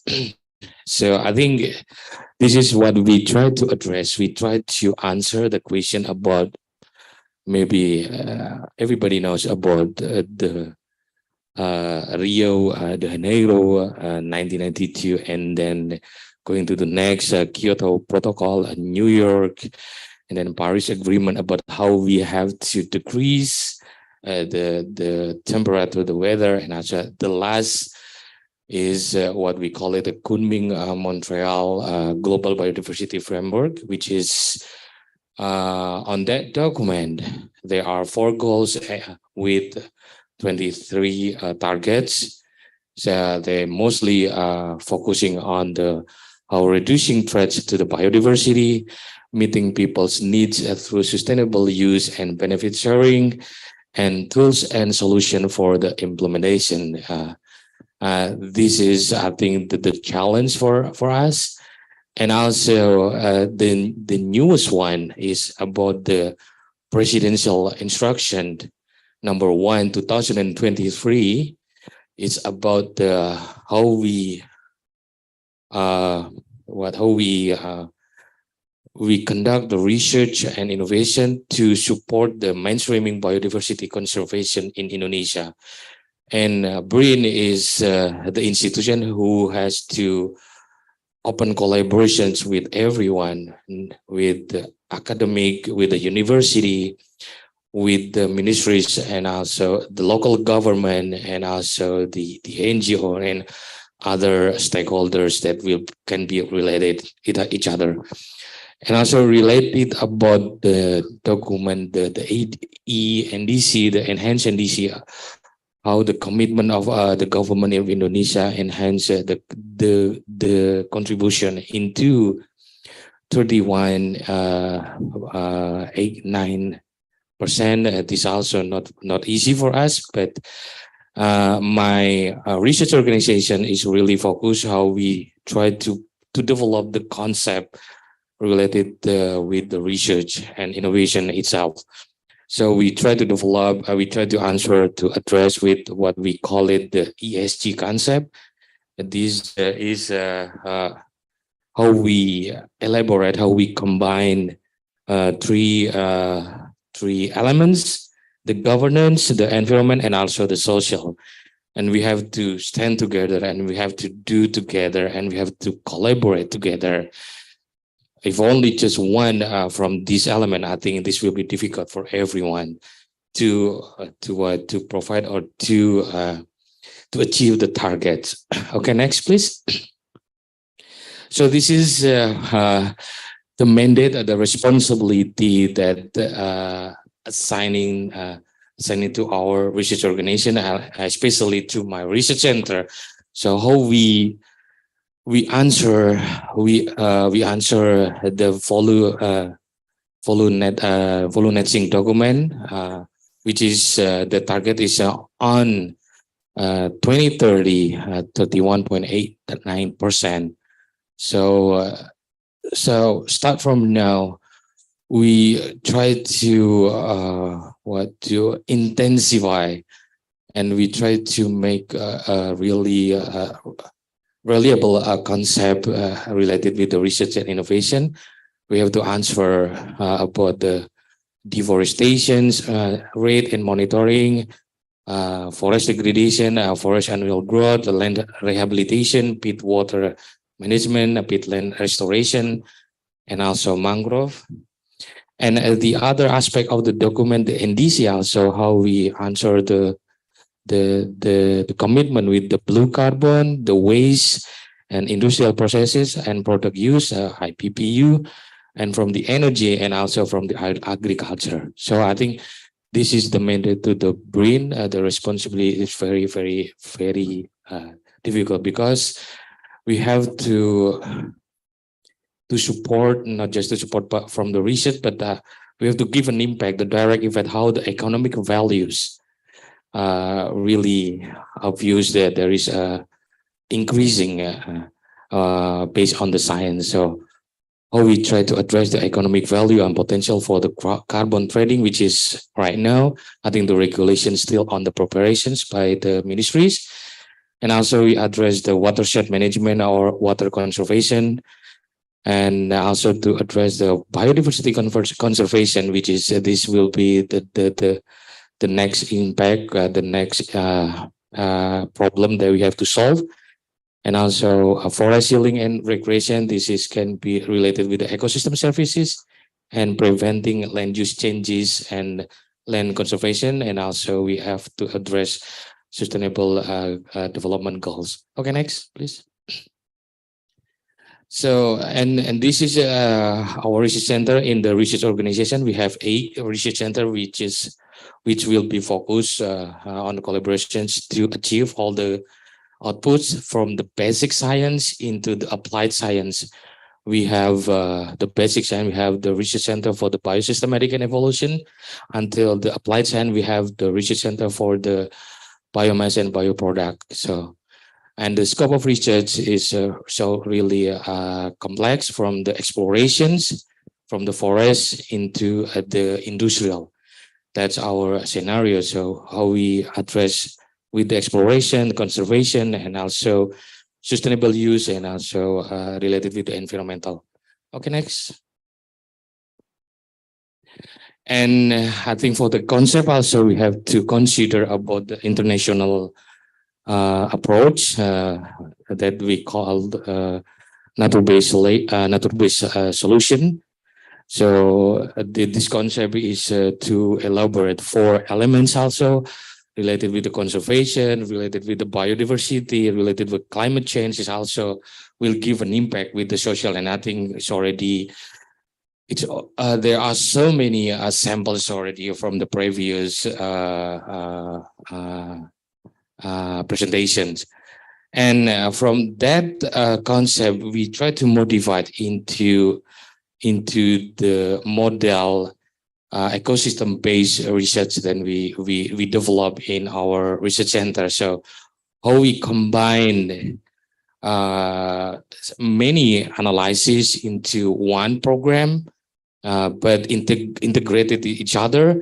So when we choose one ecosystem site, then we conduct analysis on carbon, flora, fauna, diversity, and then also woods, and also the other timber, non-timber, and also microbes, ecotourisms, traditional knowledge, and also hydrology. And then after all the data collected, then we can measure about the ecosystem health index.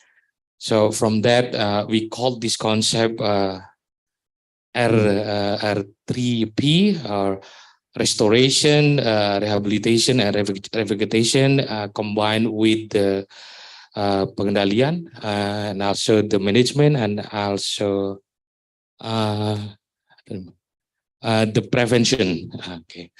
Okay, next please.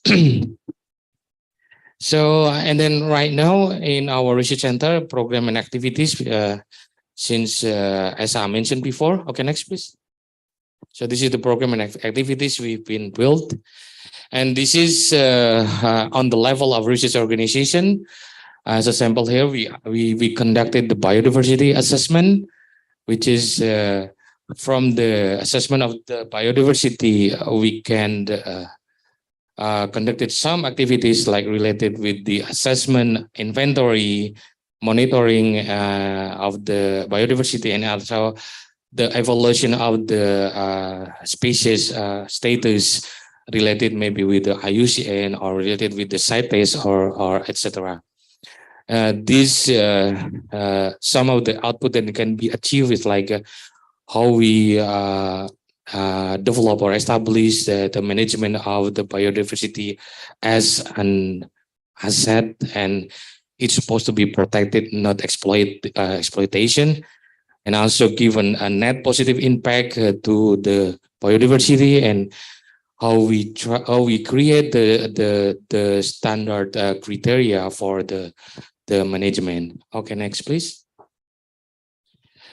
And the other activities is related with the biodiversity conservation of the threatened flora, which is we have Brain has 5 botanical garden, and we have some the topics related with the conservation of the threatened flora species.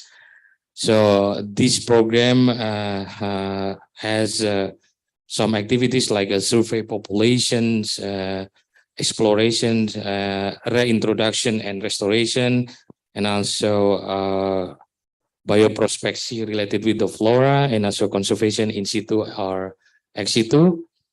And the advantages from that, so at least we can create the species recovery plans, rehabilitations of the conservation area and related with the protected or maybe related with the variety, and also the utilization of the flora, especially for the sustainable use, and also in order to do more or to develop more related with the bioprospecting. Next, please. And here the other research also conducted by our researcher. So how we provide the data related with the land rehabilitation. This is also the big questions from for us to answer, because until now we don't have a baseline a database about how many tons, how many million tons of carbon stocks in Indonesia or entire Indonesia. Maybe in each island we have it, but when I asked to everyone who has experience for a long time, they said that yes, we have a really patchy database. That I think that the challenges in our research center to provide the baseline for the carbon stock. And I think all we know how many conservation area, and we know how many the forest area, forest reserve, and I think that's we need to provide from many topics. And this is also the future challenge for us, the carbon credit, the carbon offset, because we have to prepare before the international carbon trading may be implemented in Indonesia. Okay, next. So this is the lesson learned. One of our ecosystem site in Bogor, not very far from Bogor. So the study itself started in 1997, and at that time is start from the critical land, and then the researcher started to reforesting degraded land with selected species, and also with the priority species, with the fast growing species, flora species. And then from that,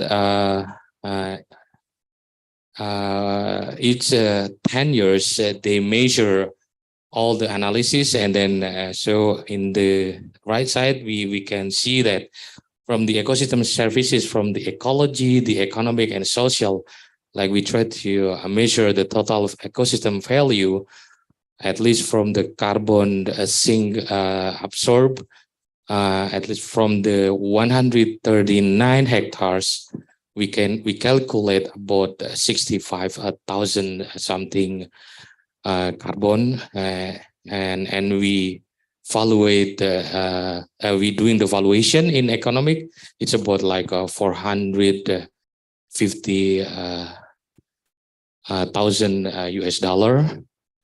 From the water regulatory system, also we try to doing the economic valuations. It's about $16,400 US per year, and the big question here in those side is about the data about the biodiversity, because we didn't start it yet, and I think that's the gap that we need to fulfill, and we have to collaborate. And also related with the health and recreations, because since the forests are growing year by year, and then the recreations are created by the local community and supervised and assisted by one of the two researchers. So we doing the calculation. Also, it will be it's around about 150,000 US dollar. And also related with the land preservation, we still have no data about that. But I think this is a good sample for at least for the small area, like less than 150 hectares, but we can produce like for the economic. It seems from the result. Okay, next. So this is the growth each 10 years. So we start from 29.5% canopy cover. And then after 10 years, 2007, then there's adjustment 58.5%, and then 2017 72.8%. So the cover, the canopy cover, and from that, I think this is a good sample, the lesson learned from us. So we will replicate, and we will replicate this model and implement it in other area and in other ecosystem also. And this is the parameter. If we use the mixed species or just one species or maybe more. So there are variety about that. Okay, next. And related with the peatland, we have also some activities right now related with the peatland. How we doing or conducted the peatland revegetation and restoration model for climate change mitigation and adaptation, instrumentation of the MRV, and also integrated participatory approach and decision support system for ecosystem service articulation. Okay, next. And unraveling of traditional knowledge, local knowledge, local wisdom, local intelligence related to the natural resources and management on the species level to increase at least the utilization values and etc. We also developing the ecosystem health index in peatland and mangrove, and also species modeling and ecological. Okay, next. So for the mangrove itself, we have this the grand design from one of our research group, how we develop the ecosystem design, ADMR, and then develop the mangrove ecosystem health index too. And we try to develop the sustainable mangrove management model, natural climate solution for mangrove ecosystem, and utilization of mangrove as heavy metal bioremediation agent and microplastic bioaccumulator. And also we develop the database of mangrove species ecological status in Indonesia. Okay, next. So this is the list of the titles, the topics that we've been discussed in our research center. There are so many topics that we've been discussing, and more mostly all of them was already conducted by our researcher, and I think this is the good opportunity for everyone to just have a collaborations and with our researcher. Okay, next. And still, this is also the activities, how we answer the fall netching 2023-30. Next, please. So for the research set samplings for the future research and innovation, I think, okay, next, please. I think the biosphere reserve concept is also the best practices for the living laboratories from this data. This is this conservation area, or this area has to answer to address. And so far right now, I mean, Indonesia really huge. I mean, 17,000 island and more than 18.7 million hectares to provide the database. That's not the easy, but we have to collaborate. And next, for the 19, next please. So the biosphere reserve concept is the really a good practices as a living laboratory. So our research and innovation also try to focus on the biosphere reserves. Some of the topics already choose one or two biosphere reserve as a site sampling. And next, and I think all we know that we already have a 19. So we focus on this 19 site sampling because it representing to all the ecosystem in Indonesia. and with the cover area about 29 million hectares. Okay, next. So this is the partners we already joined together in research, of course, with the Ministry of Forestry and Environment, and also with the Menterian KKP and Kemenkomafes, and also private sector, and also the universities, and also international universities too. Next. Yeah, so I think that our strategy for the research and innovation to address or to answer the climate change, adaptation, and mitigation. Thank you very much. Assalamualaikum warahmatullahi wabarakatuh. Thank you very much, Dr. Anang, for the perspectives on research and innovation agenda, especially highlighting the role of research as interface between science and policy, also providing scientific evidence that can inform formulation of sustainable agenda in Indonesia. So let's move on to the next talk. It will be from Dr. Dedi Supriyadi Aduri. Dr. Dedi Aduri is a well-known expert with over 20 years of experience in research on social conflicts, ethnicity, marine resource management, governance, traditional community, and also involved in studies on coastal communities and climate change and cultural heritage management. He's currently a senior researcher at Research Center for Society and Culture. And today, I think he will talk about the influence of environmental change that includes the climate change and the COVID-19 pandemics on the lives of local people in coastal areas and small islands. Dr. Dedi Aduri, please come to the stage.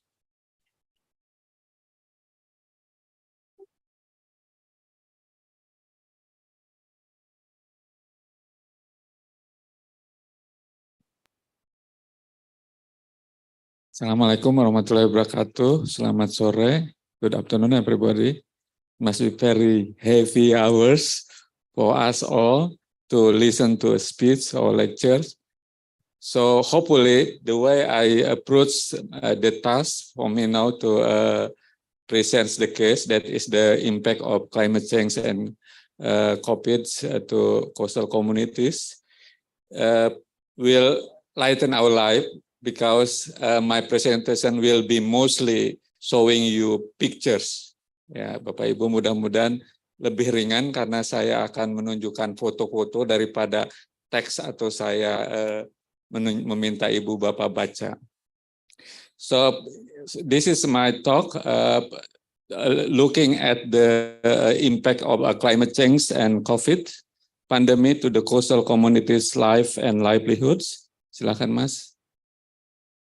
This is more or less the topic that I would like to cover in these presentations, short introductions and looking at the impacts of climate change and COVID. And also, because you are talking about community empowerment, yeah, I would like also to show you some responses of the communities to the impacts of climate change and COVID. Lanjut, Mas. So let me start with the introductions. First, that for fishers and coastal community, perception on climate change, they experience it quite for sometimes, quite a long time, in fact. But what they see it more as seasonal changes, perubahan cuaca, perubahan. It's not long-term, as we call it, climate change, yeah, where we calculate it based on, for example, interval of 30 years. For the community, it's just perubahan cuaca. The other thing is that climate change, a concept of climate change is a new concept.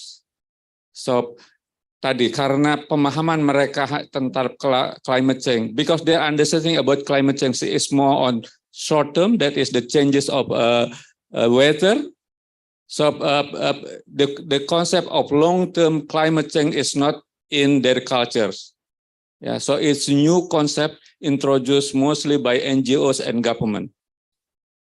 The third point that I'd like to address in this introduction is that climate change is not only the threat. If we are talking about negative impact of climate change, yeah, as a threat, so communities, coastal community and fishers does not only experience being threatened by climate change, but also by others environmental and social changes. For example, in northern coast of Java, we know that the fish resources has already been overexploited quite so long. There's also a threat for coastal communities and fisher particular livelihoods. So responses and in terms of adaptation, or even you'll see it, mitigation, is not only for climate change, but other threat to the coastal communities. So when we are talking about the empowerment, we should also look at these issues. It's not only focusing merely on climate change or COVID, but other threats. So you have to incorporate that issues as well. So COVID-19 is an evidence and an additional threat or burden to the fishers and coastal communities. I'll show you the negative impacts of it.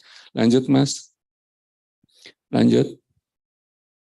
So this chart showing the climate change impact pathways of the change of changes caused by the climate change, which at the end impacted the people's lives and livelihoods. Yeah. This is showing the physical changes in regard to the climate change, which then in turns influence the ecological changes, ecological ecosystem, and in turns it also impact the people's lives and livelihoods. Yeah. Lanjut, Mas. Lanjut.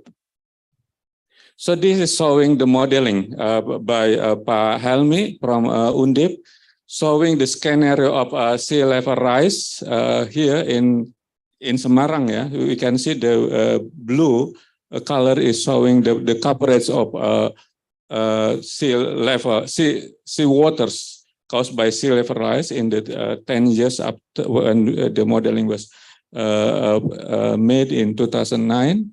And you can see if it is added to land subsidence, the coverage of water is bigger than what it were only the sea level rise. And we can see the modeling for 20 years later, from this point of time, you can see a lot of coastal waters inundated, covered by sea waters. Lanjut. These are some pictures in Tambak Lorok, Semarang. Most of you might know it from who are from here. So it's combination of sea level rise and land subsidence. You can see this. What I would like to show you, next slide. Or not here, but balik lagi, Mas. So this is in Tambak Lorok. So those who have not, ya, the keluarga-keluarga yang tidak mampu, those who are in a lower economic level, they cannot do any rehabilitations. They don't respond well to the combination between sea level rise and land subsidence. But those who have some monies, they manage to erect their houses, so they can still live in the house that are adapted to the impact of coastal changes. Lanjut, Mas. These are the impacts of ROB in Probolinggo. I took it in 2015. We calculated the coverage of water by ROB in Probolinggo. It's in particular village is cover more than 50 hectares of fish pond and settlements more than 30 hectares. Lanjut, Mas. And we can see that this is abrasions and also sea level rise. These red colors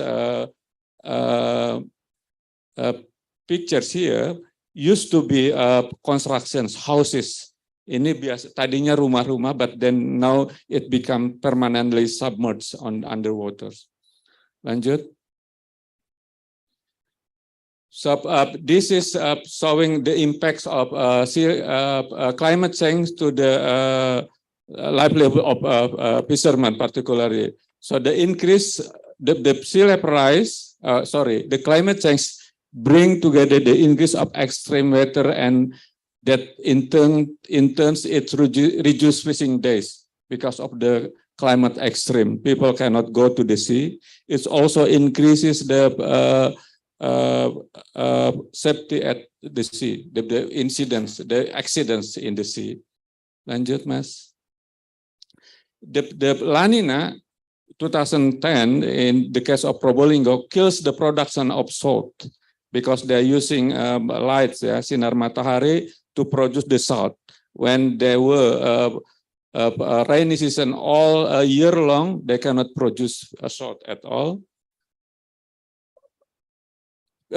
Interestingly, in the case of Probolinggo, the long rainy season bring about small pelagic fish. That's the main target of local fisheries. So while the productions of salt decrease significantly, the productions of pelagic fish increase quite significantly. So they have a kind of mix of different impact. Lanjut, Mas. So hot weather kills the cultured crabs. So the productions of crabs aquaculture decrease significantly during the hot seasons. Lanjut, Mas. So if we look at it in if we summarize the impact of climate change to the life and livelihood coastal community, lanjut, Mas. So the climate change impacted the production system, which is, I'll go back to here later, yeah. It's the domain where men dominated their life, when men dominated their roles, ya. Dalam kegiatan penangkapan, ya, produksi perikanan, laki-laki mendominasi fungsi-fungsi itu. So climate change impacted more on domains dominated by male. I saw later why I highlighted this, because in the COVID it was the female domain that was impacted seriously by COVID. Lanjut, Mas. Lanjut. So these are some responses of the community against the sea level rise, the constructions of pagar, dike, atau apa istilahnya, constructions, ya. Kemudian the increase of the house foundations. Lanjut, Mas. So the construction of dike in the ponds as well and coastal lines, you can see all over Indonesia, they are more or less developing a similar response to abrasions and sea level rise, and depending on the ability, economic ability particularly. These are cheaper constructions. These are mostly by government projects or by those who have capacity, economic capacity to construct the construction, quite costly. Lanjut. These are quite interesting. Again, this is also in Semarang. Some use contracted the dike through the use of used tires, big tires. So they pile it up and put some mangrove to protect the coastal lines from abrasions. And also, if we are talking about climate change, they're doing regreening, which also, of course, increasing the carbon absorptions, carbon sinks. Lanjut, which can also be used for coastal tourism. This is another response. Lanjut, dike contraction. Lanjut, Mas. And mangrove, I also already saw mangrove rehabilitation is part of the community response to that, which is, lanjut, combined with the development of livelihoods based on coastal tourism, mangrove tourism industry. This is from Sumatera, Lubuk Kertang. Lanjut, Mas. This is from Java, yeah. I took a picture several years back. Lanjut, Mas. This is from Seram, from Maluku. Again, mangrove is one of the main effort, mangrove rehabilitation or mangrove management. Lanjut. This is, I would like to show you, because one of the response that is good, not only for environment, but also for livelihood development, as well as both climate change mitigations and adaptations. Regreening, for example, mangrove regreening. And what we found out is that in Indonesia, it's quite a lot of coastal community have more or less implemented that kind of management.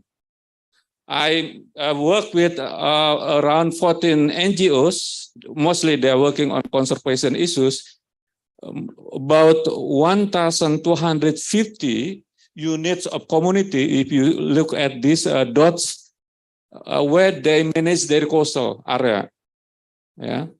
Usually in that regard, they define their management area, and they have rules pertaining to managing the area. They have also a kind of committee in charge for managing their coastal waters and also coastal ecosystem. These are some pictures. This is in Selayar, for example. The coastal waters in Selayar, in one of the villages, it's a kind of private property. So this location belongs to only particular household in that communities. There are some regulation pertaining to the use of coastal waters and also fishing gears, and there are some kind of empowerment, community empowerment of those practices. This is the work of Indonesia locally managed area. Yeah, they work in Papua and Maluku. They have established more than 200 peraturan desa, village regulations pertaining to coastal management practices. Yeah, in the villages. There is a good things that I believe can be adopted and empowered more by any effort pertaining to mitigation, adaptations of the climate change. Lanjut, Mas. This is some adaptations or responses of a community in terms of livelihoods when they get a problem to access the their fishing ground. They try to develop alternative livelihoods, doing non-fisheries sectors, for example, or they are just doing gleanings, so they are okay to collect some fish or seashells around the coastal waters. In terms of aquaculture, they do some diversification, for example, combining salt and different fish species. Lanjut. They also move around, adapting the seasonality and also the migration of fish, which some, I believe, factors were influenced by seasonal changes. Yeah, this is, for example, the fishing ground of fishing community here. So they move around in response to the migration of the fish or the seasonal. Yeah, kalau angin ribut di sini. So if there are some big wave, big storm, they move to other area to get access to fish and also protected them from possible accident at the sea. Lanjut. These are some innovation, simple innovation for salt making. So with these innovations, they can still produce the salt even during rainy season. But of course, they should some sign there. Lanjut. Okay, let's continue with talking about COVID. Lanjut. As I mentioned earlier, in the when we are talking about climate change, the impacts more on the production's mode of economy. Here, I'll show you this is the kind of identification of impacts of COVID in 2020. Conducted by Kesatuan Nelayan Tradisional, Indonesian Traditional Fisher Associations. So they through their network, they collected information what are the impacts of COVID-19 to their life and livelihoods. Those red box marker are the text, in the red box marker showing that the issues that are attacked or the problem that come about because of the COVID are mostly something to do with marketing or the price of the fish that is decreasing, or there's no transportations because of the government prohibition, lockdown policy, and things related to post-harvest mode of economy. So this red box text are talking about that issues everywhere, almost everywhere in this area. Then it is most, I believe, representing the conditions of Indonesia. Lanjut. So COVID-19 attack consumers physically and also economically. Physically because some consumer got, of course, suffer from COVID itself, and economy because during the COVID, many staff laborers are laid down by the companies. Jadi banyak PHK. So their ability to purchasing ability reduced significantly, decreased significantly. So that's why they cannot buy the fish. That's caused the price of the fish decrease. So the impact to the production is a secondary impact. The first impact is to the marketing or post-harvest processing. Lanjut.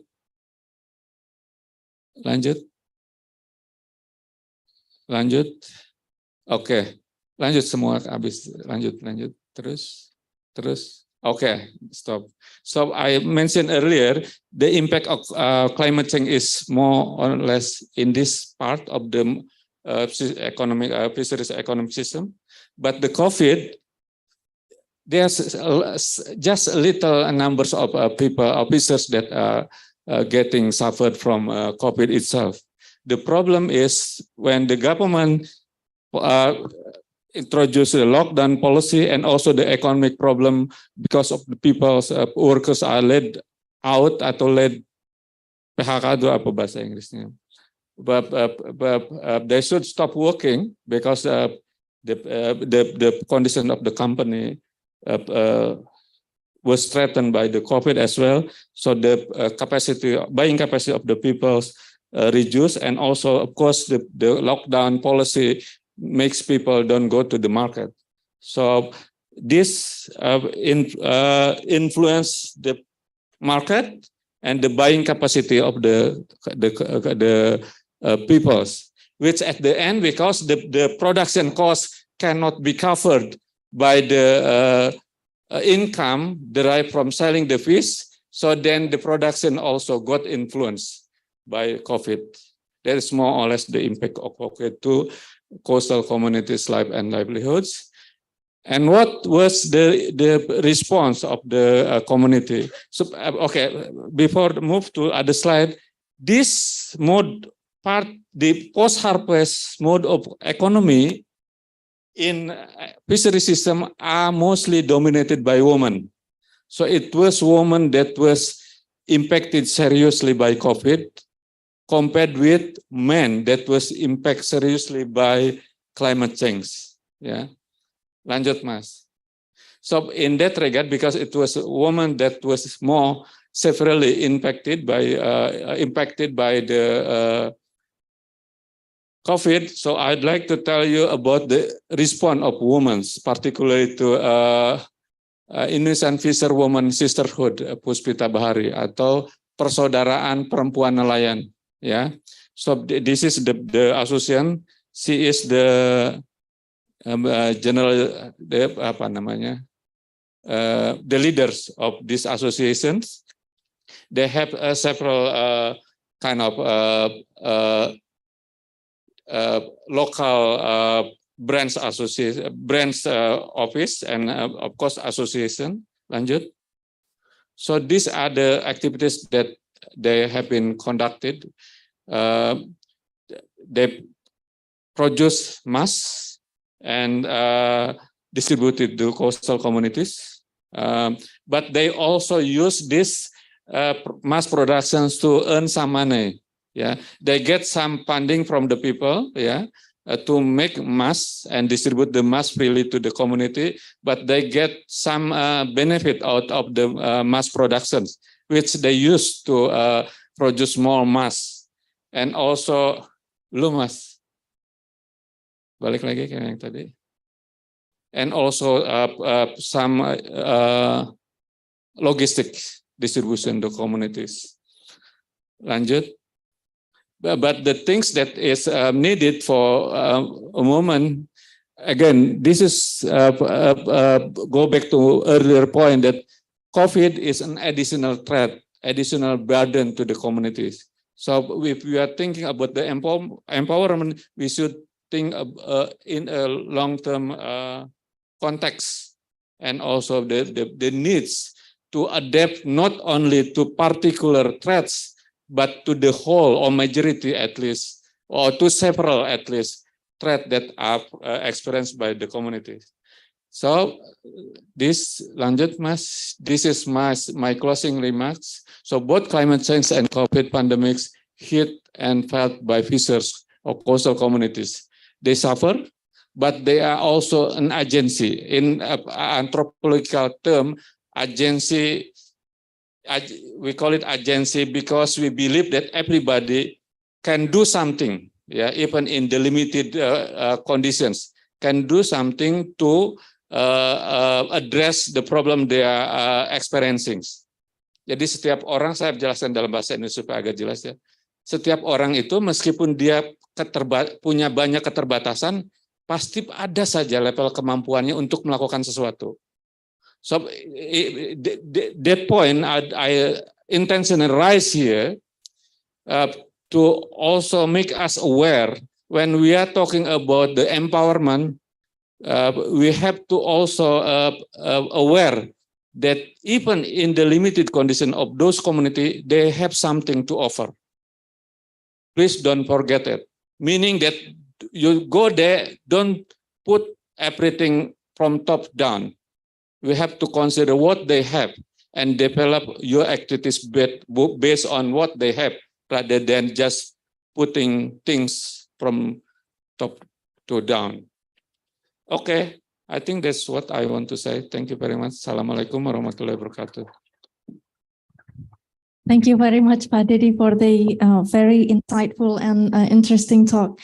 I think as also stated in the closing remarks, Pak Dedi's talk again reiterate the importance to ensure that any support for mitigation and adaptation strategies for challenges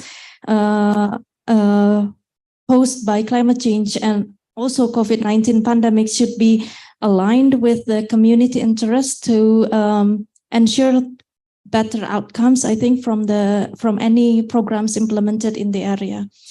So for the next session would be the last session. Please let me introduce our fifth speakers, Professor Dr. Margareta Rahayuningsih, SSE, MSE.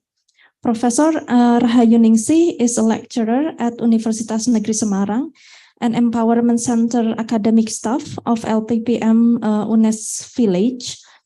She obtained her bachelor and master's degree from Faculty of Biology, Gajah Mada University, and her doctorate degree in forestry science from IPB University. And today she will present a talk with a theme on empowering women's involvement in economic activities in multi-international designated areas.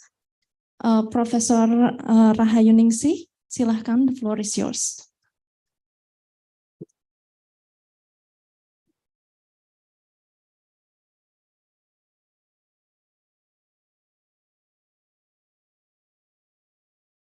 Bismillahirrahmanirrahim. Assalamualaikum warahmatullahi wabarakatuh. Good evening, ladies and gentlemen. First of all, I would like to thank you to the committee to give me opportunity for keynote speaker in this event. My name is Margareta Rahayuningsih. I'm from Universitas Negeri Semarang. The university is located in Semarang, and I represent from Institute for Research and Community Service, or RTPM, in Universitas Negeri Semarang. So I want to present about the women empowerment and participation in sporting economic activities. Next. So we know that our outline presentation is about introduction, global gender gap index, development gender index in Indonesia, women empowerment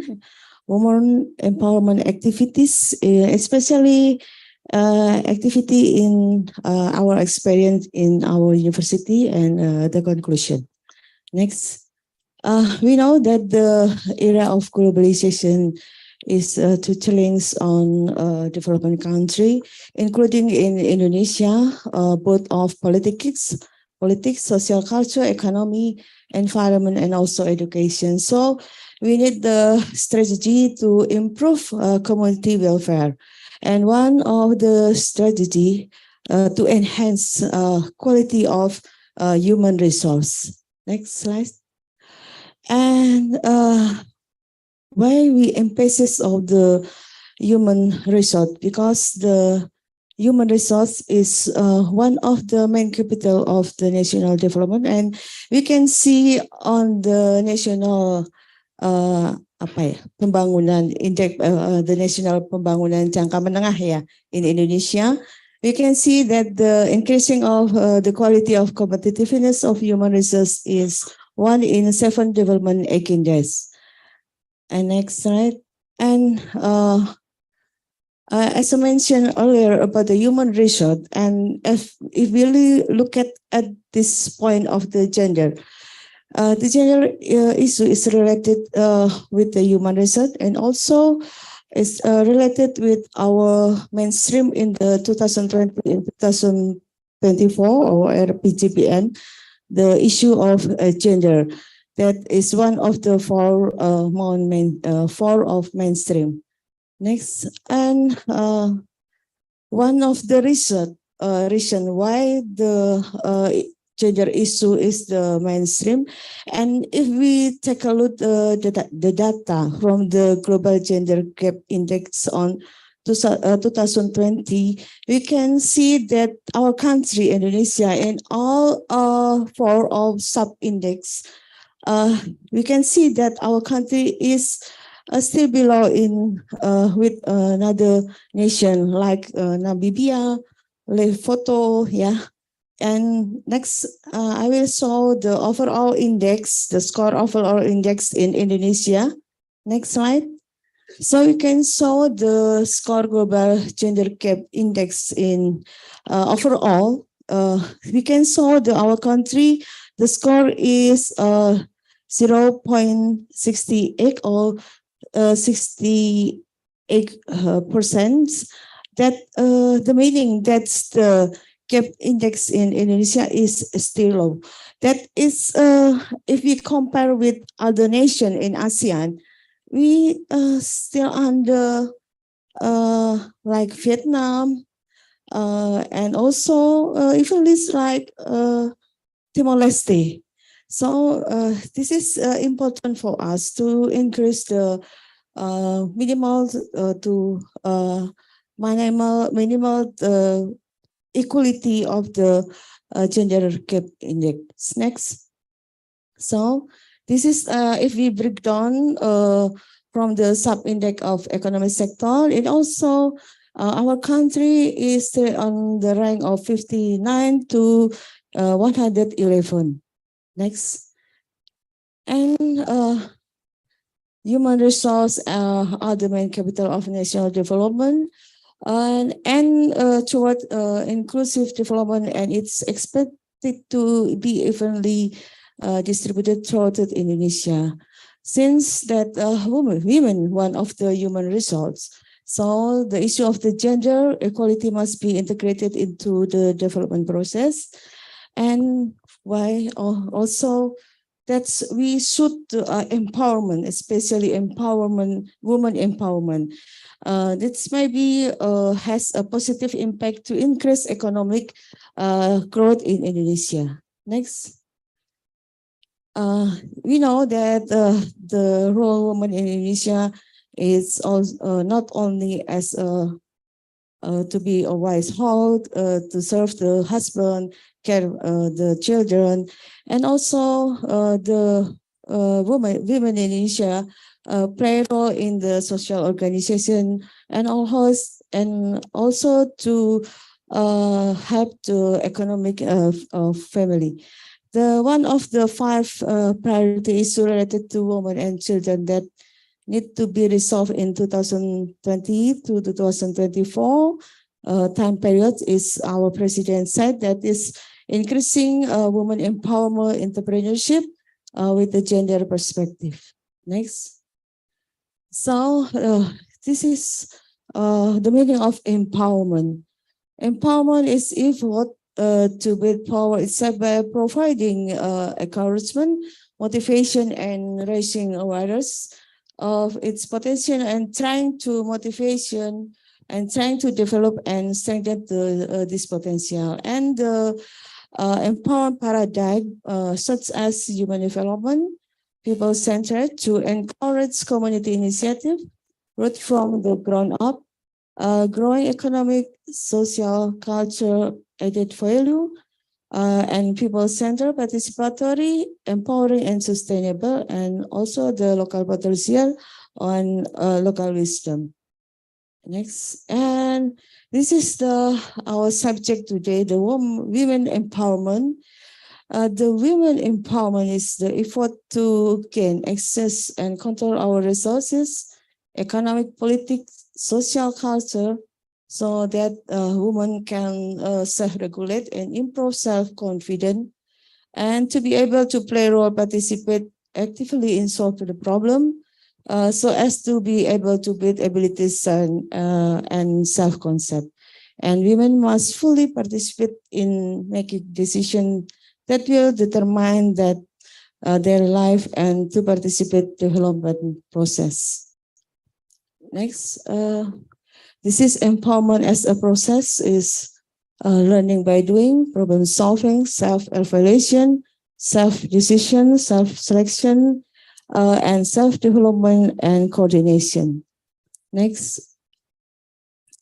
And we know that the Women and Sustainable Development Goals cannot be separated. Yes. The next. And on the G20, women empowerments, there are 3 main issues. They are the economic aspect of post-COVID-19, and closing the digital gender gap, and third is women entrepreneurship. Next. So this is the component of women empowerment, and women a sense of self-worth, right to have to and determine choice, right to have access opportunity and resource, right to have the power control their own life, ability to influence the direction of social change to create more than just social and economic order. Okay, and we know that in the concept of women empowerment is not safe to be a supermom or superwoman, but the woman empowerment is the part of super team. Next. This is the empowerment that we can solve. We need advocacy, networking, alliance building, communication, information, education, capacity building, community organizing. And next. And this the states of when we do it for the women empowerment. So the first step is we enter the community. We try to identification community issues, and then the third step is which the community issue is prioritization, and after this we take a look at the strategy development and the implementation, and the next is acceptance. And also we always to continue to sustain. We have to monitoring. Next. And this is the kind of the program that we can do in the empowerment moment, such as increasing women leadership abilities, involvement women's group in all development program, increasing the function of rural women organization, and community strengthening, improvement of education, technology, and other skills that we can choose of all this program, or which one of this program. Next. And this is after we review the definition and the concept of empowerment. So I will show you what we have been done and we have been doing in our university, the activity especially on empowerment women. First slide, that UNES have assisted village like as Desa Binaan in some of the villages. Next. So this is the example of our activity in our university. This is the Serbalong village. The village is location in Mount of Ungaran. So this is the program for family welfare program. This is example that we give we give the skills of the woman group to food processing diversification based on local potential that we identified in this village. They have in Java is labusiam or chayot. So we train this woman to make chayot with diversification food, like they make a cake, they make a jelly, so they can product, and after this they can sell. And also the chips is pegagan, is centella. Centella, they make centella, they produce from around this village, so they make a chip. But and this year we want to give them how to labeling, packaging, and you know that the packaging is still traditional. It's not interesting. So that in this year we continue the program to give them education about the labeling and packaging. Next. And this is the program Organic Vegetable Cultivation. It's for Pok Darwis. Pok Darwis, what is in English, Pok Darwis? The travel group in this village. And the member of the Pok Darwis is also the women. So, and they have the cafe business. Jadi mereka punya cafe around in this village. The cafe is located near the tourism view. So we education them to organic vegetable cultivation, but also it's not from us, but also they want to have the skills to cultivation of organic vegetable. So they put the vegetable for the mix, the mix for the food like noodle, and also they sell for the tourism. Next. And this is not only preservation of orchid, species orchid in Mount Ungaran, but we also give the cultivation of orchid to the women group in the village. So they preserve it, and also they can sell, but not the species orchid, but orchid cultivation. Next. And this is also, it is the new program that we have still doing now, that was the bank. So it's the like, the system is like on the bank, but it is water. Then we can see the woman collected the plastic water from the houses, and then they collect and they sell to the scavengers or the man who's the agent of the plastic in this village. Next. And this is Tambak Rejo village. It's near of the Semarang city. And we collaboration this program with SKK Migas and PGN Saka. And after we discussed with the community, and we agree that the community want to be the urban farming in the local area. And we can see that the village is in the river side of, and you can see after the planting and cultivation, the riverside is not more beautiful, but we can put the value of the economic on this community. Next.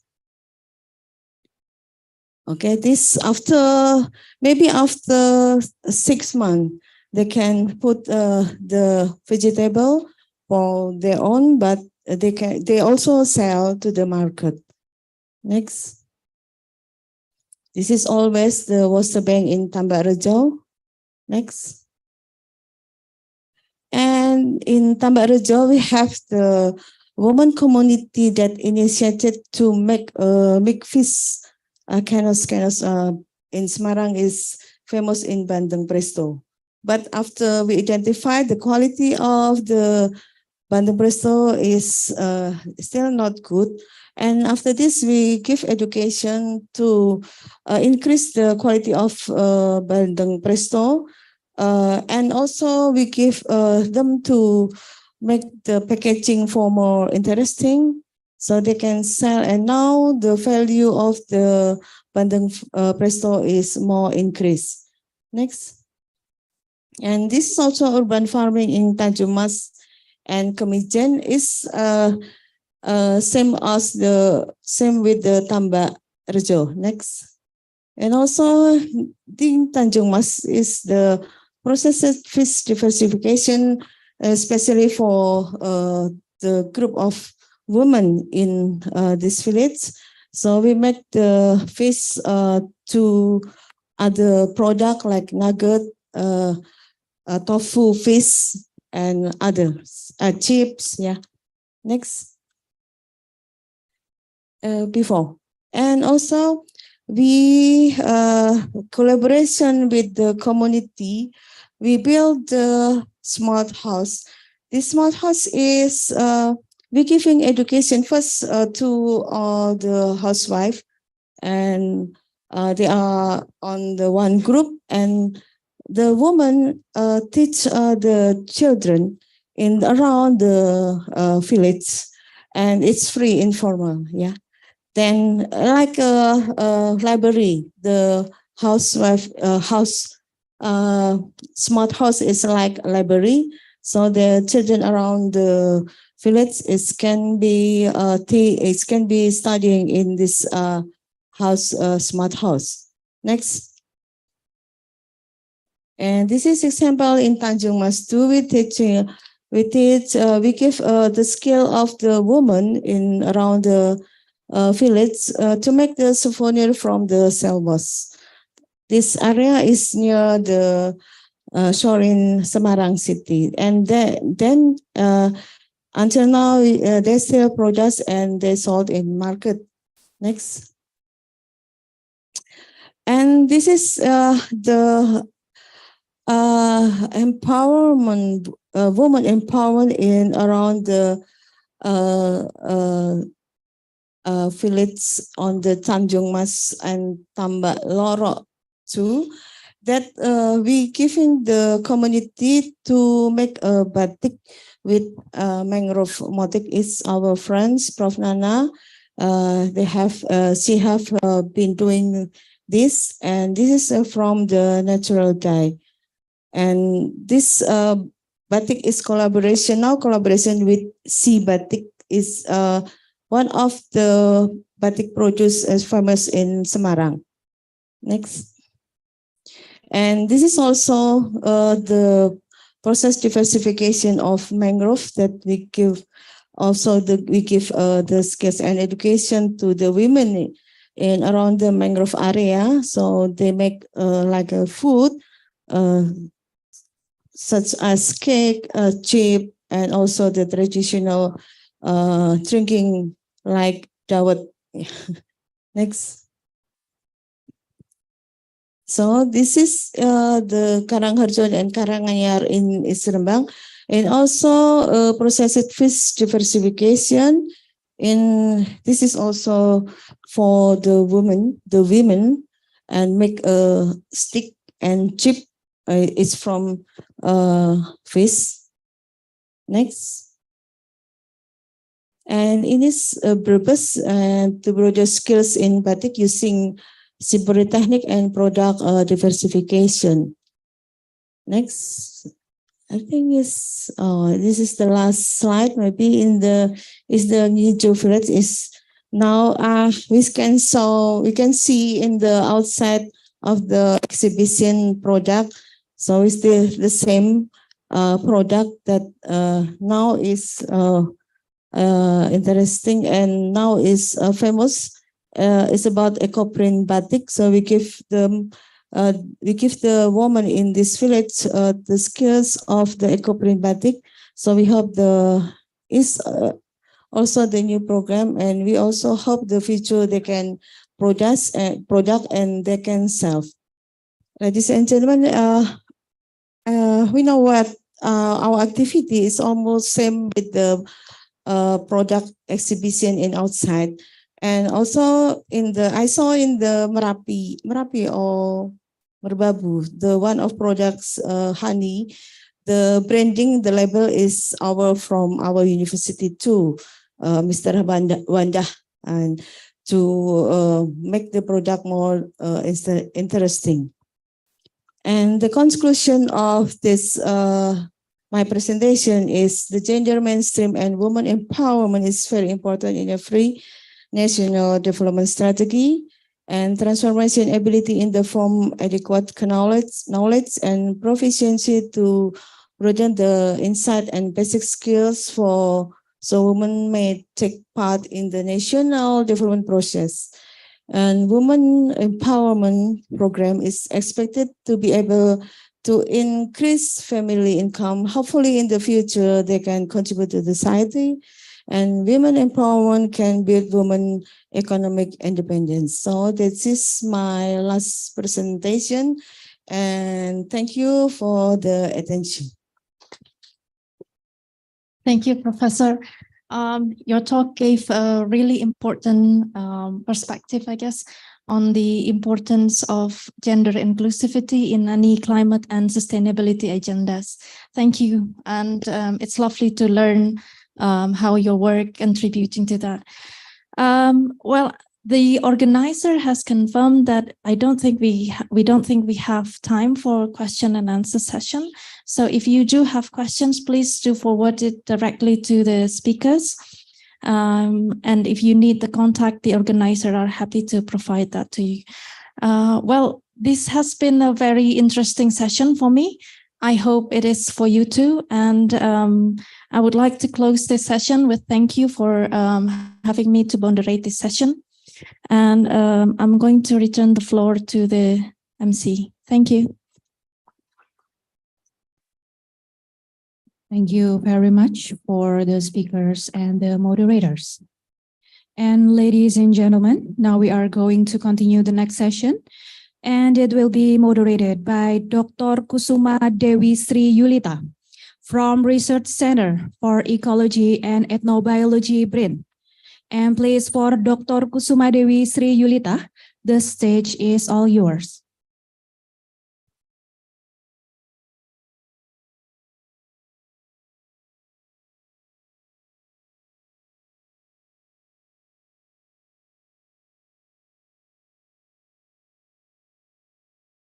Thank you.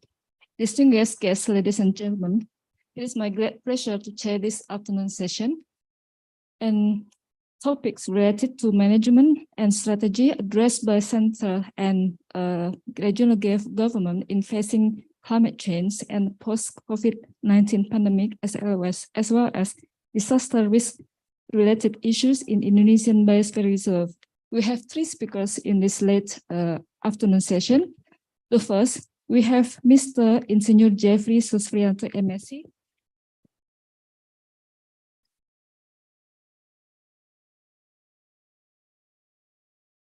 Mr. Jeffrey will be present his talk on management of conservation areas during the COVID-19 pandemic and development of adaptation strategies to climate change. Please allow me to read his short biography.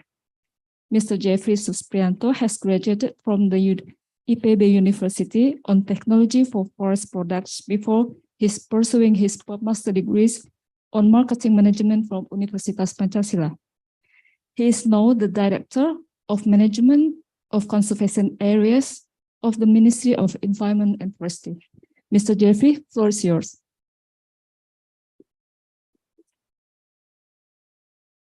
Sorry. Oh, sorry. Oh, sorry.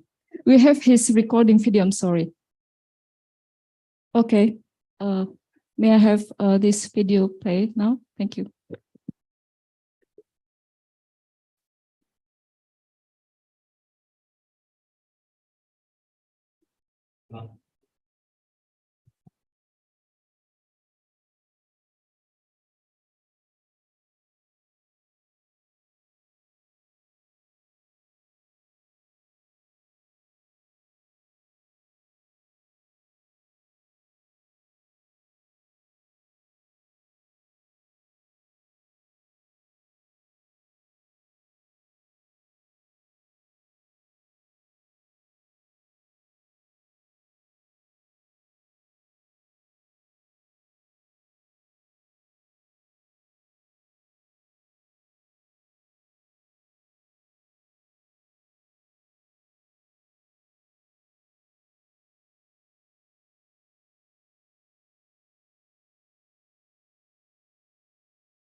We are very sorry for this technical problem. I hope that you may have to wait for a bit. Thank you. Okay, right. Okay, ladies and gentlemen, because we're having a technical problem, let's move to the second speaker. I would like to invite the second speaker is the Head of Environment and Forestry Services Government of Central Java. She will be talk about the Central Java Provincial Government's adaptation strategy policy for climate change and the COVID-19 pandemic. Let me just read a short biography for the head of the director. This talk will be presented by Ibu Nini Damiati MSc, who will be presenting the talk that I've already mentioned. Ibu Nini graduated from Universitas Gadjah Mada for her bachelor degree and granted master degree in environmental sciences from the Melbourne University, Australia. She has been working at the Ditjen PHPL of the Ministry of Forestry before she is appointed at the head of the Environment and Forestry Services, the government of Central Java. To Ibu Nini, the floor is yours.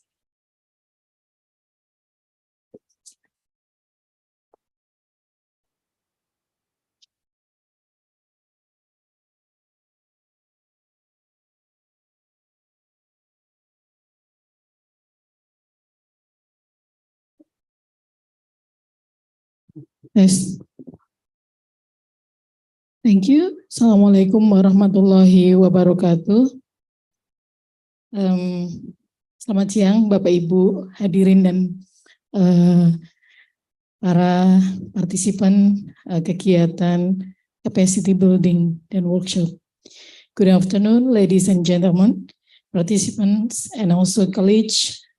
And I'm standing here on behalf of Pak Kepala Dinas or my head office of Central Java Environment and Forestry Service.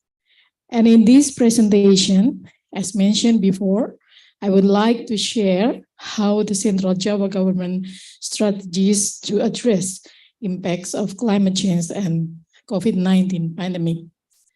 Next. Okay. Ladies and gentlemen, this is the figures of how COVID pandemics impacts in Central Java.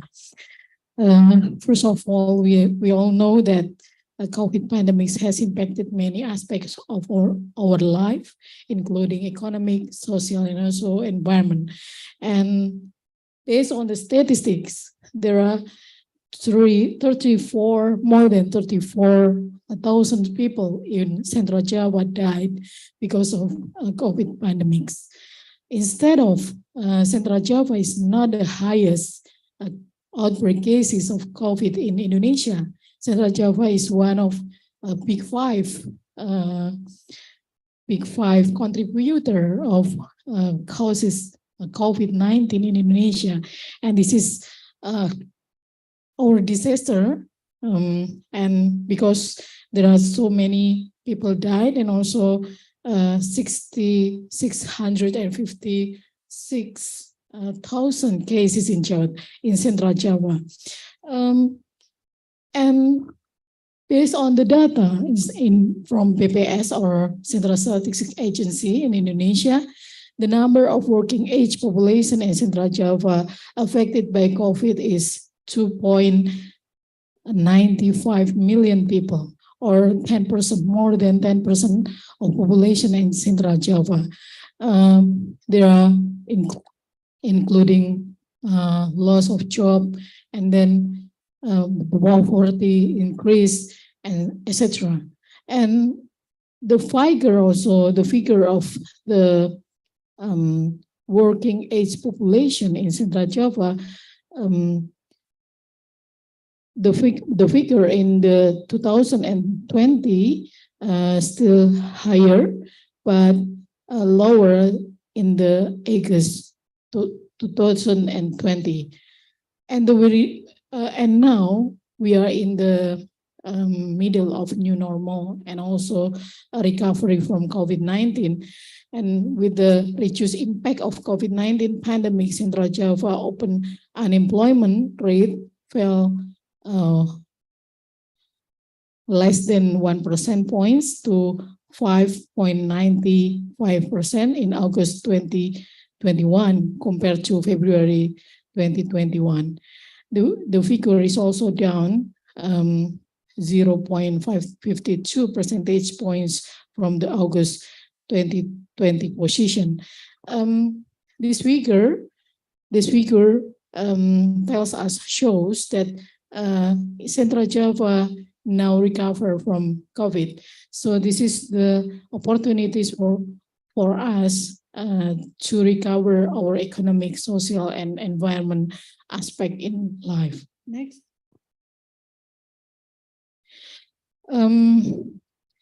This is our experience to handle COVID-19 in Central Java. In the middle of the outbreak in 2020, our governor or provincial governor released a program, namely Jogotongo. Jogotongo basically is the program mobilize communities to make efforts to control COVID-19 outbreak. Those efforts include emergency responses activities and also prevention.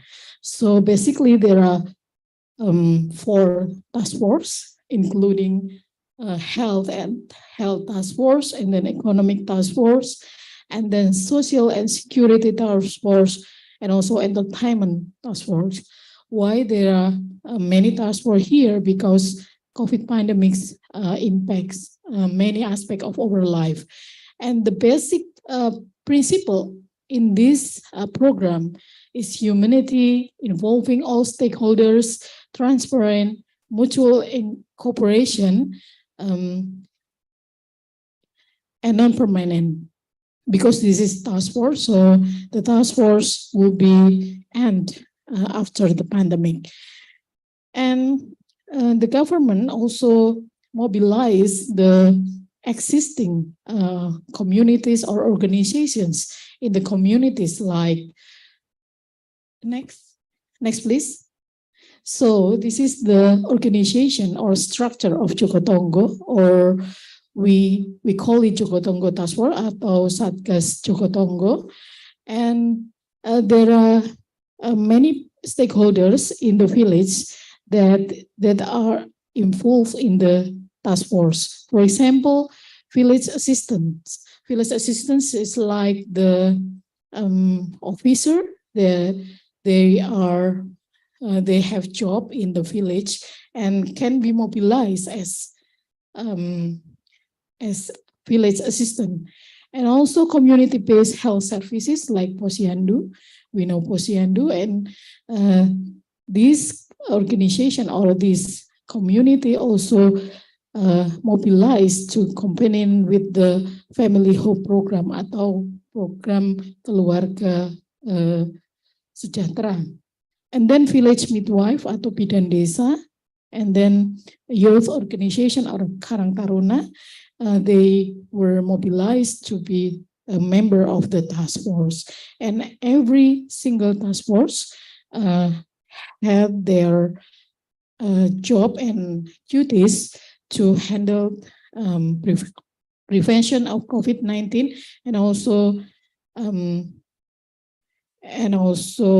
how to take care their neighborhood. And the control mechanism gradually from the sites started from the lowest administration like RT, RW atau rukun tetangga, village, and then up until district and city and also province. And progressive reporting flows upwards, distributed tasks downwards, and the scope of control is carried out per task unit. Ladies and gentlemen, next. This is the Central Java vulnerability to climate change. We know that Central Java basically has also regions that are vulnerable from climate change. And the COVID pandemic has exacerbated or worsened condition in the Central Java region, which was previously vulnerable to climate change, including area on the north coast of Central Java. We know from the Ministry of Environment and Forestry Vulnerability Index Data Information System, or CIDIC, there are more than 8,000 villages in the Central Java is in the moderate category in climate change. So there are more than 8,000 villages are vulnerable from climate change instead of in the medium category. And also 26 villages that are very vulnerable to climate change, and there are face the most problems because of COVID-19 and also climate change. In the presence of the impact of COVID-19, the location that are highly vulnerable to climate change have to be more struggling to cope with the effects of climate change. For example, in the northern area of coastal Central Java, which is the prone inundation, flooding, and tidal floods, the COVID-19 pandemic worsened the economic and also social condition and livelihood people in this region. So the impact of the COVID-19 pandemic and climate change had worsened not only the economic, also social environment conditions. And after or post-COVID-19 in 2020 or 2022, the whole worldwide will concentrate on economic and social recovery after the pandemic COVID-19. And this is our focus, that the government must be ensured that post-COVID economic and social recovery should be carried out in the fair, in environmental friendly ways, and prioritizing the existence of biodiversity. You know, and because we had the COVID impact in the 1990 and also 1991, so the economic slowdown, and in the recovery moment, we need to run faster. So to some extent, we forget that we have to carry out in a fair way and environmental friendly ways. Next. This is the adaptation and mitigation strategy in the Central Java. As a guide in a regional development, especially post-COVID-19, nowadays the provincial government of Central Java currently still preparing a low carbon development plan for 2021 until 2030. This low carbon development plan basically considers two aspects of adaptation and mitigation aspect. This plan also basically is the document of commitment of local government, Central Java especially, to support Republic of Indonesia government in achieving enhanced nationally determined contribution to reduce greenhouse gases. You know that Indonesia has been submitted the enhanced nationally determined of contribution in GHGs. So the local government should support this commitment. And our regional planning agencies or Bapeda nowadays is still preparing this document. And this is the target of the Rencana Pembangunan Rendah Karbon or development of low carbon plan. And it includes adaptation and mitigation targets, and the priority aspects. In the adaptation targets, we have goals to achieve resiliency in economic, social resiliency, and also resilience in ecosystem and landscape. And the priority aspect, as we know that Central Java is part of the food producer, so we prioritize food and water resources as well as energy and health, and also disaster and ecosystem is the priority target in adaptation aspect. And there are so many programs related to food, water resources, energy, health, disaster, and ecosystem that are integrated in the development low carbon into the plan development in medium term area or RPJMD atau Rencana Pembangunan Jangka Menengah. And this is the task of our regional agency in Central Java, regional planning agency in Central Java, Bapeda, to integrate the low carbon development plan into the medium term of development. In the side of mitigation, the target is decreasing greenhouse gases emissions through some priority sectors. For example, in the energy, agriculture, forestry, waste, and also industrial processing and product utilization. And there are many programs to mitigate the greenhouse gases emissions. Next. There in this slide, I would like to mention some programs in my office that are related to the climate change actions in Central Java. Basically, there are three aspects. in the aspect of adaptation and then mitigation, and also joint adaptation and mitigation. This is the linkage program of adaptation and mitigations. And the programs are in front of you. Management of environment pollution and damage program, and then waste management program. They are related. This program is related to the mitigation aspect, and then watershed management program. This program related to the mitigation and also as well as adaptation program. And the natural resource and conservation program. This program relates to the adaptation aspect, and capacity building and community empowerment program. This program relates to the both mitigation and also adaptation aspect. And also because we are the DINAS, the integration of forestry and also environment,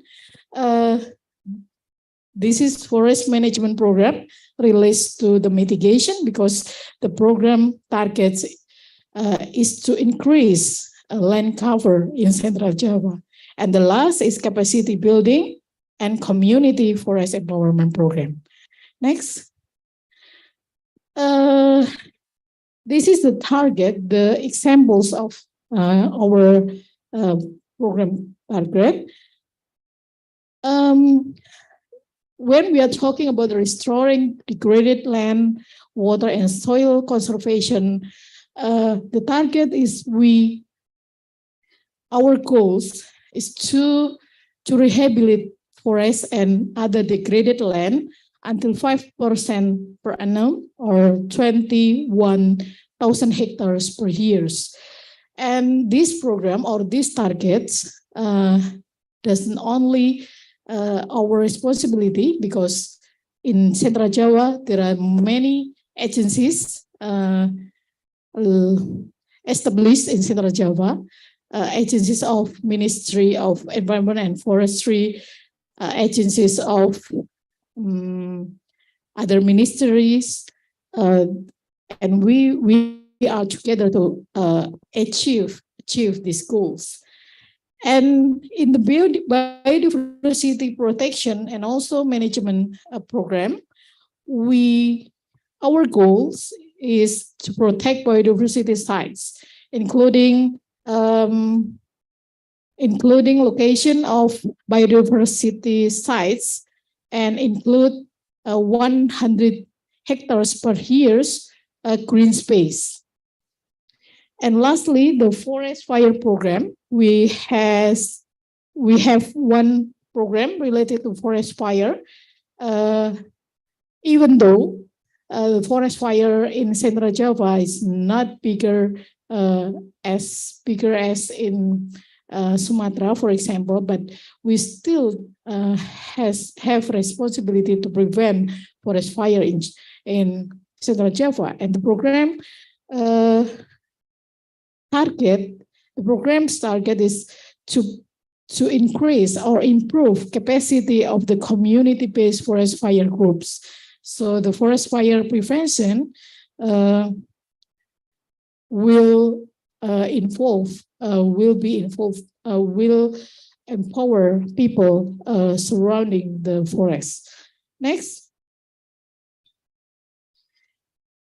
This is the performance of adaptation and mitigation program in Central Java. So the degraded forest land management increase from the degraded land management plantation. I mean that our replantation or rehabilitation program has increased from 2013 until 2020. So the target is the results is higher than the target. And the forest fire control. So because of our involvement or engagement with the community, so the fire control, the forest and land fire control is better now. So the fire cases decrease every year. And the management of critical land and green urban space or ruang terbuka hijau is carried out outside the forest area, buffer areas, and conservation areas, which are under the authority of provincial government of Central Java. Next. This is the North Java Coastal Management Program. We just want to show you how mangrove land cover change in North Java Coastal area, including Kabupaten Pekalongan, Pekalongan City, Semarang City, and Demak, 2017 until 2020. And the land cover change shows us that increase 344 hectares. So we should be happy because our program replantation and rehabilitation have a good result in the land cover change because the land cover change has increased. And then next, not only in the rehabilitation, the commitment of Central Java provincial government and also implemented through some policies related to the biodiversity protection in Central Java. As we know that in the Central Java, there are many conservation areas, and this is the task of central government, not the regional government, but we have some people living around the reserve area. So this is our responsibility also to manage people around the reserve area. There are many national parks here, and then nature reserves, natural tourism, wildlife reserves, and one of Grand Forest Park managed by regional government. And the protected area, there are also regional protected local in the forest production, and then mangrove forest in coastal area, and the beach border, river border outside the forest area. And we know in Central Java has 3 locations of essential ecosystem areas, including wetlands, mangrove in Rembang, Kebumen, and also Pemalang, not Malang. This is Pemalang, I mean. And then the 2 candidate locations in Pekalongan and Semarang.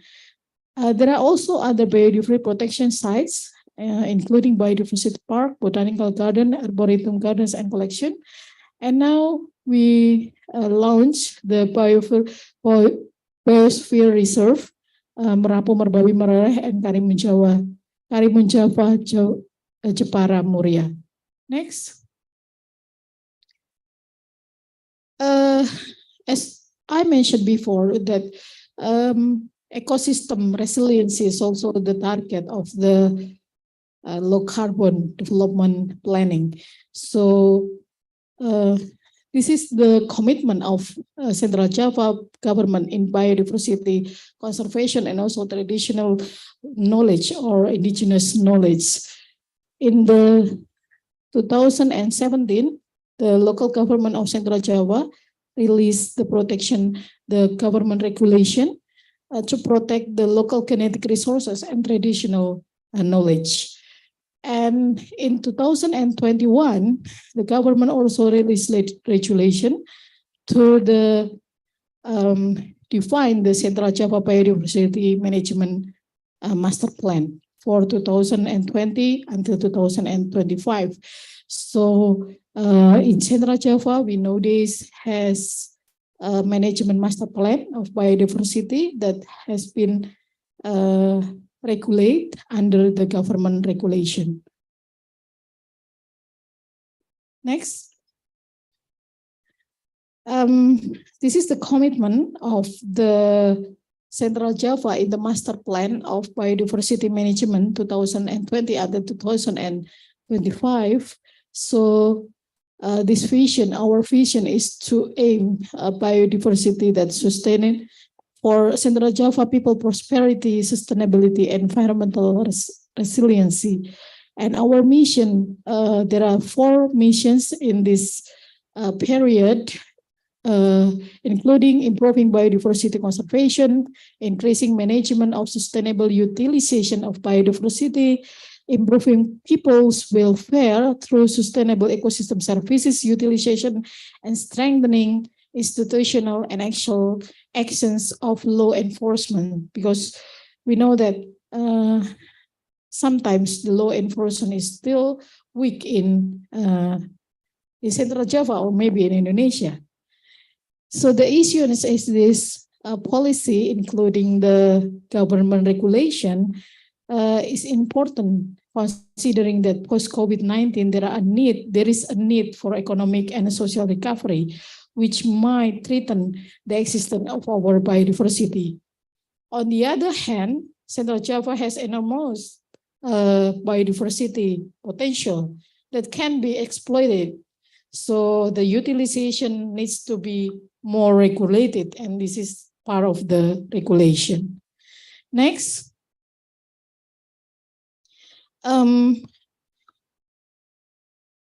Ladies and gentlemen, from focusing on preserving biodiversity, the provincial government of Central Java is also considers the importance of community. This is the community needs of the biodiversity. We know that during the COVID pandemic, we aware that there are many potential in our environment that could be part of the answer of the health crisis and also food crisis. We know that during the COVID, the increasing needs for medicine, increasing needs for health supplements, increasing needs for sanitizers, increasing food for staple food, increasing needs for healthy food, and also challenges in food production. We face those issues, and Central Java has many potential, that resources that is could be utilized in this part. Next. Okay, beside the commitment in the biodiversity conservation, the commitment of Central Java provincial government is also implemented through the implementation of joint adaptation and mitigation actions, basically in the community-based mobilizations.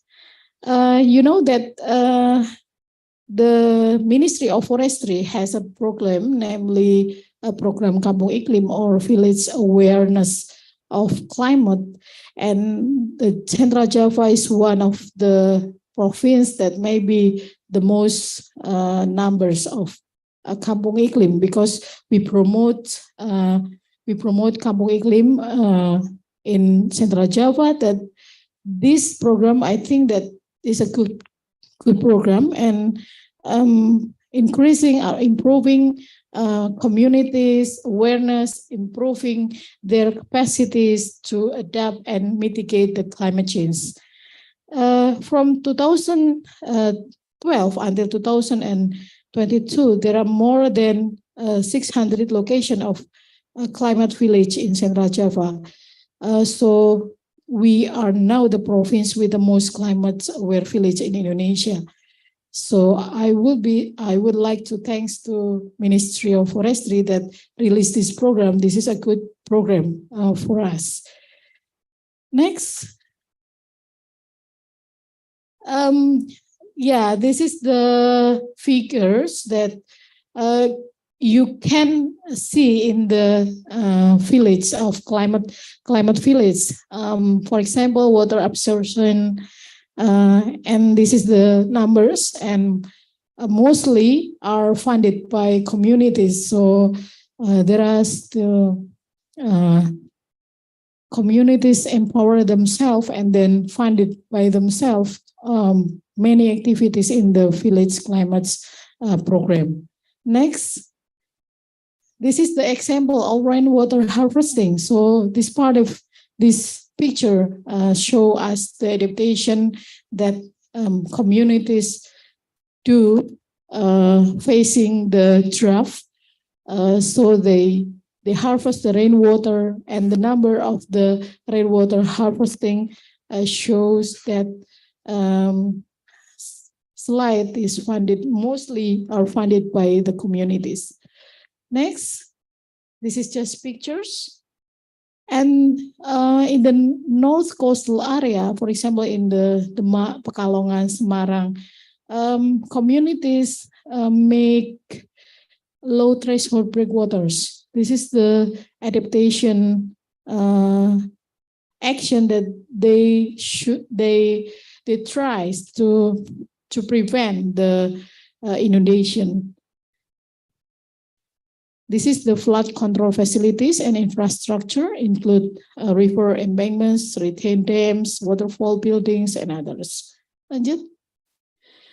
This is the village program for food security. So the village awareness of climate also include the food security awareness. So people in the Pekalongan city, for example, develop the salinity rice, resistant floating rice. So they planted the rice that are resistant from flood and salinity.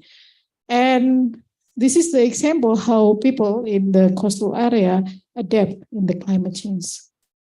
Next. Okay,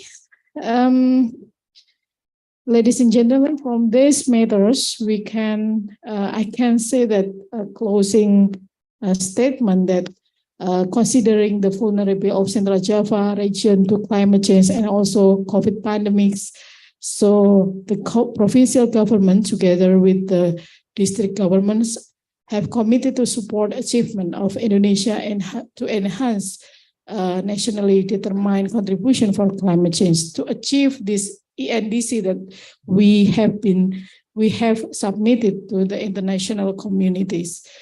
And the adaptation and mitigation program should improve economic, social, and landscape resiliency. Therefore, program should address reduction of GHG emission through low carbon development program. And the third one, adaptation program in Central Java have been prioritized on disaster risk prevention, on drought, floods, and climate disease. Those adaptation programs engage with watershed rehabilitation program and other programs delivered by Office of Department of Environment and Forestry. And fourth, mitigation program have been prioritized on improving land cover, including forest rehabilitation, forest replantation, and forest fire control. And lastly, joint adaptation and mitigation program have been prioritized on community empowerment through program Kampung Iklim or village awareness, climate awareness village. Thank you, and wassalamualaikum warahmatullahi wabarakatuh. Thank you very much, Ibu Ninik. You have presented excellent talks about how the central government of Java handled the problem during the COVID pandemic, and now the government has moved towards the post-pandemic plan, including the climate change and also community-based development in any aspects. Thank you very much, Ibu Ninik. Next, we shall start with the video presentation of Bapak Jeffrey. Please welcome Bapak Jeffrey.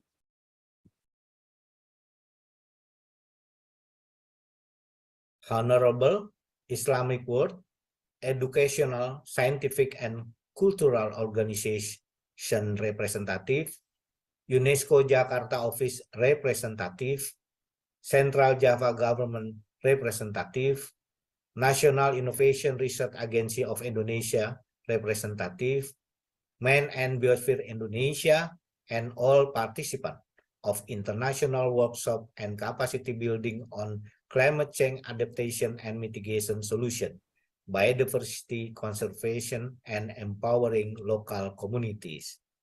Assalamualaikum warahmatullahi wabarakatuh. Good afternoon and best wishes for all of us. Firstly, let us express our praise and gratitude to the God Almighty that has kindly given us health and opportunity to join international workshop and capacity building on climate change adaptation and mitigation solution, biodiversity conservation, and empowering local community. My name is Jeffrey Susiafrianto. I am in charge of the Director of Conservation Area Management, Directorate General of Natural Resource and Ecosystem Conservation, Ministry of Environment and Forestry, Republic of Indonesia. On behalf of Directorate General of Natural Resource and Ecosystem Conservation, I would like to convey many thanks and appreciation to organizing community for the opportunity given to join and share information and experience in this great event. As my background and my responsibility in protected area management, in this moment, through my presentation, I would like to share information and experience related to management of conservation area during the COVID-19 pandemic and development of adaptation strategies to climate change. My presentation will deliver about community empowerment and conservation partnership, management strategy of conservation area during COVID-19, and development of adaptation of climate change. My presentation consists of 3 sections. First, information about protected area in Indonesia.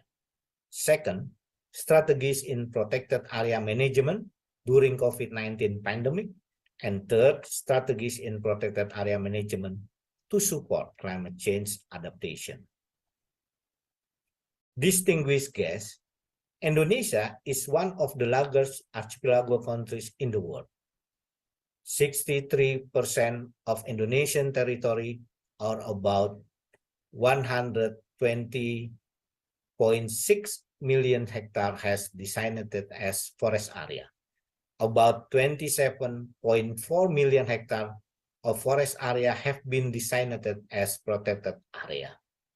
The map shows us distribution and coverage of protected area in Indonesia. As additional information, some of protected area also have been given international status, which are 4 protected area as World Heritage Site, 19 protected area as Biosphere Reserve, 7 protected area as Ramsar Site, 7 protected area as ASEAN Heritage Park, and 4 protected area as UNESCO Global Biopark. In addition, around 22 million hectares of terrestrial have been designated as conservation area, and 5.4 million hectares of Indonesia territorial water have been designated as conservation areas. In total, 27.4 million hectares as a conservation area. And now we have 568 conservation area consisting of 214 nature reserve, 80 wildlife sanctuaries, 11 hunting park, 55 national park, and 130 nature tourism park, 39 grand forest park, and 40 other protected area. This slide shown as about buffer zone of protected areas, and which almost 9.5 million people live, and also the percentage of donation in protected areas. The protected area buffer zone cover 38 provinces, 357 regency, 1,761 district, and 7,043 villages. This slide shows the type of community interaction with protected area. In Indonesia, the majority of village community around the conservation area depend on land occupancy to fulfill their life needs. Communities around protected area can be either potential threat or support in the management of protected area. Engaging community to develop self-support skill and welfare and to support the area sustainability. Community empowerment encourages the community to become support partner in management of conservation area. Ladies and gentlemen, talking about management strategy of protected area during COVID-19 pandemic, we provide in 3 ways. First, way is controlling protected area. Second, way is building community awareness. And the third one is providing assistance for productive business. Before I explain one by one, their indirect impact of COVID-19 on ecology of protected area. The positive impact are providing opportunity for forest area ecosystem to recover. This can be identified through sapling and animals sown along the route of natural tourism site, giving wildlife opportunity to expand their home range. Animal footprint and wildlife can be observed at the edge of the forest area, giving wildlife more opportunity to reproduce in order to maintain their population. And on the negative side are illegal community active in forest area, hunting and logging tend to increase due to labor reduction, potential spread of COVID-19 to wildlife, natural tourism business in forest area decline and even halted. First strategy for controlling conservation area during the COVID-19 pandemic, we done some strategy steps such as temporary closure of nature tourism, research and other activity in forest area. This action was carried out in accordance to the policy of the Ministry of Tourism and Creative Economy, Ministry of Forest Affairs and local government, maintaining patrol activity within the area limit human activity in the forest area, ensure the health of on-duty forest official in order to prevent the spread of COVID-19 to wildlife. Animal release activity after rehabilitation or temporary halted, monitor the condition of wildlife in forest area, like monitoring the impact of COVID-19 on wildlife. Next strategy is building community awareness through community education for healthier life culture, provide necessary supplies to prevent the spread of COVID-19, restrict and monitor of community activities in forest areas, engaging community participation in forest management activity in order to maintain the community economy life and prevent illegal activity in forest area, and providing of any growth making and gathering activity like public counseling, outreach, and training. And the third strategy is done by providing incentive for productive business through productive economy business stimulus is a social assistance given to community group in the form of joint economic enterprise. The goal of the stimulus is to make community group to be more productive and economically empowered, which result in income and family welfare improvement. The community group target is focused on the poor and vulnerable that live in around the conservation area or who have interaction with the conservation area. Community group business assistant recipients are determined through a PPK degree and are obligated to make progress report on the completion of work. The result by doing all three strategies that I explained earlier are 1,311 villages have received assistance. 965 community groups are already have business. 1,359 type of productive business have been created. In this slide, I would like to show you all examples how the stimulus can improve our community economic quality. Through our stimulus community group in Wanajaya Lestari Meru Betiri National Park successfully create various productive business such as chicken farming, catfish, and even maggot farming worth of dozen million rupiah per year. In community group Semangat Barugai, we note significant increase in community income from about 1 million to 5 million rupiah. Last, community group Gekbro, they even successfully established organic farming with firm market. Edu ecotourism with total revenue more than 2 billion rupiah per year. In this following slide, we would like to explain about our third management strategy of protected area that support climate change adaptation. It consists of two programs, namely, first, non-timber access right as traditional utilization. Second, ecosystem restoration through conservation partnership. What is non-timber access right for traditional utilization? Why is it important? We realize that in some area, there exists community group that life never be the protected area and hang their life into the area resource, and they has been there for generation. However, in other hand, allowing utilization may damage the area.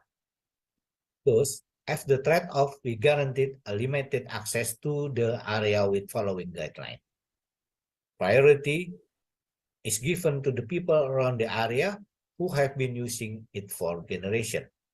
Way and tool that guarantees sustainability. Access right for limited amount of the resource, the potential being taken. And the following are the type of access right: non-timber forest product collection, utilization of water resource, traditional hunting, and traditional farming.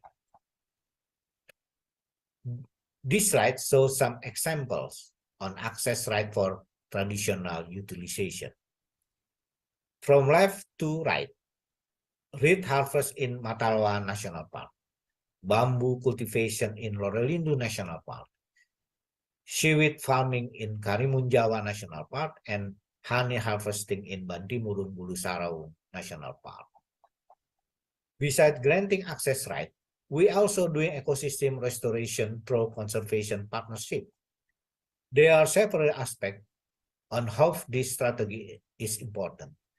Changing the pattern of handling tenurial conflict in conservation areas from primordium remedium to ultimum remedium, or we can call it restorative justice, become a win-win solution in tenure conflict in conservation areas. Communities are given a role in the management of conservation area, creating collaboration between field officers and cultivating communities in securing conservation areas, become a medium for public awareness about the function of conservation areas, follow-up action of ecosystem restoration activities in the form of utilizing ecosystem restoration areas as natural tourism site or NTFP collection location. Ladies and gentlemen, we have learned valuable lessons from this conservation partnership. This partnership won't work successfully if there were no stakeholder involvement. Also, consistency through the process is also a crucial factor. Finally, we need to keep learn and replicate the strategy. We have several examples on this strategy. The slide shows conservation partnership in Gunung Leuser National Park. The key success are readiness of the clean and clear location area, readiness of officer in restoration ecosystem, anthropology consideration, biophysical consideration as a reference, community assistance and involvement, and restoration institution. This slide shows second example on how we restore the ecosystem through partnership.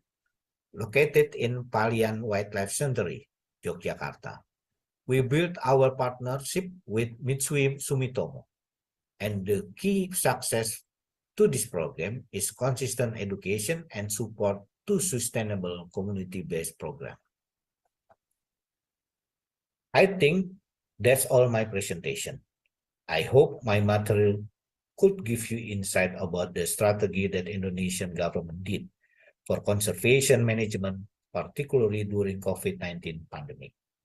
Lastly, I wish this event running well and also hope all the participants can gain, listen, and benefit from this event.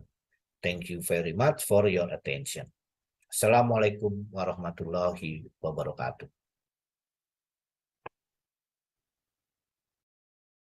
Thank you. Honorable Islamic World. Thank you, Mr. Jeffrey. What a fabulous talk by Mr. Jeffrey, and we learned a lot about the strategy for management of the conservation protected areas by involving community. And for the last speakers for this afternoon session, I would like to invite Mr. Ardhito M. Kodijat, I'm sorry. He's a professional officer for disaster risk reduction and tsunami information unit of the UNESCO Office Jakarta.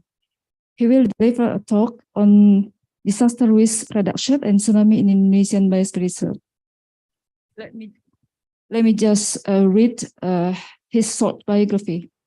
As a national professional officer for disaster risk reduction and tsunami information unit in UNESCO Jakarta office, Mr. Ardhito M. Kodijat is coordinating the Indian Ocean Tsunami Information Center of the Intergovernmental Oceanographic Commission of UNESCO, and he works with the Indian Ocean stakeholders in building tsunami preparedness capacity as part of the tsunami early warning chain. He has been actively involved as trainer facilitator for tsunami warning and emergency response SOP, tsunami risk reduction policy, tsunami exercises, tsunami ready program, and tsunami evacuation maps, plans, and procedures. In disaster risk reduction program, he works on youth and young professional of safety for DRR, adaptation of VISUS or visual inspection for defining safety upgrading strategies, methodologies, and international order resilience architecture. His current activity focuses on disaster risk information policy on building engineering, regulation, and codes post-disaster event, assessment of enhancing care. Mr. Ardhito, I would like to welcome you.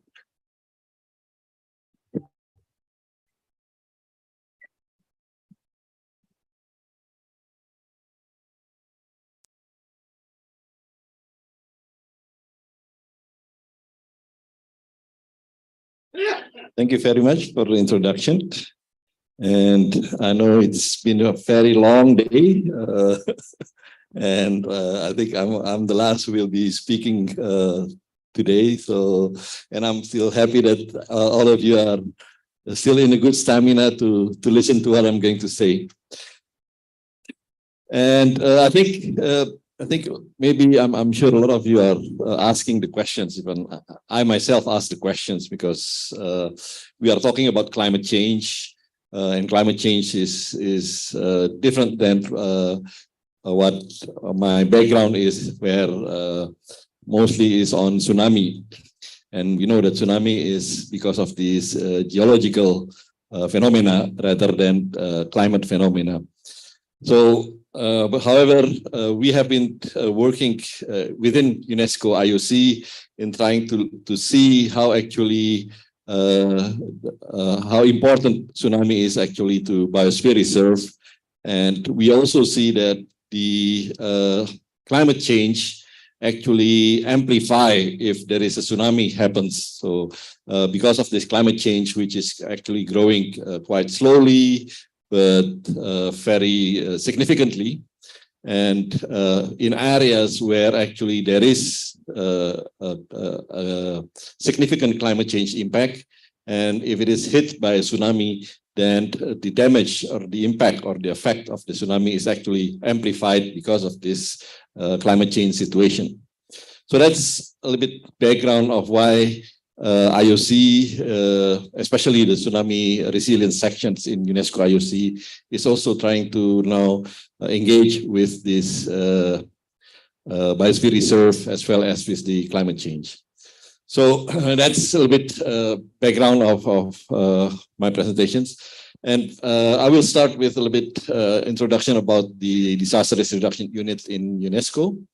And then we will go to some of the activities related to disaster risk reduction that we are already implementing or ongoing implementing.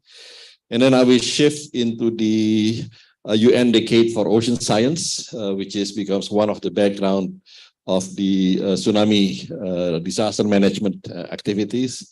And then we'll come into this tsunami hazard in Indonesia, especially in the biosphere reserve area.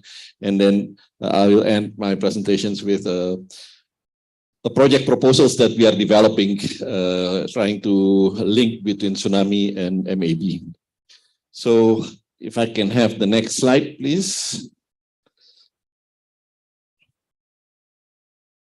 Okay, so in UNESCO Office Jakarta, the disaster reduction is basically under two sections of two sectors of IOC, of UNESCO. So in disaster risk reductions, our unit is under science, which is the disaster risk reduction section. But our unit also work on tsunami, and we know tsunami is part of the disaster risk reduction, or tsunami is part of the natural hazard. And for tsunami especially, we are basically under IOC. So we are basically under two sectors in UNESCO. And for the disaster risk reductions, we are covering the 5 cluster countries of UNESCO Office Jakarta, which is Brunei Darussalam, Indonesia, Timor-Leste, Philippines, and Malaysia.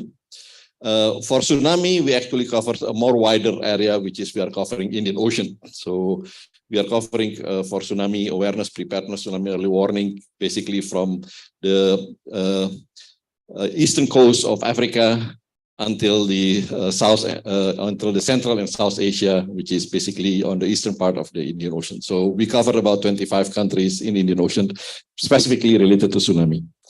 Next. So this is where I'll start with the disaster risk reduction. So this is the activities that we are working with under the science sector. Next. So under the science sectors, UNESCO have basically 8 focus on disaster risk reduction, and we are focusing on the science and technology and innovation for resilience, early warning system, education, and then disaster reduction for culture and sites. When we talk about sites, it means that UNESCO designated sites. So we have the heritage sites, the biosphere reserve, geopark, and so forth. And then the ecosystem disaster risk reduction, which is also very strongly related to biosphere reserve. And of course, the post-disaster activity and risk governance and social resilience. So the one that we put in blue is basically the activities that we are implementing in UNESCO Office Jakarta. So we are not involved in built environment, which is number 3, and we don't have the capacity as well as the sources to do post-disaster response. So and that describes that basically we are working on preparedness and mitigations, but not in response. Next.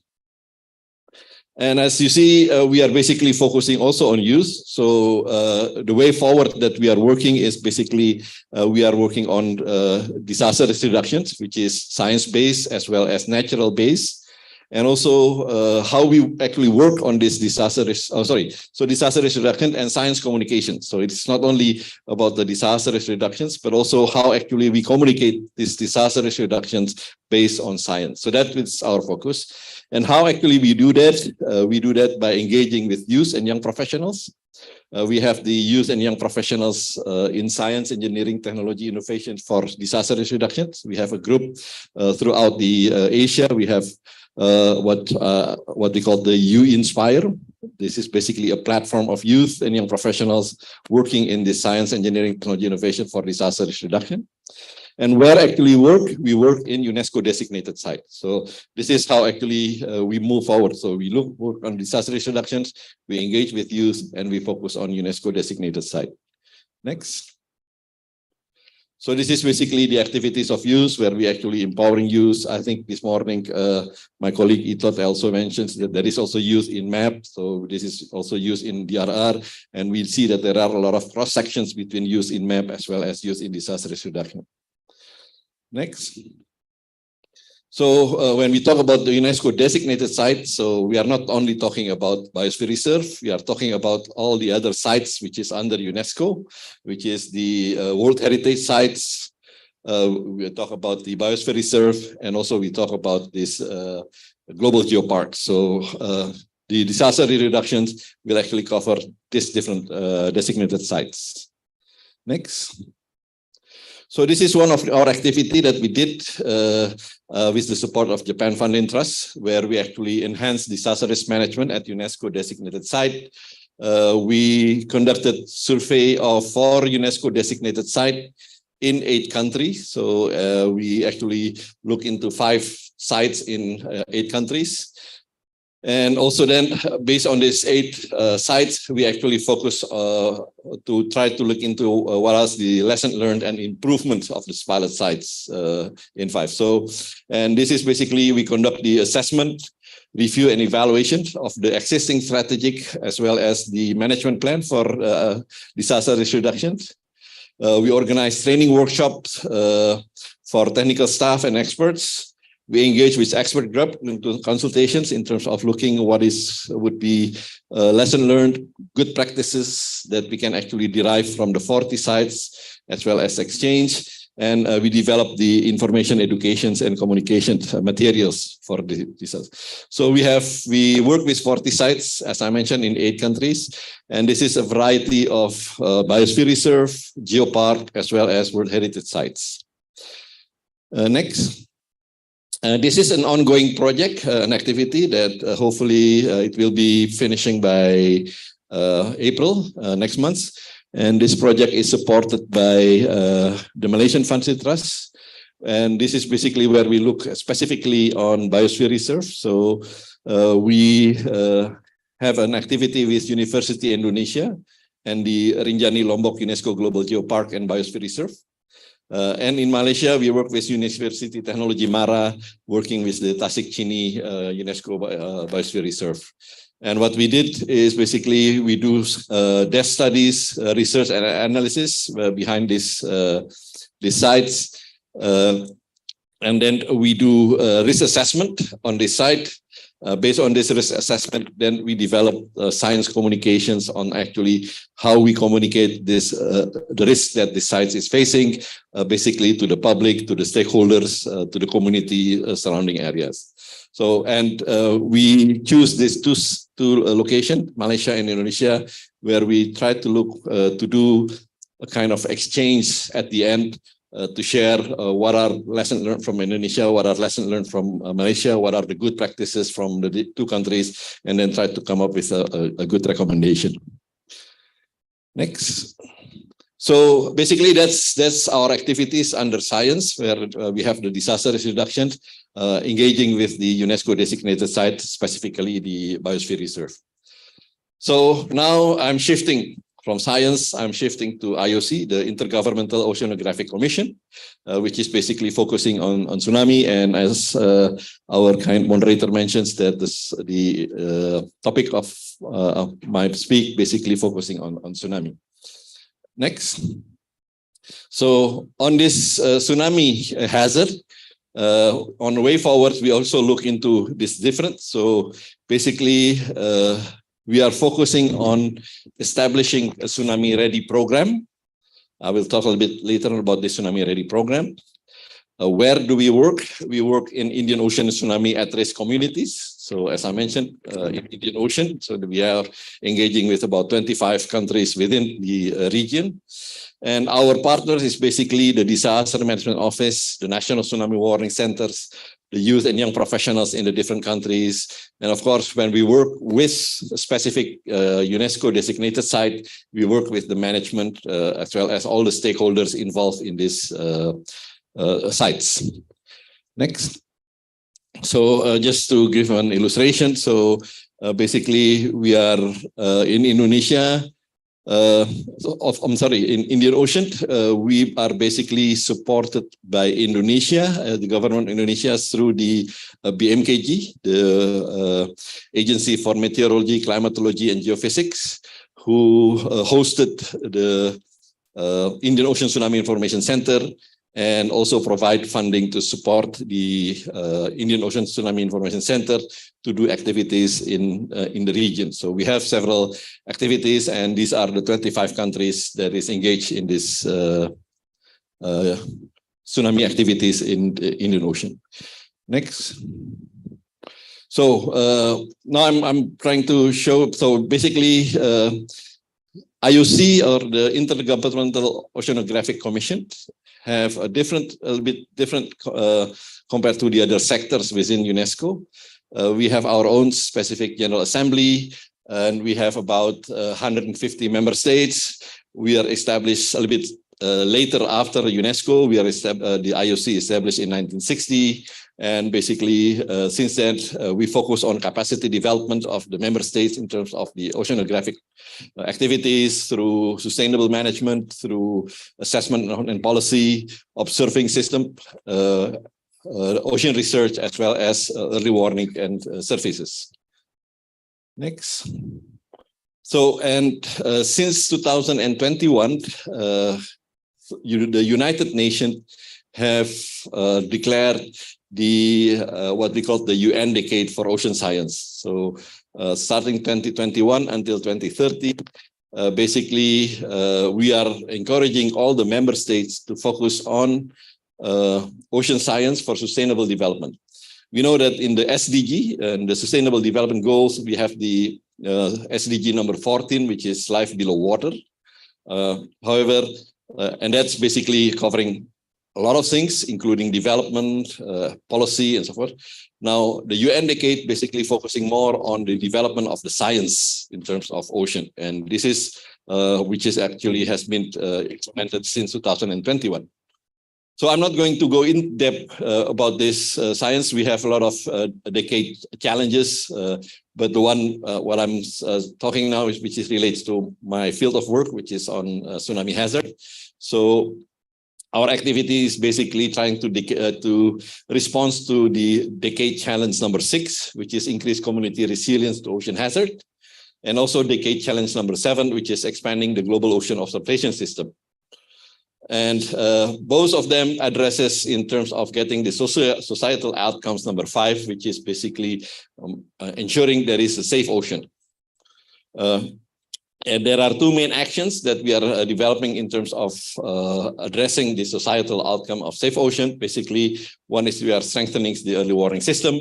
And the second one is basically achieving the 100% community prepared for and resilience to tsunami. And that is basically the actions that actually we also try to correlate with the UNESCO designated site, and on this case is the biosphere reserve. Next.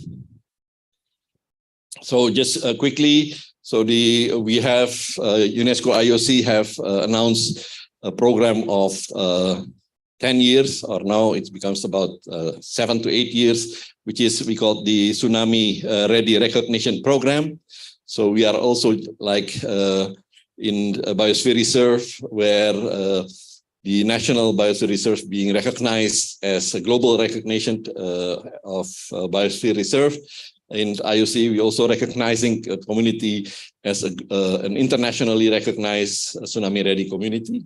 And it is based on this four, basically, risk knowledge, monitoring and warning, response capability, as well as warning and disseminations.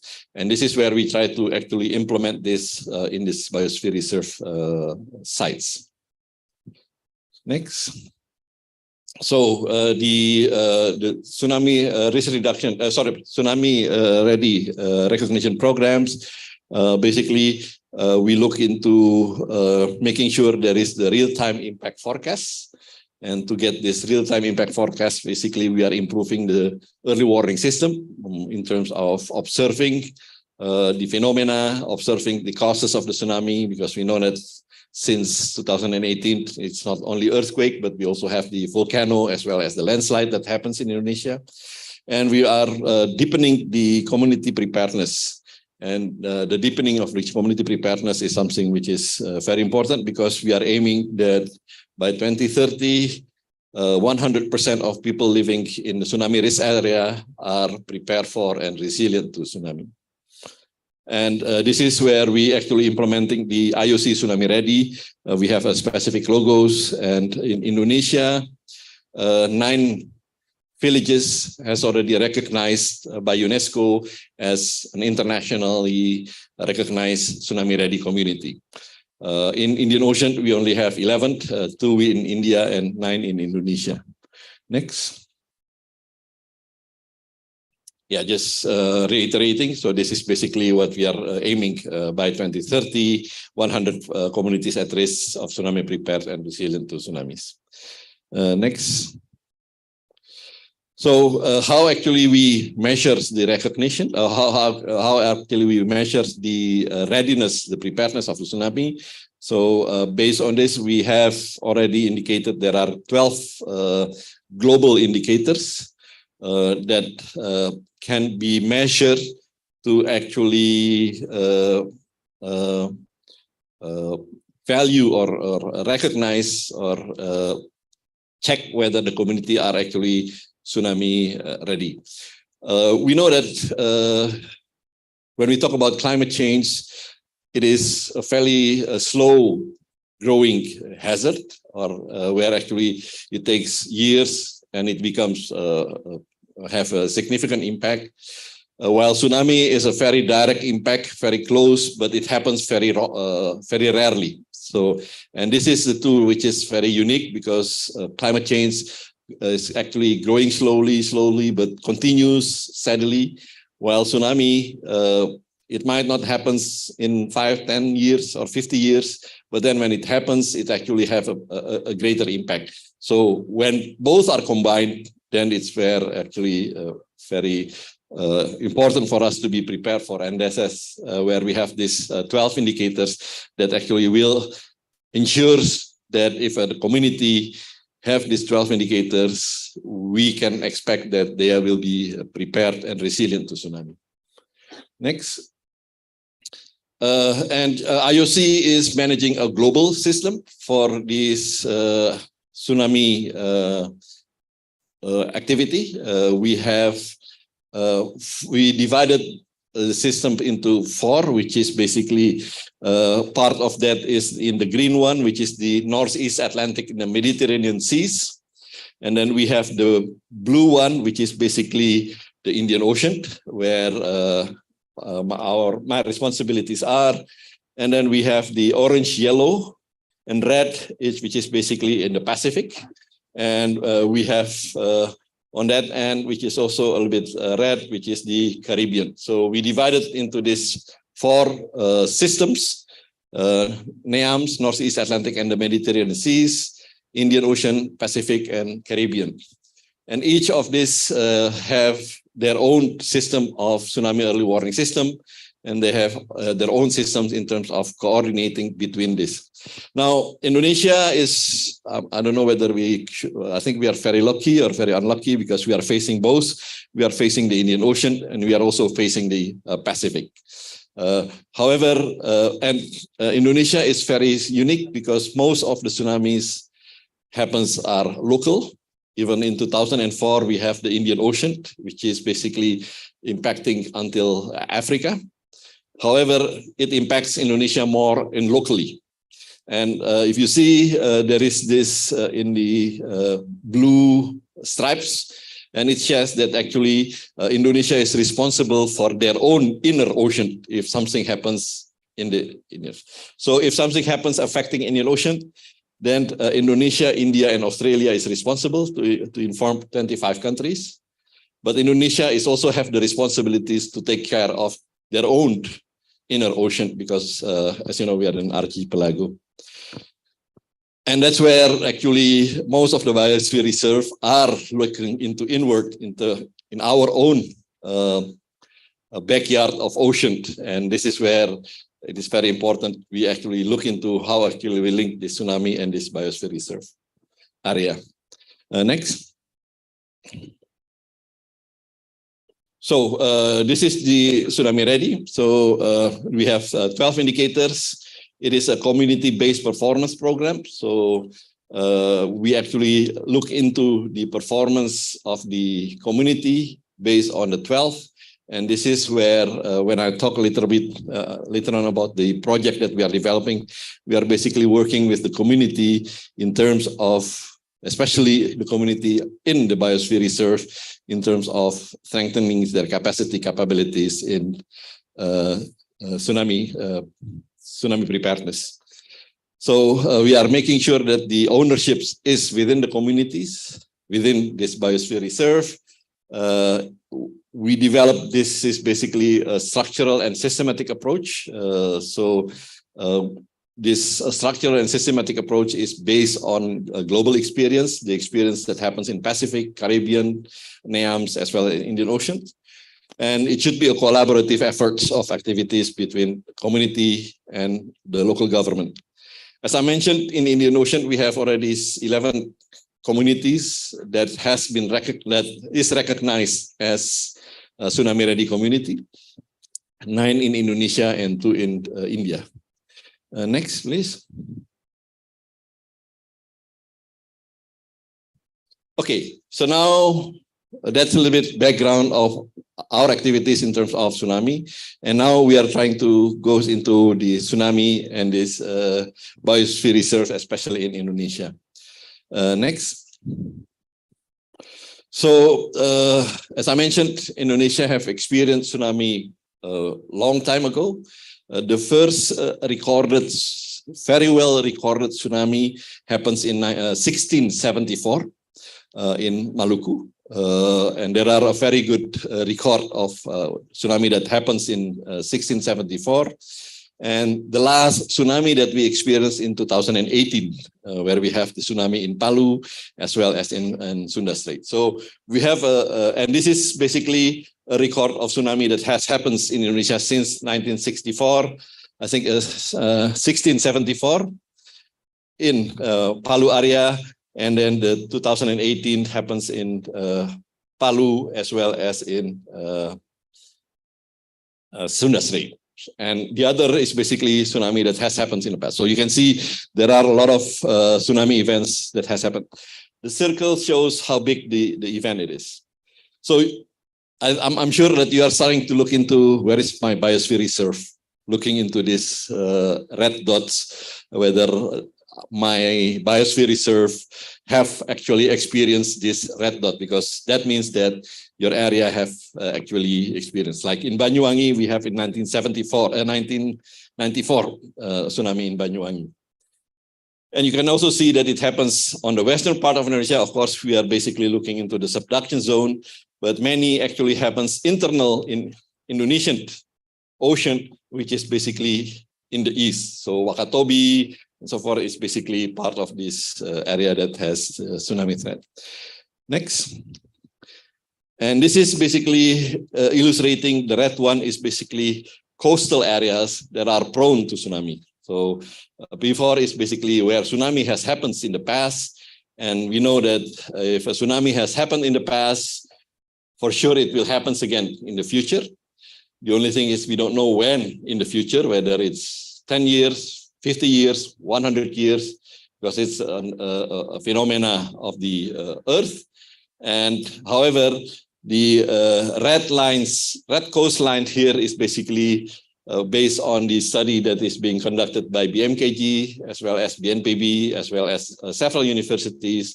Basically, the red line is basically coast areas that is prone to tsunami.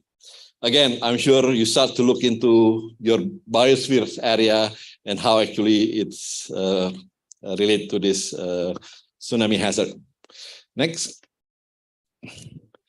And in Indonesia, based on these coastal areas, there are about 5,744 villages that is on the coastline, which is prone to tsunami.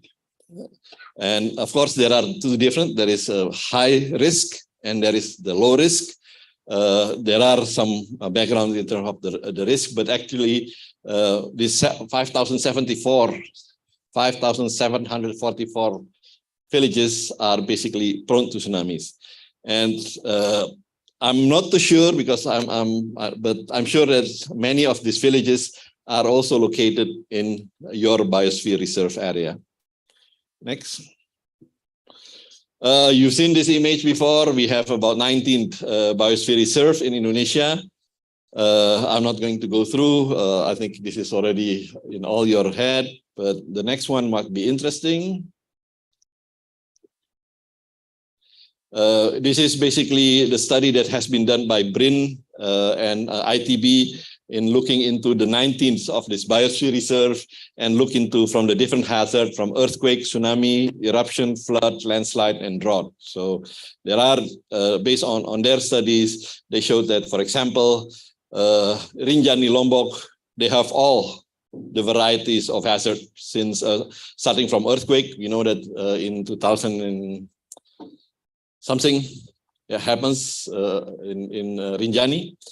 But Rinjani has, so we have the Tangkoko Minahasa, we have the Tambora, we have the Rinjani, we have the Blambangan, which is basically have all type of hazard, while the other have more specific hazard. And we can also identify some which is in the color orange, which is basically are prone to tsunami hazard.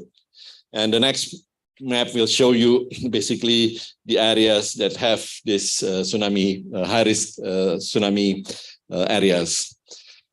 So this is basically when we talk about tsunami hazard, this is the areas when we talk about tsunami hazard and biosphere areas or biosphere sites. This is the areas that we will be trying to look into and work into. And you can see that basically in Siberut, which is on the east coast, in the west of the Sumatra, but many actually are located more in the eastern part of Indonesia.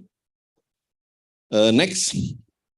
So based on that, UNESCO is trying to develop a proposal which is trying to link between tsunami hazard and man and biosphere. And we are trying to get it through the Climate Change Adaptation Fund. So you see that there are three different issues. There is tsunami, there is biosphere, and there is climate change. And then we try to actually link into the three. Next.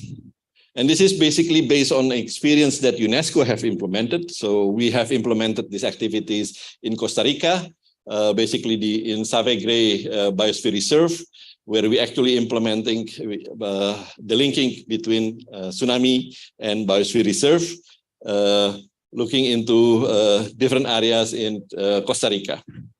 So based on this experience, next, where we look into the developing and establishing preparedness measures against coastal hazard flooding. So we don't look specifically for tsunami because there are different other coastal hazards like storm surge, sea level rise, and then we also look into tsunami. We develop guidelines and tools and lessons learned from the implementations, as well as strengthening the governance in terms of tsunami risk reductions, specifically coastal hazards risk reductions, especially in tsunami. So based on this experience in Savegre, Costa Rica, we try to develop proposals where we can try to implement it in Indonesia, combining the tsunami and MAB. Next.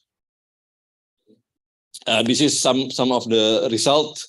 As I mentioned, in Costa Rica, several communities in Costa Rica that lies in the Sevegre Biosphere Reserve has also received recognition as a tsunami-ready community. So we hope that based on the activities, if the project goes through, we can also have some of the communities in your Biosphere Reserve being recognized as a tsunami-ready community. Next. So this is the key challenges. I think about 84% of Biosphere Reserve considered natural hazards as an important issue. And I think we've seen the 19 Biosphere Reserve in Indonesia basically are faced with all the different hazards in Indonesia. So it is part of this 84% that most of them are natural hazard are an issue in Biosphere Reserve. And 94% Biosphere Reserve are actually exposed to natural hazard. And that also has been shown by the study from BRIN and ITB of our 19 Biosphere Reserve in Indonesia, which is also faced these different types of natural hazard. And the issues is that the flooding from the coastal hazard increased globally. So, and we have seen a lot of examples of the previous presentation where it shows a lot of sea level rise, encroaching of water, seawater into the land, subsidence of land, and so forth. And based on that, if a tsunami happens, then it's actually amplified the impact of tsunamis in that areas. And sea level is one of the main drivers into increasing coastal hazard, as I mentioned just before. And destruction of coastal ecosystem increases also the likelihood of this damage because of the tsunami. And we know that when we have the tsunami in 2004, a lot of the ecosystem, a lot of the corals, a lot of the is actually also damaged because of this tsunami. Next. So the activities that we are proposing basically, yes, we are focusing on tsunami. However, we look into a more multi-hazards. So it is focusing on coastal hazard. Why we focus on tsunami? As I mentioned, tsunami is a fast-paced event. It really happens, and in Indonesia, it can happen in minutes after the earthquake. For example, what happens in Mentawai in 2010, the tsunami hits the coast just in about 7 minutes after the earthquake. So it's really fast.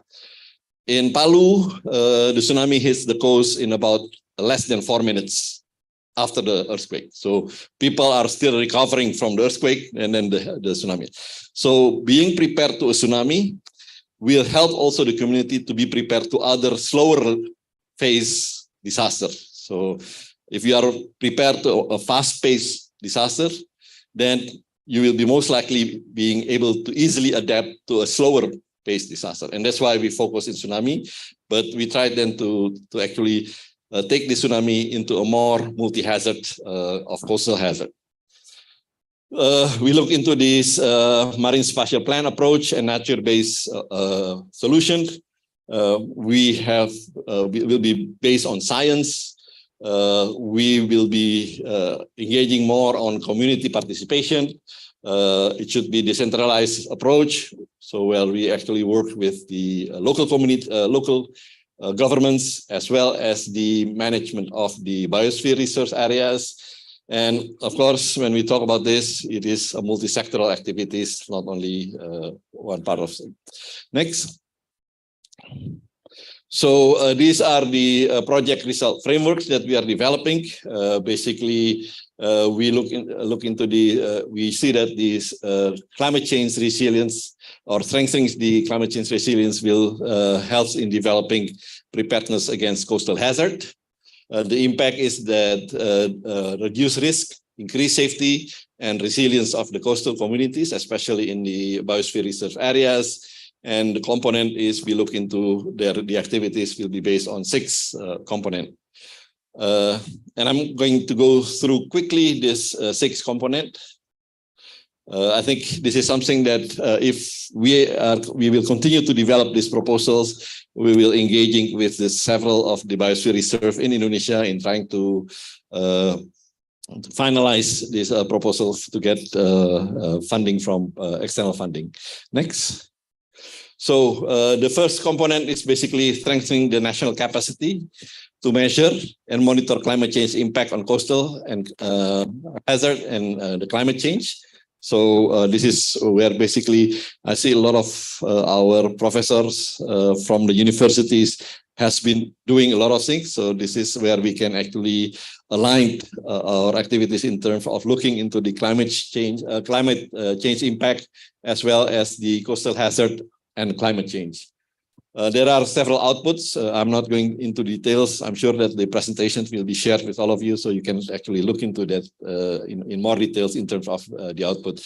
But basically, the first component will be looking more into the data. And this is where, when I listened to all the presentation this morning, a lot of data has been collected from this biosphere research. So this is something that we can easily align and work together in terms of ensuring that the data are accurate, the data are relevant to our activities. The second component, which is next, is basically to develop established local measures on multi-hazard preparedness against inundation from coastal hazard. So this is where we start to look into tsunami.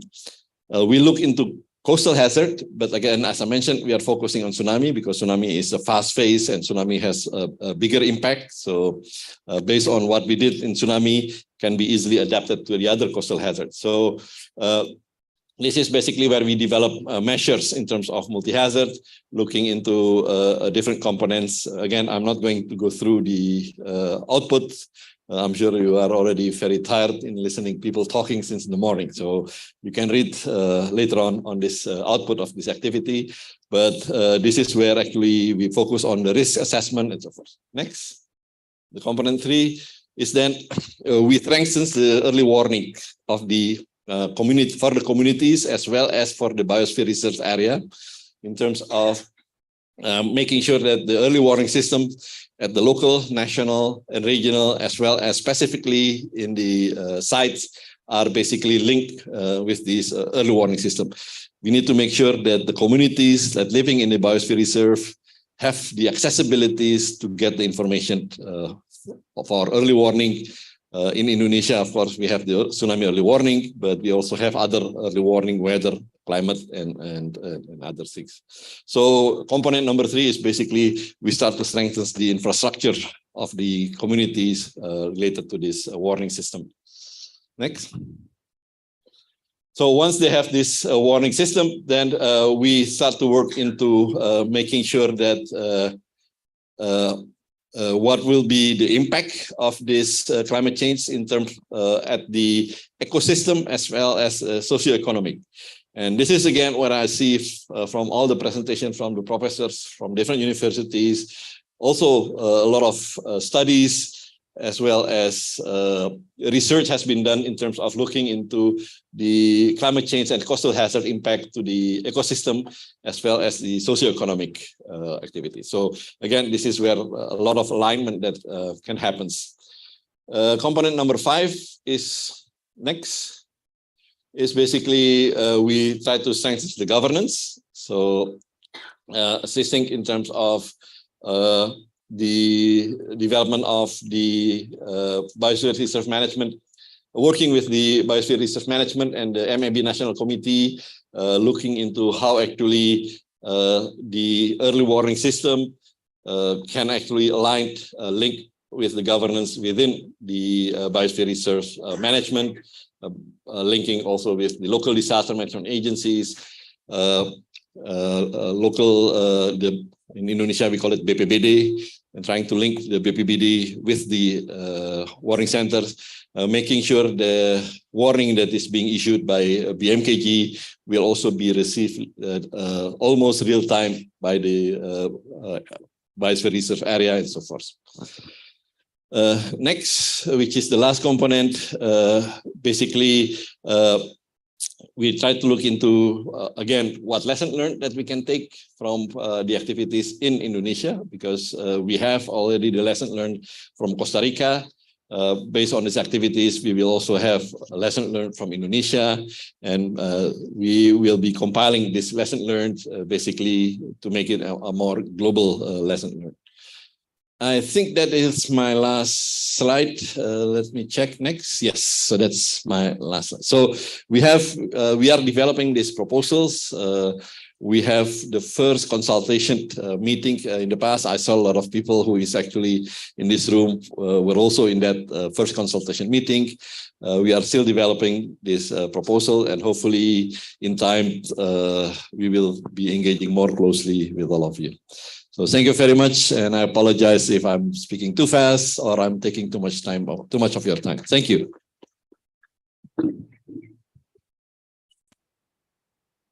Thank you very much, Mr. Ardhito. We have been enlightened by excellent talk by Mr. Ardhito, and I believe that we learned a lot from his excellent presentation.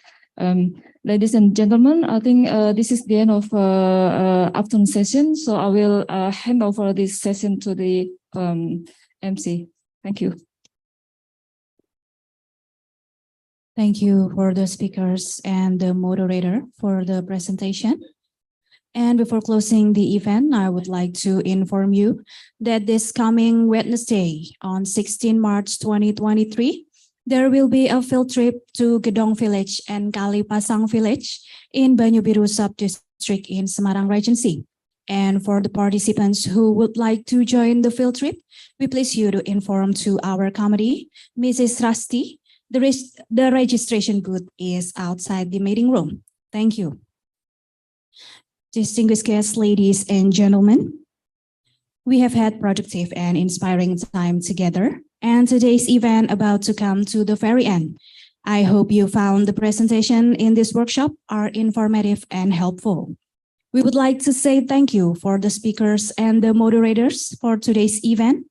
And representing the organizing committee, we would like to apologize and send our gratitude to all the participants. Good afternoon and see you at tomorrow's event.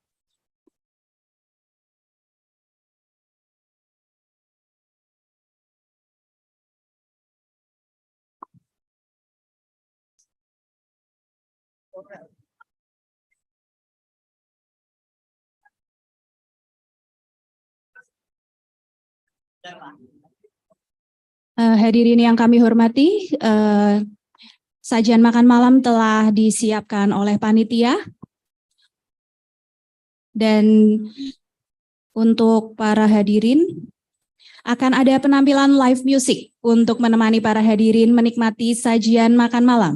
Dan para hadirin diharapkan dapat menyumbangkan suara emasnya. Terima kasih.